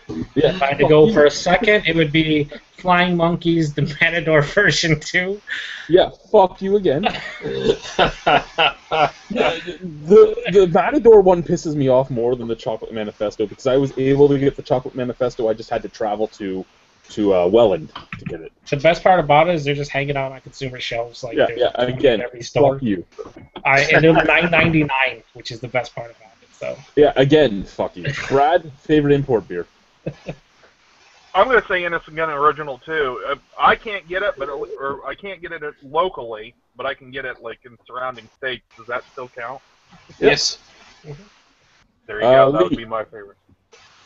My favorite import beer. As far as like, I guess technically it's still macro in a way. Fuller's London Porter. Micro, I'd probably say fucking DAB, Dob, Lager. Dob. It actually was in the top 8 in our budget beer ladder match. Should have been number 1. Nicholas. Are we talking like beers that I can get regularly, or just everything? Well, beers you can get. Yeah, beers that you can get. Beers that are imported to your area. Yeah, imported into the number one macro is going to be Guinness. Favorite macro is going to be Guinness, of course, but as far as craft, I'm thinking it's probably going to be something Belgian. I'm leaning towards either, and this one's for Lee, Orval, or like Delirium Tremens or La Trappe. You know, another good one is Hobgoblin. Hobgoblin's these nuts. King Goblin. Yeah, King Goblin I would have said if I could get it for, regularly. I can get Hobgoblin all the time. That's why Hobgoblin would be one of them for me. I would say if I would just not do the whole Canada thing, just because it's an import, but it's still whatever. Rochefort 10. Big fan. Yeah. Expensive, I can get Rochefort 8 now. I can't get the 10. But the 8 is always available right now at the new LCBO. Let me take that back. The 8's better than the 10 for me, and I know. Totally. But I like the 8 more. And Paul, favorite import? Oh, me? I'm gonna pee. Dude, that's rough. No wonder he doesn't have the camera on. He's having. I'm having a little bit of a man crisis right now. God. Favorite import. Yeah, like he's not gonna be able to narrow it down. It's just every English ale ever. I was thinking the same thing. Did Lee say that too? No. Every English ale. I didn't say every English ale. I said Fuller's London Porter. He specified ones that taste like dirt. Ah. Fuck you, Joe. Dark Horizon. Wasn't that just stupid? From all the ales that I've really had so far that came from overseas, that one actually just blew my doors off. Are you talking like case import because we're PA now, or are you talking about a specialty beer that's super rare or something? We're talking about how about you don't make it complicated. Any beer you can get imported on a regular basis. Regular basis. Yes. I would have to say. Think. Regular basis. You Don't have hurt failed. yourself. Regular basis, I'm gonna go with Lee. London Porter. Because it's always It's an alright available 3 here. 5 out of 5. It's super good. It's always available. And that's the thing that for me, my point of view was it's always available because I was thinking, the smoked Marzens. I was thinking the crazy McKellers or anything. I can't get those all the time. The brew dogs, like I love brew dog, can't get them. I can maybe get them once a year. The thing about the Fuller's beers is that they're the quality of micro brews. Yeah. But they have the quality control of macro companies. Like so they're consistent. Yeah, you but never they're have also craft. Yes, you never have a bad Fuller's London Porter. You buy a can of Fuller's London Porter, it's always going to be as good as the last one you had, and it's always going to be really fucking good. Right. It has this kind of consistency that it's not just bland, generic beer. I mean, there's quality to it. If you like the beer, that is, right? Yeah, and unless you're Joe. I actually I do like that beer quite a bit, yeah. So I'm going to go with Lee on that one and say I London think Porter. Joe is completely naked right now. I am I hope fucking so. rubbing my nipples. I can't. If you want to go for something cheaper, like Fuller's London, Sam Smith's Oatmeal Stout is another one I really, really love. I actually just bought a bottle of Sam Smith's apricot ale, and I haven't tried it yet. The fruity ones are hit and miss for me. From the Sam Smith, I like Patty the Porter. raspberry. I didn't like the what was the other one I had by them? I didn't Strawberry? like the apple. Strawberry? I haven't had the strawberry. Cherry, strawberry, raspberry. The strawberry one, I think that goes for most folks, at least from my experiences. Usually, like the Sam Smith raspberry makes ale's the better only- than strawberry. Hey, you know what's available in cans right now? Even though I don't ever want to buy it, Melville's ginger beer. Oh. No thanks. My wife likes the Krabbies ginger beer. No. Yeah, she does. Stop. Ginger in cans. Dude, Krabby is basically like Canada Dry with alcohol in it. Yeah. Actually, I probably like the Melvilles better than the Krabbies. Yeah. But both of them I wouldn't do. Krabby- You guys, Rate Beer doesn't even consider Krabbies to be a beer because it's basically a mix. It's basically an alcoholic soda. That's what Yeah. it is. that's why I just said it's Canada Dry with alcohol. Yeah. Samuel Smith's a little weird for me. What's your favorite from you guys? Great question, Paul. He dropped it again. What's your favorite from? But if you guys think the Krabbies was bad, I didn't think the Krabbies was bad. I just didn't think. I think the Krabbies, the other Krabbies The are bad. orange. The ginger beer was okay. The orange was is horrible. The raspberry is horrible. The ginger's okay. The raspberry I liked of the Melville stuff. The spiced orange The fucking. Melvilles, yes, the raspberry Melvilles is actually really good. And actually, the most amazing thing you can do with the raspberry Melvilles is mix it half and half with the Innocent Gun Irish whiskey cask, and it's fucking amazing. And it was a beer that was going to be made, and then the salespeople for Innocent Gun were like, "Oh, I don't think I could sell this." Oh. Yeah, and if I was in this gun, I'd be like, I don't think I can employ you anymore. Fuck you. I'm getting some new sales people. What was your question, Paul? Before you fucking. Well, I was just gonna for say the 18th Samuel time? Smith is a crazy beast for me. Some of their stuff I really do enjoy, and then some of it I just never got into. I mean, I know they're pretty well rated around the world. What's your take on Samuel Smith? Which ones do you really like, and which ones from them did not just make it for you? I've only had their Imperial Stout, so that's the only way I can really speak You on should. it. Didn't you have their Stingo? Let's see. Oh, yeah, Yorkshire Stingo, yes. Stingo's world class. That's a 5 out of 5 any goddamn day of the year. Their Imperial is really good too. their Imperial Stout is like the standard British Imperial Stout. Like, it's the fucking flag bearer for British Imperial Stout as far as I'm concerned. It's I really not want to try Fuller's Imperial Stout. Yeah, really. But like No, I agree with you on the Imperial Stout. It is a standard Imperial Stout. It's really, really good in that way. It's one of those beers to judge other beers against. I compare honestly I'd compare it to Sam Adams Imperial Stout. It's the same sort of beast. Like the Sam Adams Imperial Stout is this like really solid standard bearer Imperial Stout that everyone else can be judged upon. and I think the Samuel Smith's one is the same way. I didn't like their organic chocolate stout. I really didn't No, like me that one. neither did I. Neither did I. I got shit Yeah, I from didn't it like too. it either. I enjoyed it. It was very, very sweet though.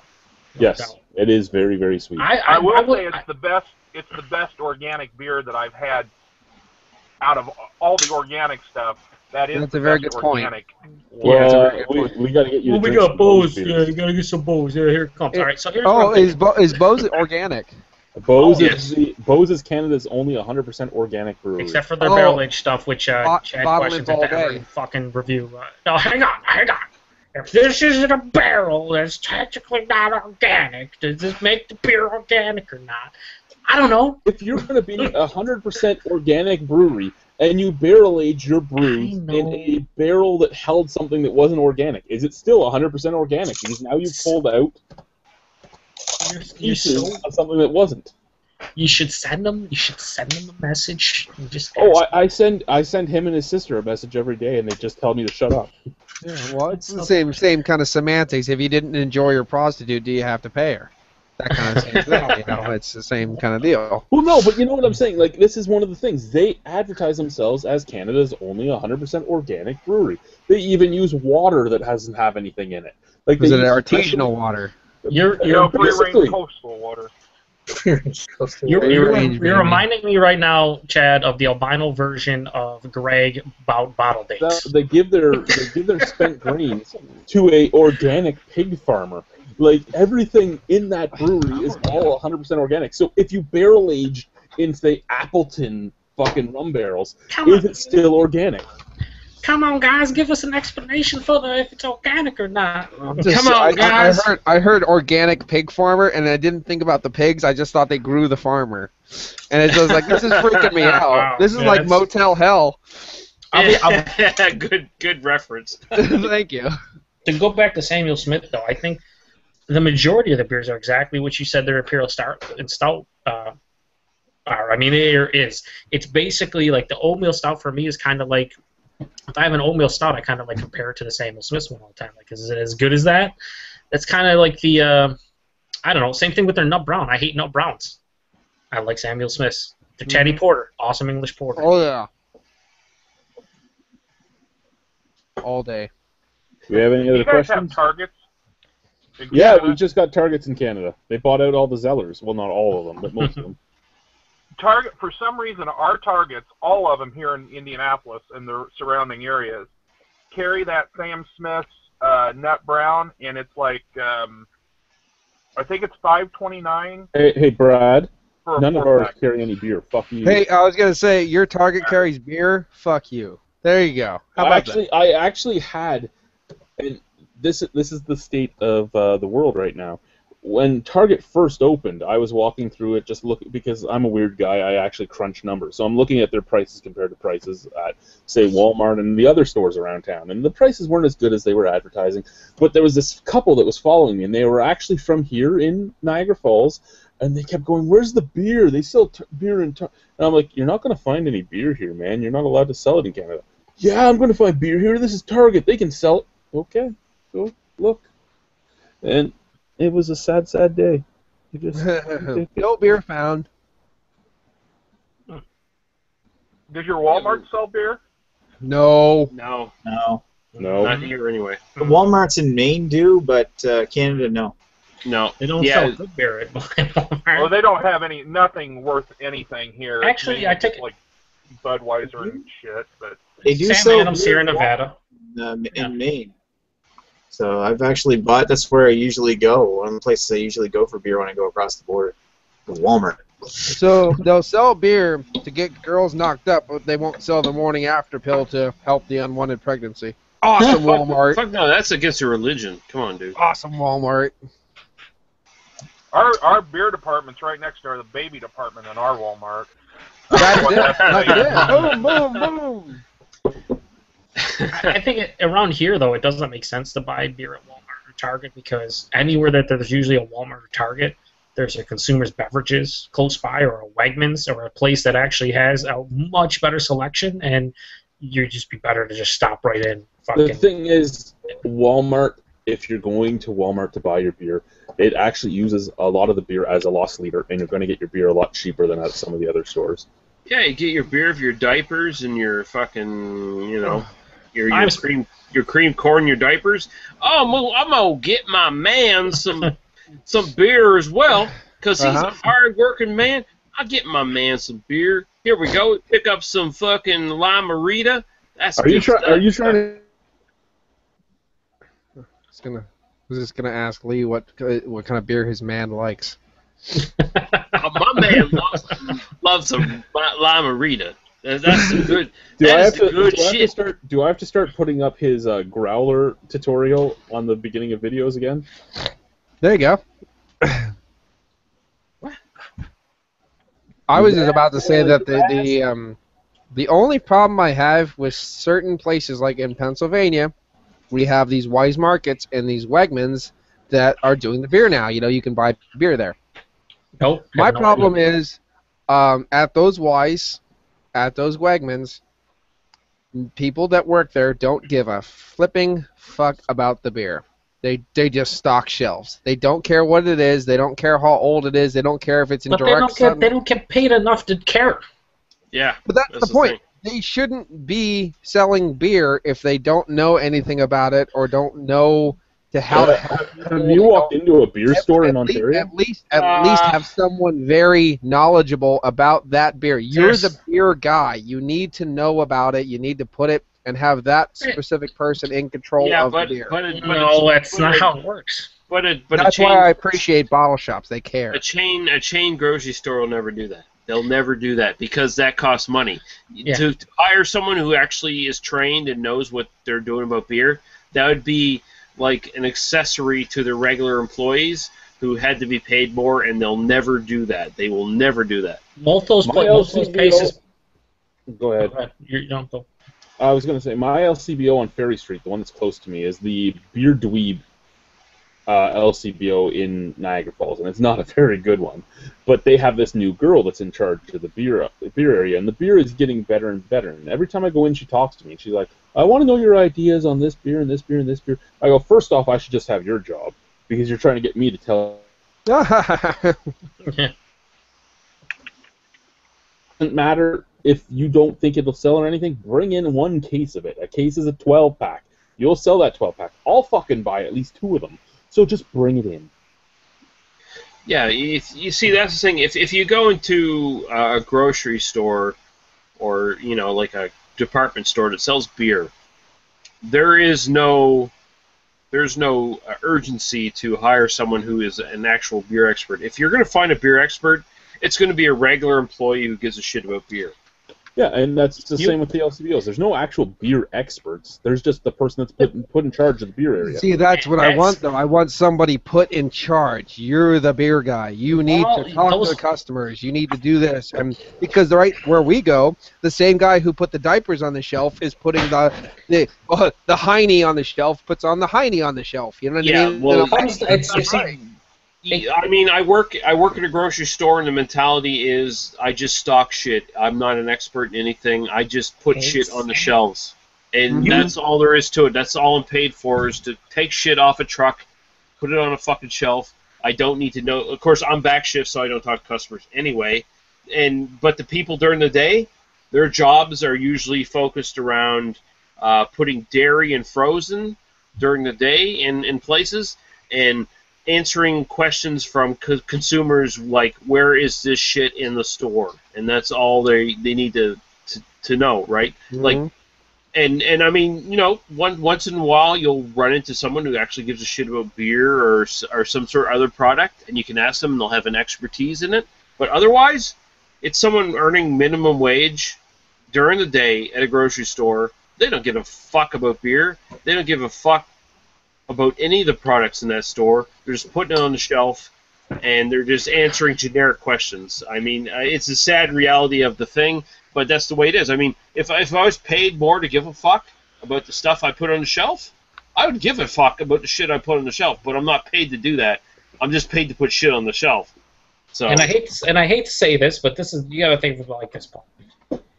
Even if you bring in an expert at a Wegmans, let's say, it's not going to help them sell more beer. You know why? because people who shop at Wegmans and Wise's and around here, Tops and places like that, they just browse the beer section because they're already getting their groceries. They're not usually beer nerds looking for some. Okay, now you left. Great. But it's the same thing here. Like you say, the LCBO, Chad. It's the same thing at consumers. You can walk into say a half dozen. Okay, Paul's back now. So Paul, to go back to your point, getting a person that's an expertise and paying them an extra $4 or $5 an hour so they can sell beer in Wegmans makes no sense because it's not going to make them any more money. The people who go into Wegmans and Wise's and all these fucking grocery stores to buy their beer, and they're just doing so because they're already at the it's a convenience. If they want to go buy their 12 pack of fucking Sierra Nevada Pale Ale, it's going to be a little cheaper, and it's right there. They don't need to talk to anyone. How many beer nerds, I don't know any beer nerds that are like, you know what, I just want to go into Wegmans and have a conversation with the manager there. Like, they don't, that's just like a convenience place. So they're never going to stock that. That's like going in there and hoping people are like experts on peanut butter. Like, oh man, what's the best peanut butter? Like, it's, well, I'll tell you, I should work there.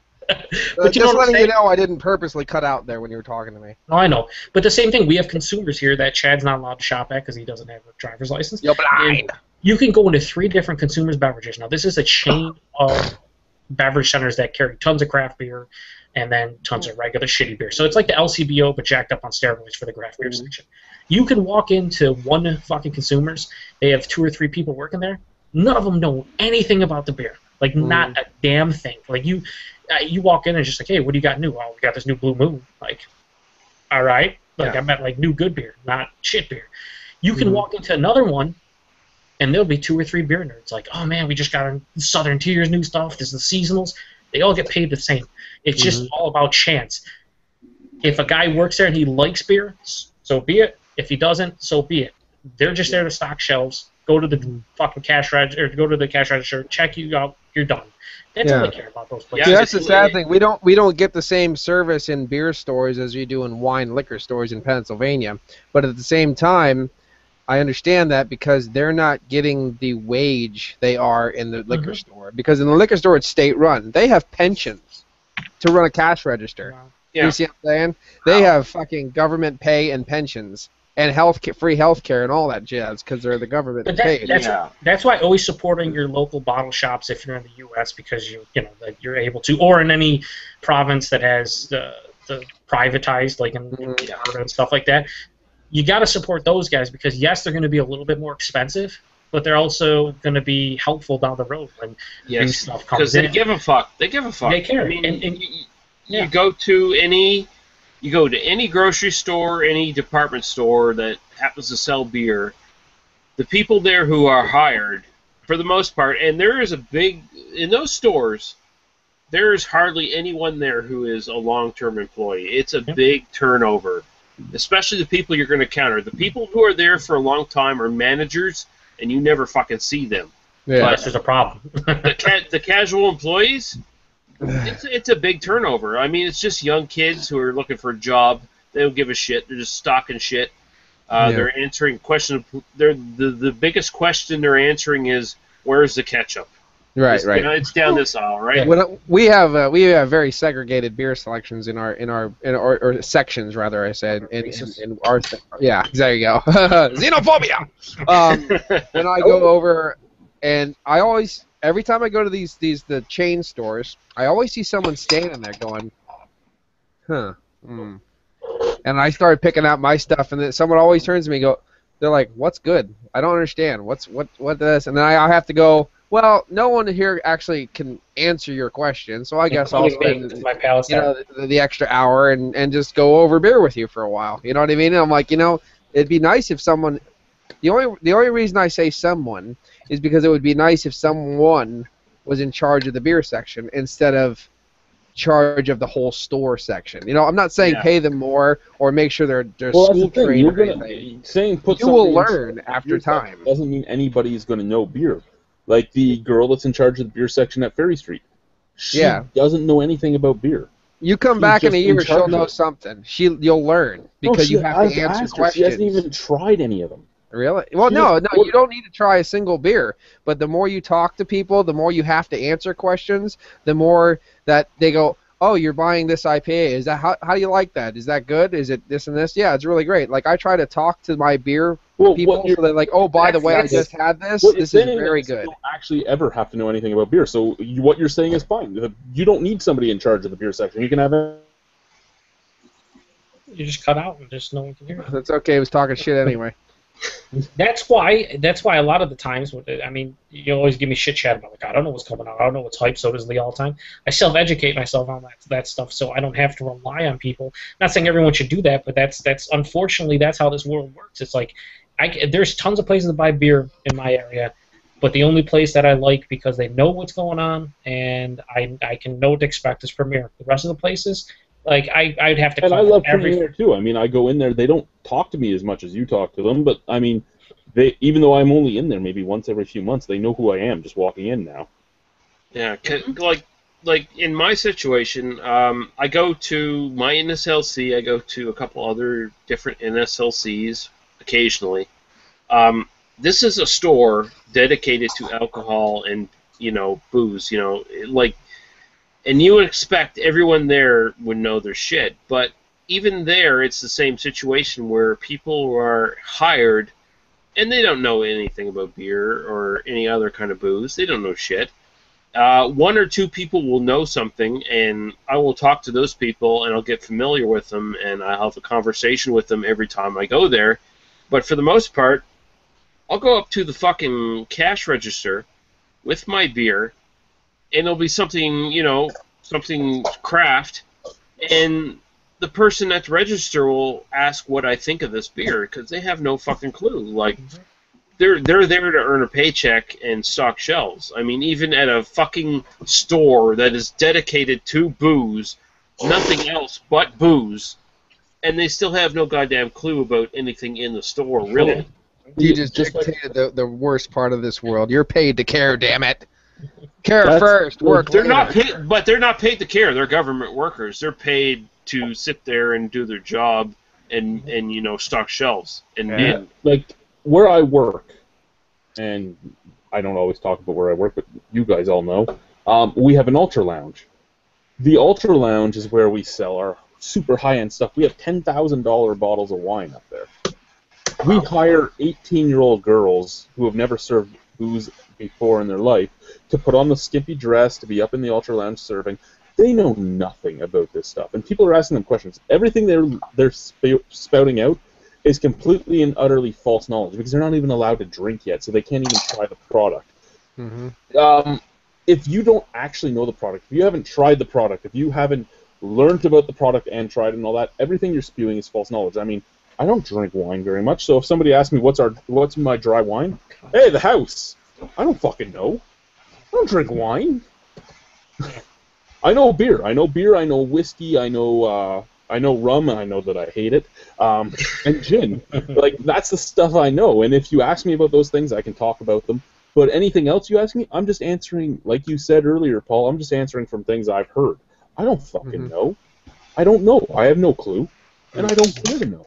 It just comes down to a simple thing, Paul, is the money makes the world go round, and if these companies see profit in hiring experts in certain areas, they would, but they don't. So they don't. Yeah, they figure they're not going to make enough sales to justify paying this guy an extra $3 to $5 an hour. It's just not worth it to them. All I know is if I was the king of the world, it'd be a better place, and that's it. Probably not, because probably like 98% of the.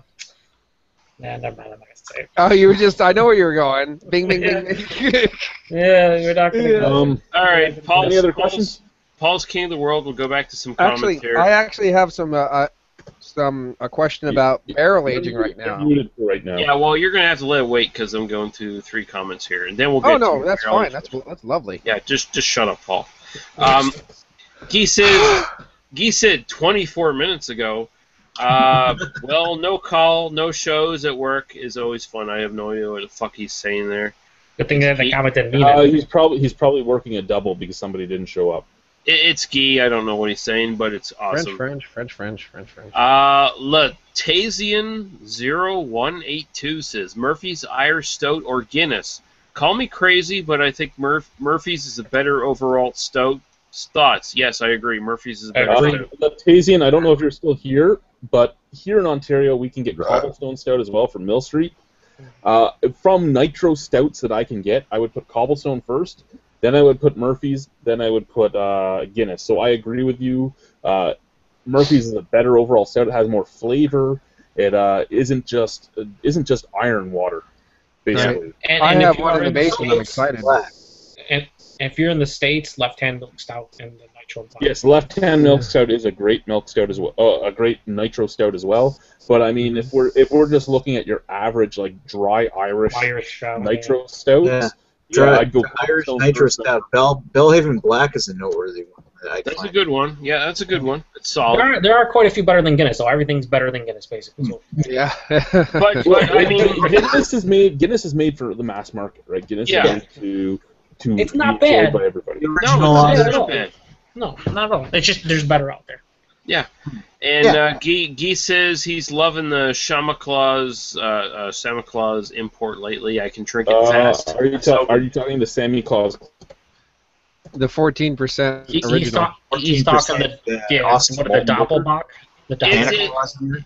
It's Guy. I'm assuming he's saying the Santa Claus like 14% or whatever. Yes. Yeah, I don't think we get the Hells. I think we only get the classic in Ontario. I'm not 100% sure which one. I think he had the I don't know, the 13.9 one because he posted on Tap and he was like, oh, there's a hammer. Yeah, we get one of them here and not the other, but I bought both of mine in the U.S., so I don't know which one it is we get here. I think it's the classic. That's just another one that Premier Gourmet is just off the hook good. I'm like, oh, Santa Claus. Any other comments? But you know, Guy can drink that shit because he's like a real Viking kind of man. Although he drinks Molson 10.1 all the time. Although he recently shaved his face, which is disturbing. Yeah, unmanly. Yeah. I don't know what he's doing. I assume maybe it's because he has a relationship with a woman at this point who probably doesn't like his facial hair. Yeah, that would, or a relationship with a man. Hey, okay, whatever, it says we have 6 viewers. If any of you have anything to say it. We'll yes, get to it. ask questions, motherfuckers. So Paul, what was your question now that we've hit? Well, I happen to have a couple different types of wood at the house, and I wanted to know your views on barrel aging, if they would be good or not, and maybe what style to put of ale with the aging. Right now, of course, I have oak. That's a no-brainer. I have hickory. And I have apple. Oak with barley wines and imperial stouts. Oak staves. Just stick oak. Like you don't even have to age it in oak. Just just chip it. Yeah. Be sure to throw it on the barbecue for a bit though. Yeah, I'm going to smoke it on the barbecue. I'm going to wrap it up in aluminum foil, let it smoke, let it do its thing, and then. Fuck, dude. Hickory. Brew a big out of it basically. What? This is what you need to do. You got all those you got what? 4 different kinds of wood? 3 or 4, yeah. 3 or 4? Yeah. Brew a very big batch of beer, and then split it up between the different woods. Put staves in different batches, and see which one is better. Do like a barley wine. Hang on. He's no longer here. Stout or the barley wine. Oh, he left again. You know what? Paul. What Lee was saying is brew a big batch of beer and split them up between each of the different woods. For me, I would go like a barley wine or a stout because the apple wood and the oak would work for both of them, and then you can see what the hickory did to it as well. Yeah, that would be a great series. I'm sorry about that. That would be a great series on your channel. You got all those different woods that you could put in your beers. Take like one beer, whether it's an imperial stout or a barley wine, home brewed. And then split the batch up between the woods because you're splitting it up. It doesn't have to be that many bottles or anything like that, and you could have 3 or 4 different fucking versions of the same beer. And you could like we were talking about earlier. You could have like the gluten-free single barrel series. You can have your homebrew single barrel series. Yeah. Or single wood chip series. But here, you guys said both imperial stout and barley wine, right? I would like to see more people, based on the barrel-aged beers I've had, do more Scotch ales. Yeah. Well, actually, I was thinking about doing like an English-style Scotch ale in that area, like a wee heavy almost, and then thinking about putting it with the apple. That would be good with all of them. And then the barley I'd wine, like it like, the a, hickory. like a That'd be nice big interesting. ass. Oh, the hickory. Okay. Like I was thinking, my two ideas, because I was thinking kind of ruling out stouts because I always do stouts. And I was thinking big old say.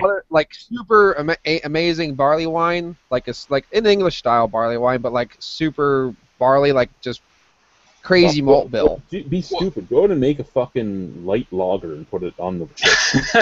Don't be stupid. I Just know really- that I'm nowhere near a good enough brewer to tackle a pilsner or a light lager, so that's just not going to happen. Lots of Well, imperfections, son.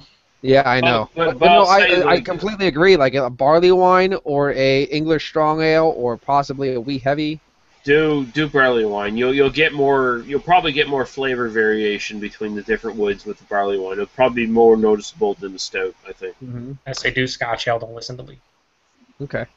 Shut Now, up. should it be like charred wood or maybe even some naked wood, like non-charred or? Well, it depends on how much beer you're gonna make. If you're gonna make a lot of fucking beer, you could do 2 different versions of each beer. Like you could do charred wood and you could do just neutral wood with no char. Make Right. 5 different variations of it. Yes. As many as you possibly Well, can. I would be making 5 gallons, and I have these big open-topped growlers, so I could do 5 different versions of each one. Yeah, so you could basically do 10 different beers.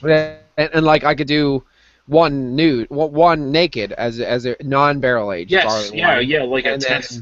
Yeah. Like yeah. That would be cool, dude. Okay. I would definitely not drink it. Yeah, probably not. If you're smart. I'd drink every fucking one of them. Yeah, Yeah. we could do a great long review of them. It'd be fantastic. Oh, Fantastic. So great. Yeah, speaking of which, when I come and see you on Labor Day, we need to revise our list because that's way too many things to drink that are. No. Don't worry, I'm actually going to try to. I don't want to puke in a toilet again because I just don't want to drink stout after stout. I want a nice variation. There's like one barley wine, and then fucking he's crazy into stouts. There's like 9 imperial stouts. Like, come on, man. I At don't. some Yeah. point, they're just gonna all run into one another. I think the problem is you don't want me to have wood around you. That's my because that's what imperial stouts make me do. But I'm gonna, on the 25th, I'm going to be taking a little trip, and I'm going to try to acquire a couple different beers too. So we're going to have those. Yeah, bro. He had wood when he was here alone with me, and that's how he dropped his cup. Indeed. I just whacked it right off the table. Just make sure you get that your explains CR. some things, yeah. We can compare the CR to the BT. Yes, that's what I was thinking. Yep. By the way, Guy says yes. He shaved his beer off for the soft woman that he was with, apparently. And then you should have dumped her. And then it says yes. As soon as she says shave your beard, bye. My wife And told then me to grow a beard. And then he says, "Yes, Paul, you will always be my favorite tea girl." Oh, thank you. That's nice. That's good. I still have that dress, Ski. I just want to let you know. I have a feeling that by this time next year, he will no longer be allowed to come to your beer fest. Because the woman will say no. First it starts with shave your beard off. Yep. Next thing You you can't know- hang out with all those bearded Next thing bastards. it's like, you're driving 5 hours to go to some beer fest? What, are you crazy? There's got to be No pussy way. there. Yeah. Listen, Yeah, I'm Guy, gonna be you need asking- to be more responsible and get a job. Get a job, you hooker. Take your jobs. Yeah, that's going to be interesting. I might actually be able to secure a TH for you there, Joe. If you do, then I will be RH. Yeah, okay. Rock hard. Right now, Rock hard. and I'm FO, which is fagged out. Well, apparently Paul got to try Thomas Hardy. Yeah, I got a chance to drink a Yeah, Thomas I've Hardy seen that. from That's 2008, awesome, and dude. it was, 2008, right on. it was extremely bold and good and sweet, and I liked every bit of it. Yes, that was so fucking good. My only problem was it's such a tiny little bottle. Yeah, but the one you and I had were both 2008 as well. Awesome fucking Oh, beer. great. Yeah, really good. I'm going to try to see if I can get another one for Joe, because Joe, I know he needs it now. Yeah, Joe needs it injected into him. I need it. No, I would love to try it. I was disappointed, like when you was going to bring it and we were gonna all do it, and then he said no. I didn't care about the review part as much as I was just like, I just want to try that beer. And then he drank it, and he had it 3 times afterwards, or twice. In Toronto, there's a bar that sells it for like $20 or something, and he always gets it. And I'm just like, you should have. I don't know how much. I mean, even if I can secure one, I don't know how much it's going to be. I apologize for this, but I got to go get something from my fridge, and there's no pants down here for me to get except for my. Oh, that's okay. Is your nuts out? No nuts? You're good? Oh, I don't even see anything. Oh, he's in his underwear. That's all right. He's just wearing his underwear. At least he's wearing something. Well, yeah, I feel like I figured it was bare ass, so that's good. Yeah, I was ready to get the fucking. I was a little worried. Now, I heard there might be some stuff from the brewery also that I could pick up, and if there is, I'll totally get it, depending on how much money it is, obviously. I figure I don't know how much any of this stuff is, so if I can get any of it, it'll be awesome. I'll take some money over and see what I can secure, but I've heard like white chocolate and chocolate rain and all those kind of things are pretty damn good. So yeah, and if you can get any of them, we're gonna drink them all. Exactly. And boys or bows or whatever it's called. Nah, don't worry about that. It's okay. Don't worry about that one. Okay. You can get that. Plus, you like the Boy Chocolate and Brewery are like brewery only releases. So, okay. Yeah, I'll give it a go. See if I can get some. Yeah, if you can get anything, that'd be great. Yeah. But seriously, about our list, we probably need to revise it a little bit just because, man. It's just, I don't think so. No, we're gonna have to. I don't think so. The only thing that's under 9% and that isn't an imperial stout is basically the see, but there's the other guy coming the next day, so. The Garrison Spruce Beer is the only thing like under 9.5%. I just like did 13 beers. We just did on Monday. We did a session of 7 beers, and the lowest ABV was 9%. We weren't even fucking buzzing. It's fine. Were there a lot of them just small bottles? No, the big bottles. Well, you guys are just a bunch of drunks then. Yeah. Bing, bing, bing. When did he end up going home and did he drive himself? Well, he went home about half an hour after we got done. So, real men in Pennsylvania can drink, but in New York, Pennsylvanians can't drink because I'm a pussy. That's why when I'm like a vampire. When you take me away from my native soil. Yeah, you gotta have it in the coffin. Exactly. You gotta ask him if there's anything that I have that he would like to try that we could do, because a lot of the stuff that I'm bringing, he's already had, like the Sucabra and the Black Note, the Word Stout. Oh, I'm just saying. Wait, Gerson Spruce Beer, did I send that to you, Paul? No. Nick gave me one that was a couple years old. Oh, okay. Yeah, I've always wanted to try one, so I figured. No, we're bringing it down to Paul's at the end of August, Labor Day weekend. That should still be good. Cool. Well, yeah, it's Christmas 2012 bottle, I believe. Oh, that should still be good. That one ages really well. Yeah, what was that melon head or whatever? I forgot about this 3 summers ago. Here, drink this. I can't believe out of all the fucking Pickeroons beers to stay fresh, that was the one, and the rest of them pretty much kind of went off. It's really, really weird. There's actually a brewery that Terry Kay has did a back-to-back with what's it called? Williams Brothers Wolf Brewery. Were the reviews under 20 minutes? Or? No. Actually, Wolf Brewery is one of the first breweries that I ever actually researched online, looked at their site and stuff, and I've always wanted to try stuff from their brewery. That was a long time ago, but yeah, Wolf Brewery. I've always wanted to try something from them, but I don't even think they distribute outside of England, honestly. I bet the beers have a lot of blackstrap molasses and Madeira there's Garibaldi biscuits. Lots of stone fruit. Yeah, jammy bastards. Stone fruits and blackstrap molasses and it's lovely. It's lovely. Oh, I digress.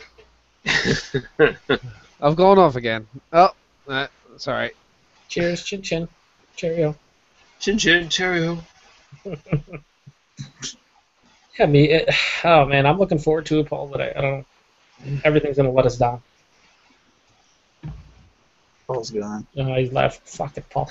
I don't know what happened with his internet at some point, in the last couple months. But holy crap, at work, he gets dropped every half an hour. It has to be maybe some kind of setting or something. He gets dropped more than he was when he was 6 months old. Damn, Nick is just bringing out the straight hate tonight. That was nice. That was good. He's like a cold-blooded killer. Yeah, that was good. What were the other questions you were formulating there, Joe? There were none. I had no formulated questions. You didn't write anything. You lied to me, sir. No. I was going to do them about an hour and a half beforehand, and then I saw you post. You said something like, yeah, if Chad runs one, or if Chad doesn't run one, I'm not going to do one, you cunts, or something like that. I'm like, I'm not fucking writing anything down. Fuck that noise. Cunts. You're a terrible person, Joe. I just don't feel you it. You lied to us yesterday. Oh, I'm going to run one at 8 o'clock, and you're like, I'm not feeling it, guys. I'm not feeling it. I'm feeling it right now, I'm not Bubby. feeling it. And then every time I get fucking any kind of questions for Chad, he just makes fun of them. And then You on had top of a that, he only reads whole- half of them. You had like a whole day to write questions. and Yeah, then I couldn't be bothered. I really didn't. I couldn't be bothered. I'm not. And God damn it. The only two I had were the whole seasonal thing was going to be the one that I had off the top of the head. Like, what do you think about the early releases of the Pumpkin Ales and the Oktoberfest now? And are Just you to a big push sales, that's it. and on top of that, are you a big stickler for seasonals? Will you drink stuff outside of season? Do you prefer it? Here's an interesting question. Do you think, like, for example, everyone's a big fan of Southern Tier Pumpkin, right? That's like one of the everyone's all about it, right? Well, not everyone, but majority. One of the better pumpkin beers. And Oh yeah, I agree with you. I just don't like it. a lot of people say, like, if that's one of their better beers, should they brew that year round and shouldn't make it a seasonal? Or because it's a pumpkin beer, should it just be a seasonal? When you know they're not getting fresh fucking pumpkins if they're releasing it in June or July.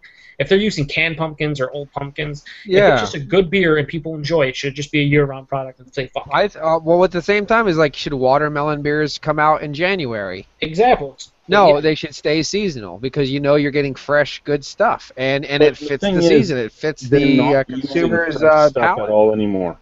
Over the last 2 years, Right, they stopped that's using true. fresh. So if you really like pumpkin, is it worth being year round? Probably, No. because they're not going to use.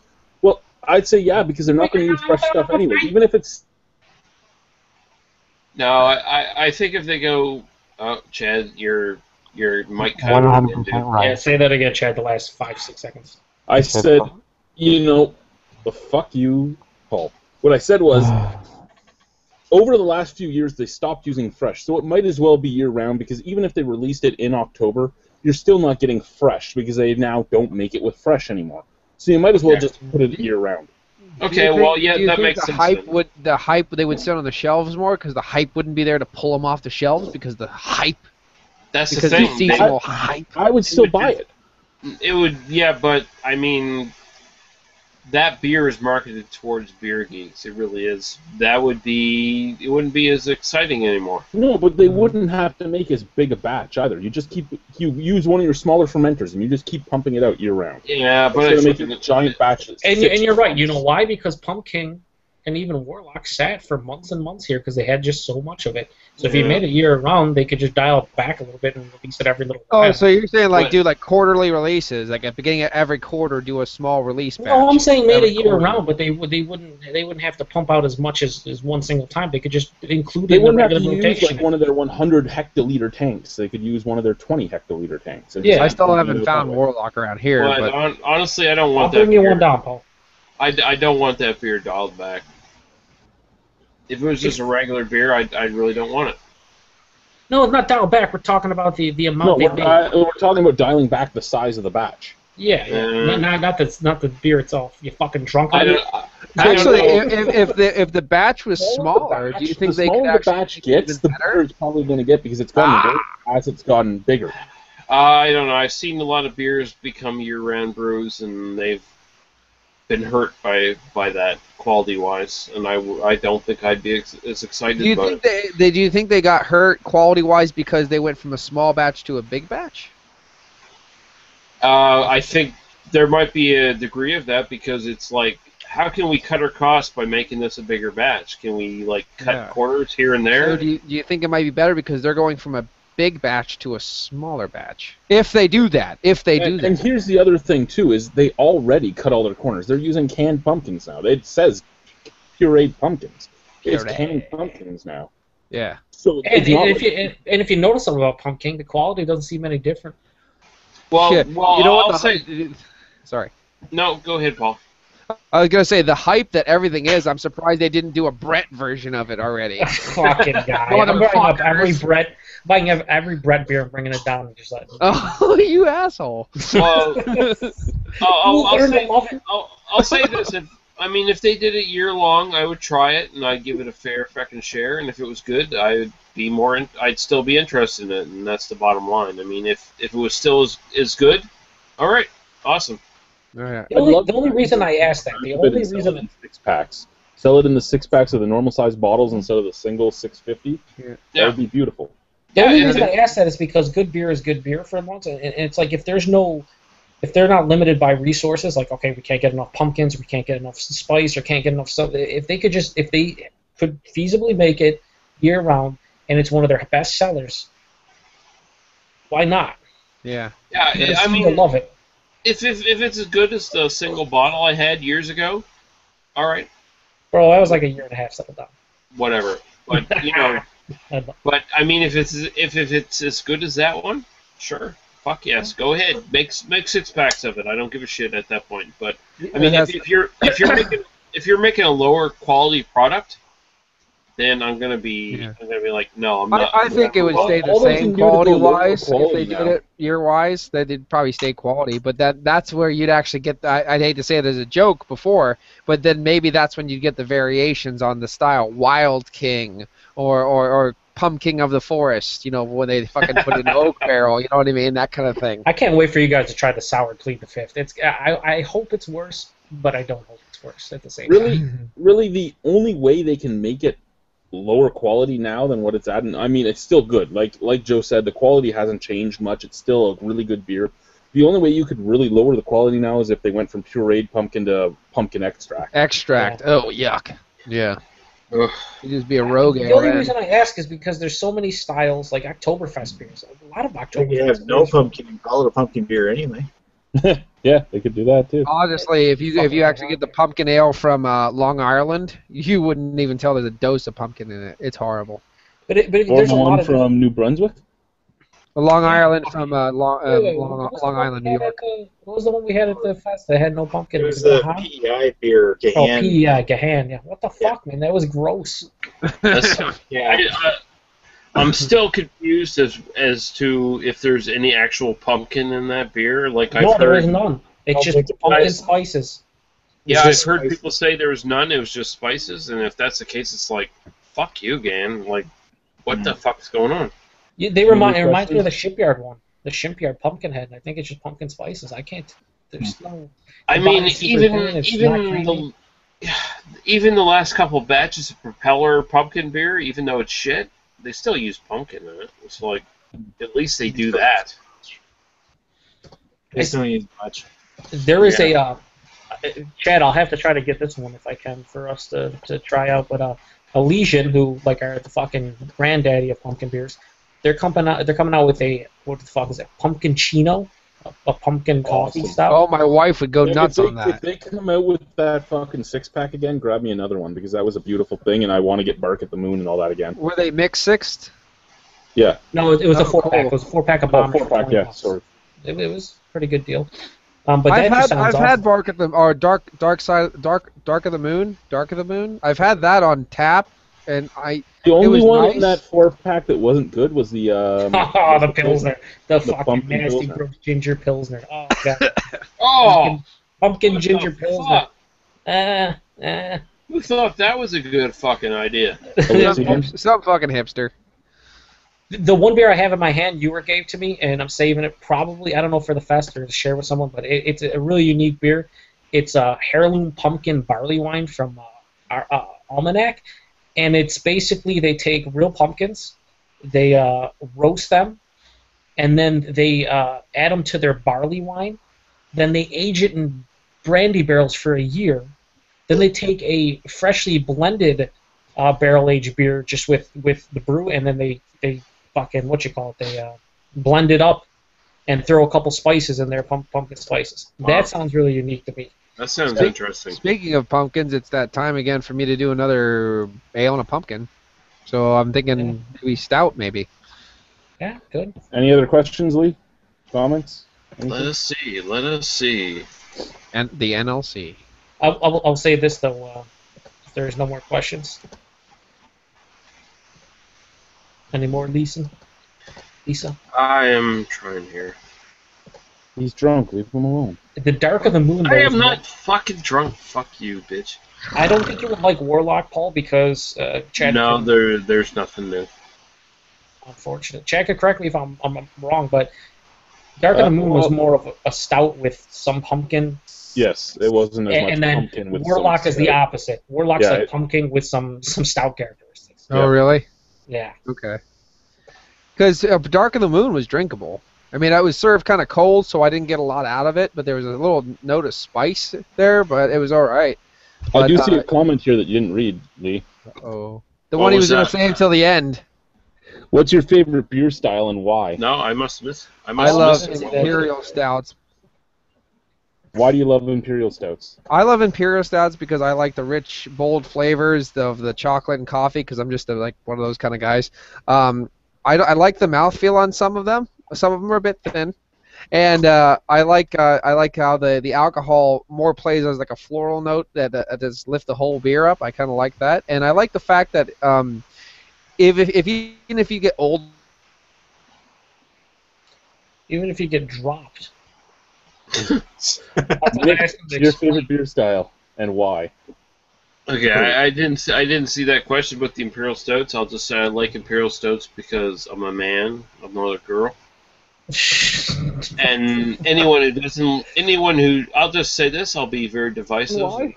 and controversial. I'll just say anyone who doesn't like Imperial Stouts is a pussified communist who doesn't like real beer, and they should just shut up. I condone the use of the word pussified. Yes, pussified. They are drinking milk from their mother's tits at this point. They might be 34 years old, but they're still drinking from their mother's tits. That's all I have to say. That's all I have to say. You don't like that? Send comments towards my channel. But they are drinking from a tit, so you got to give them at least a point for that. Put a little bit of asterisk. Yeah, but Tits it's are their mother's tit, so it's like kind of well, weird. their mom's real There's a hot. little asterisk on this. El Hurlock, as he's once referred El to. Horlock, yes, El Horlock. He's a little bit drunk. Courtesy beer sampling with Dave, El Horlock. Might I ask No, what that was brought Jay. up the milk tit thing?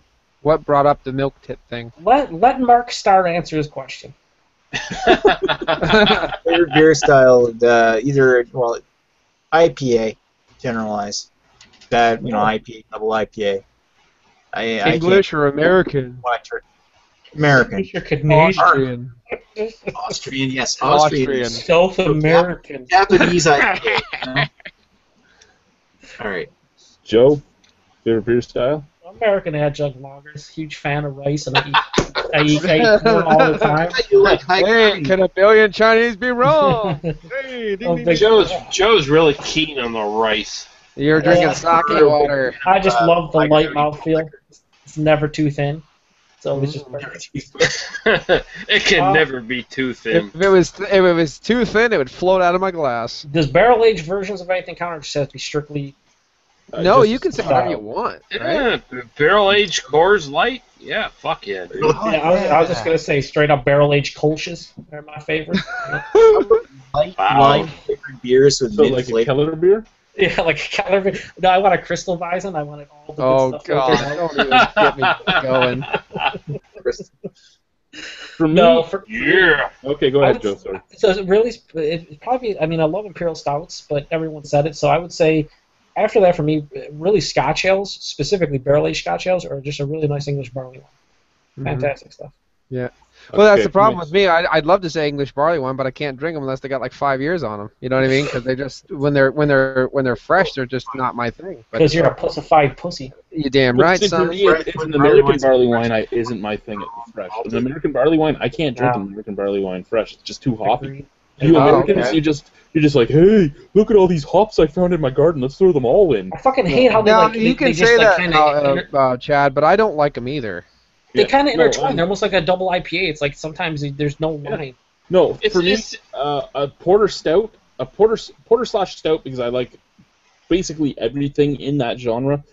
English barley wine or a nice lambic. That's a weird one. I know I'm a weird guy. Whatever, you're a scenester. Again, Yeah, that's right. right. Scenester, you're right. That's why I actually can admit that the barnyard funk isn't my thing. Where most scenesters are like, oh my god, this is awesome. It tastes like a horse blanket. Oh, It's no. like I'm rolling around in horse manure. Oh, I still swear I will punch someone in the face if I ever hear that. Lovely horse blanket. Right in the face. You're getting that beautiful barnyard funkiness. Oh, it's almost. Yeah, Oh, God. I'm not, there. when it You ever comes to gonna s- lambics, when it comes to lambics, I want fruit lambics for the most part. I don't want that barnyard funk and all that. I want, we took a mash of fruit and malt and everything. We put it out in the field and saw what happened. And just like down. And just like an IPA has where IPAs have beautiful balance of the malt and the hops, those have a beautiful balance of the sweetness of the fruit and the tartness or the sourness. Exactly. And stouts, my stouts, porters, and barley wines, exactly for what everybody else was saying. I love the complexity of them. I love the way they mix together. They're just beautiful beers. If you wanted to know my least favorite style, other than like adjunct lagers and all that, probably Kolsch and Pilsners, because they're just so boring. Yeah. Helles for me. I'm starting Keller to- Weiss. I hate Helles. I hate Keller Weiss even more because it's almost a slap in the face. It's like, here's a wheat beer. Let's take all the yeast and the flavor out of it. Yeah, the crystal Crystal Weiss. Crystal Weizen, yeah. Yeah. Not the What- Keller Weiss. What I've been liking a lot, Chad, specifically because you mentioned the Kolsch's and the Pilsners, like the two Firestone ones that I've had, I like the malt built to a Pilsner. Like, I like the characteristics of the malt. Yeah. I just think on a typical regular Pilsner for me, the hop profile is just not the floral grassy shit. I'd rather have a little bit of fruit in there. So like an Americanized version of a Pilsner. You know how they have Czech Pilsners, German Pilsners? They should have American Pilsners now as a style, and it should be with the new age hops that impart the tropical and citrus fruit. What is he trying Is to there- talk about? You know how New Zealand basically has their own varieties, and if I'm correct, they basically have their own market of own hops in New Zealand. So why isn't there New Zealand IPAs like American, English, New No, Zealand? it's not an official style, but a lot of places. Yeah, but I was saying that should actually be probably a pretty official style. They kind of have the key on the market, don't I they? think there's so much shit that's come out over the last year to 18 months that you have like a lot of the official places that list styles, the BJCP, the Beer Advocates, the Rapiers, the Untaps that list shit by style. They're still logging behind on a lot of the new things that have come out. Yeah, there should be New Zealand pale ales and IPAs. There should be Americanized versions of Pilsners. There should be a lot of different stuff going on, but I mean, Yeah. it's just not. That was Well, the one that always you can kind of comes actually up to me in my head.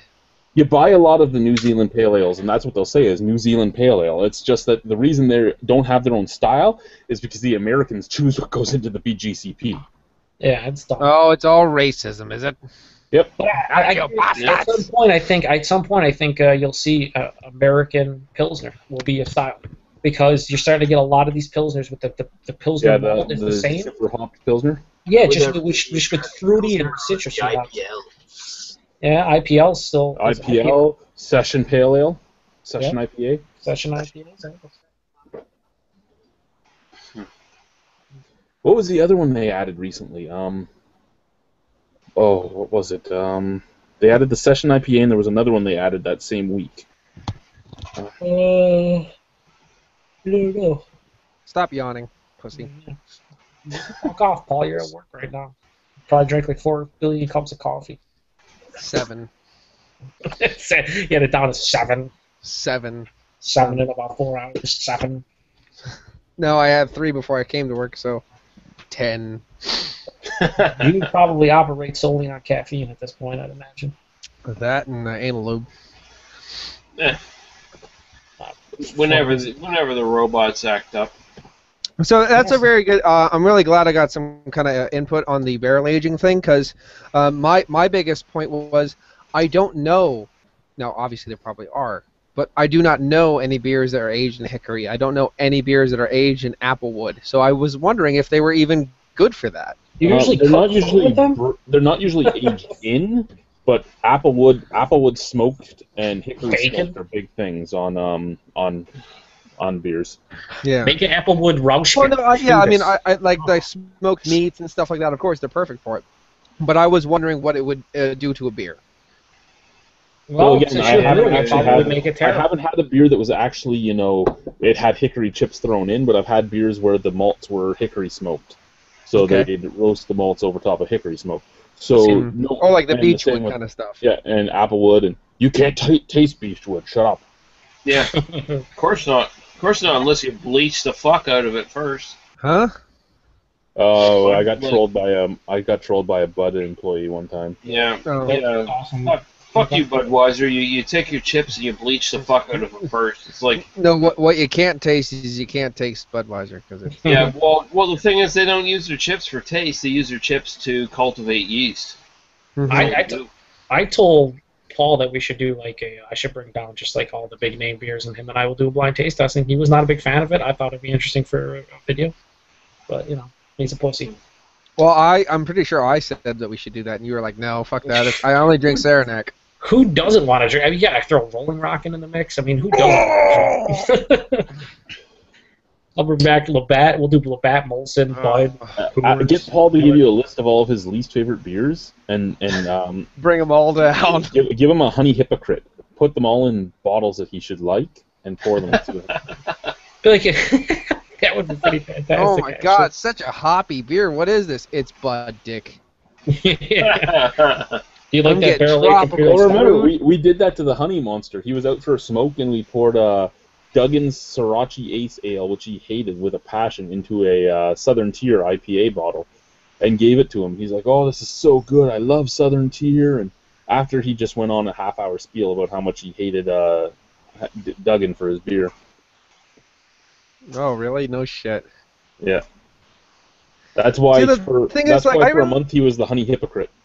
And he's gone. He's still the hypocrite. Fuck you, Honey Monster, you son of a bitch. Redeem yourself, motherfucker. Come back and say something smart. I'm actually curious how he hasn't been killed yet, living in the same house as the cartoon, because he gets drunk and tells the cartoon off, and that he slept with the cartoon's woman. Yeah, but the cartoon could say, yeah, you slept with my woman, but you didn't have the power to impregnate her like I did because you're a pussy, so fuck you. Is that a good thing, though? Well, it's not a good thing, but I mean, at least the cartoon's more of a man than the Honey Hypocrite because he just couldn't pull it off. She dumped him after he asked her straight-faced if he could stick it in her dumper hole. Yeah, well, that's probably... And she didn't say yes? What a prude. What a prude, yes. I don't know if you've ever met her or seen You any...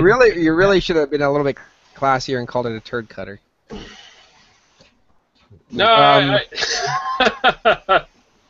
That's a very good point that Chad made. Do you think some of this stuff is a little mind over matter when it comes to beer drinking? I don't like the bottle, therefore I can't like the beer. I mean, That's why blind taste testing would be the way to go for reviews if it was easy to do.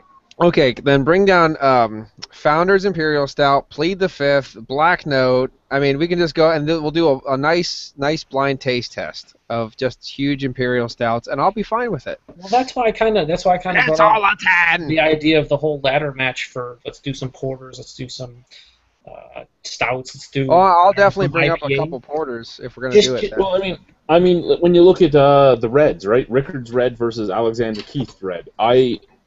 In my review, I liked Rickard's Red more. I disliked Alexander Keith's Red when we did them blind side by side. I liked the Keith's Red better. There you go. It is mind over matter. It's also sometimes your palate's just off certain days. You might think something's a little bit better unless it's a huge, drastic difference between two beers. But I think at this point, like fucking Rickard's Red's probably changed so dramatically from a couple of years ago that maybe Keith's Red is better.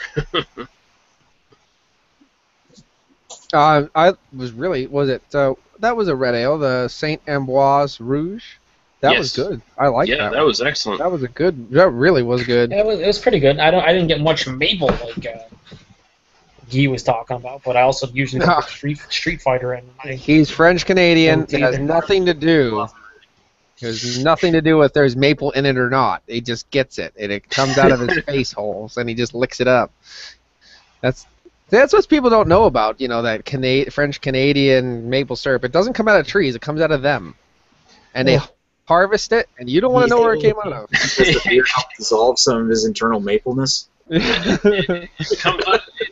It it comes to their psyche and it comes to their physiology. I mean, French Canadians are born different. They have a maple gland in them. Yeah, exactly. And the thing is that people don't understand is French people actually never existed. All what happens is once that gland runs out, you get deported to France. That's all it is. It's just a bunch of Canadians over there that have no more glands. And you see a lot.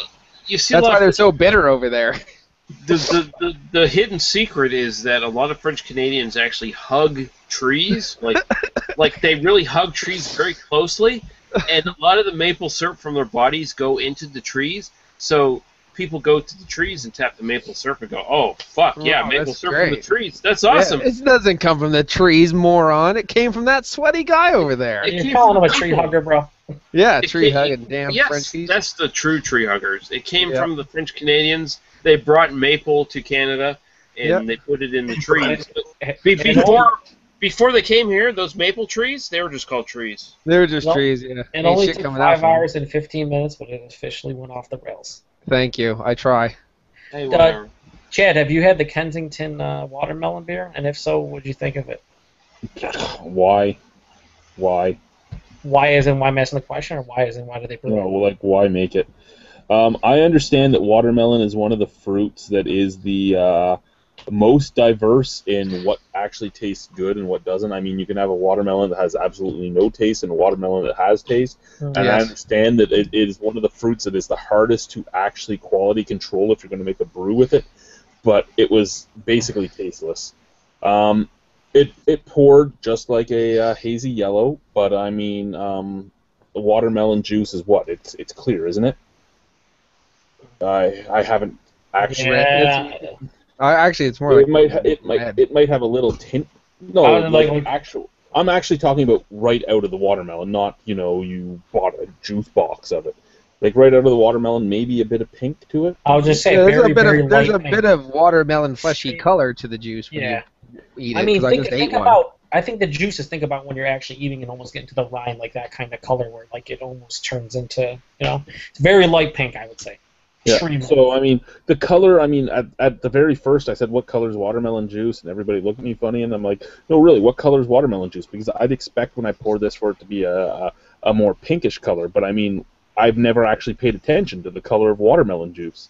But yeah, I understand that watermelons are really hard to work with, which makes me wonder why you make a watermelon beer. I mean, you can't quality control them. What are you going to do? Cut into each one of them? Oh, this one doesn't taste good, so now we have 800 watermelons that we can't use. I'd love to do that job. This is good. Get the bad one. I think the problem is because I had 21st Amendment's watermelon wheat. The thing that I hate about a lot of the not as strong tasting fruits like watermelon and strawberry when you put them in wheat beers, all the flaws of the shitty base wheat beer come out. Exactly. And it's just like you're just like, man, they could have just stepped up the fucking base beer a little bit and made it actually decent. Instead, you just get like this generic American pale wheat ale that you're just like, why? What are they hoping that the fucking fruit flavor is going to cover up everything, and it doesn't because it's not strong enough to do it like a raspberry or a blueberry or something like that could, or blackberry. But I don't know. Yeah, watermelon beers are usually a disappointment. It's a shame because watermelon's probably one of my favorite fruits. Mm-hmm. Anyway, guys, it's like 20 after 1. I got to go to bed by 2, so I got to get up at 6 with my kids. Okay. Unlive it now. Fucking yeah, I should take off too. I gotta say we probably this is one of probably the best ones we've done. Like it's been pretty much nonstop, no bullshit. Like there's been a couple digressions, but for the most part, it's been mostly good. Yeah, thank you all for coming. Yeah. I got to review some beers tomorrow because I have so many. You know what? It's really weird because I have so many catching up in the fridge, but at the same time I can only find like 1 or 2 new beers a week. Like I went to both LCBOs in Niagara Falls that are close to me today, which are both fairly good for beer, and I found 2 beers. I found the Karma Citra from Great Lakes, and I found what was the other one? The Rogue Farms Mead. Is that the boysenberry one? No, some mead with juniper, I think it said. No, I'm not. It was like 19 old colonies colonial mead or something like that. I would Made just with probably extra drain for it and pretend you drank it. Yeah, bullshit. Fuck it. Last week I was able to find the Cutlass from Southern Tier. Compass? Compass, Compass, yeah. yeah. Sorry. I thought you said cut. Okay, yeah. I He did say Cutlass. Cutlass. That wasn't too bad, but you were picked one up and he said it wasn't all that fresh. I don't know how fresh it is. But it's like, I think it's a pale ale with rose hips. Well, if it's you, it I had probably it a was a couple week of years old. ago. Well, no, he was talking like it's a couple months old already. And for the pale ale, again, that's Yeah. kind of ridiculous. 1.5 Southern Tier, you guys are... Well, when did Southern Tier make it? When did it hit the US? I think it's an early summer. Early summer, so it can't be that old. I mean, Yeah. we would have got the same batch as you guys got. So if it was I early mean, summer, yeah, If it's a pale ale, I'm actually really sad I haven't found it because I'm dying for just a nice pale ale. I haven't found one around here in a while. I had it last year and it was okay, but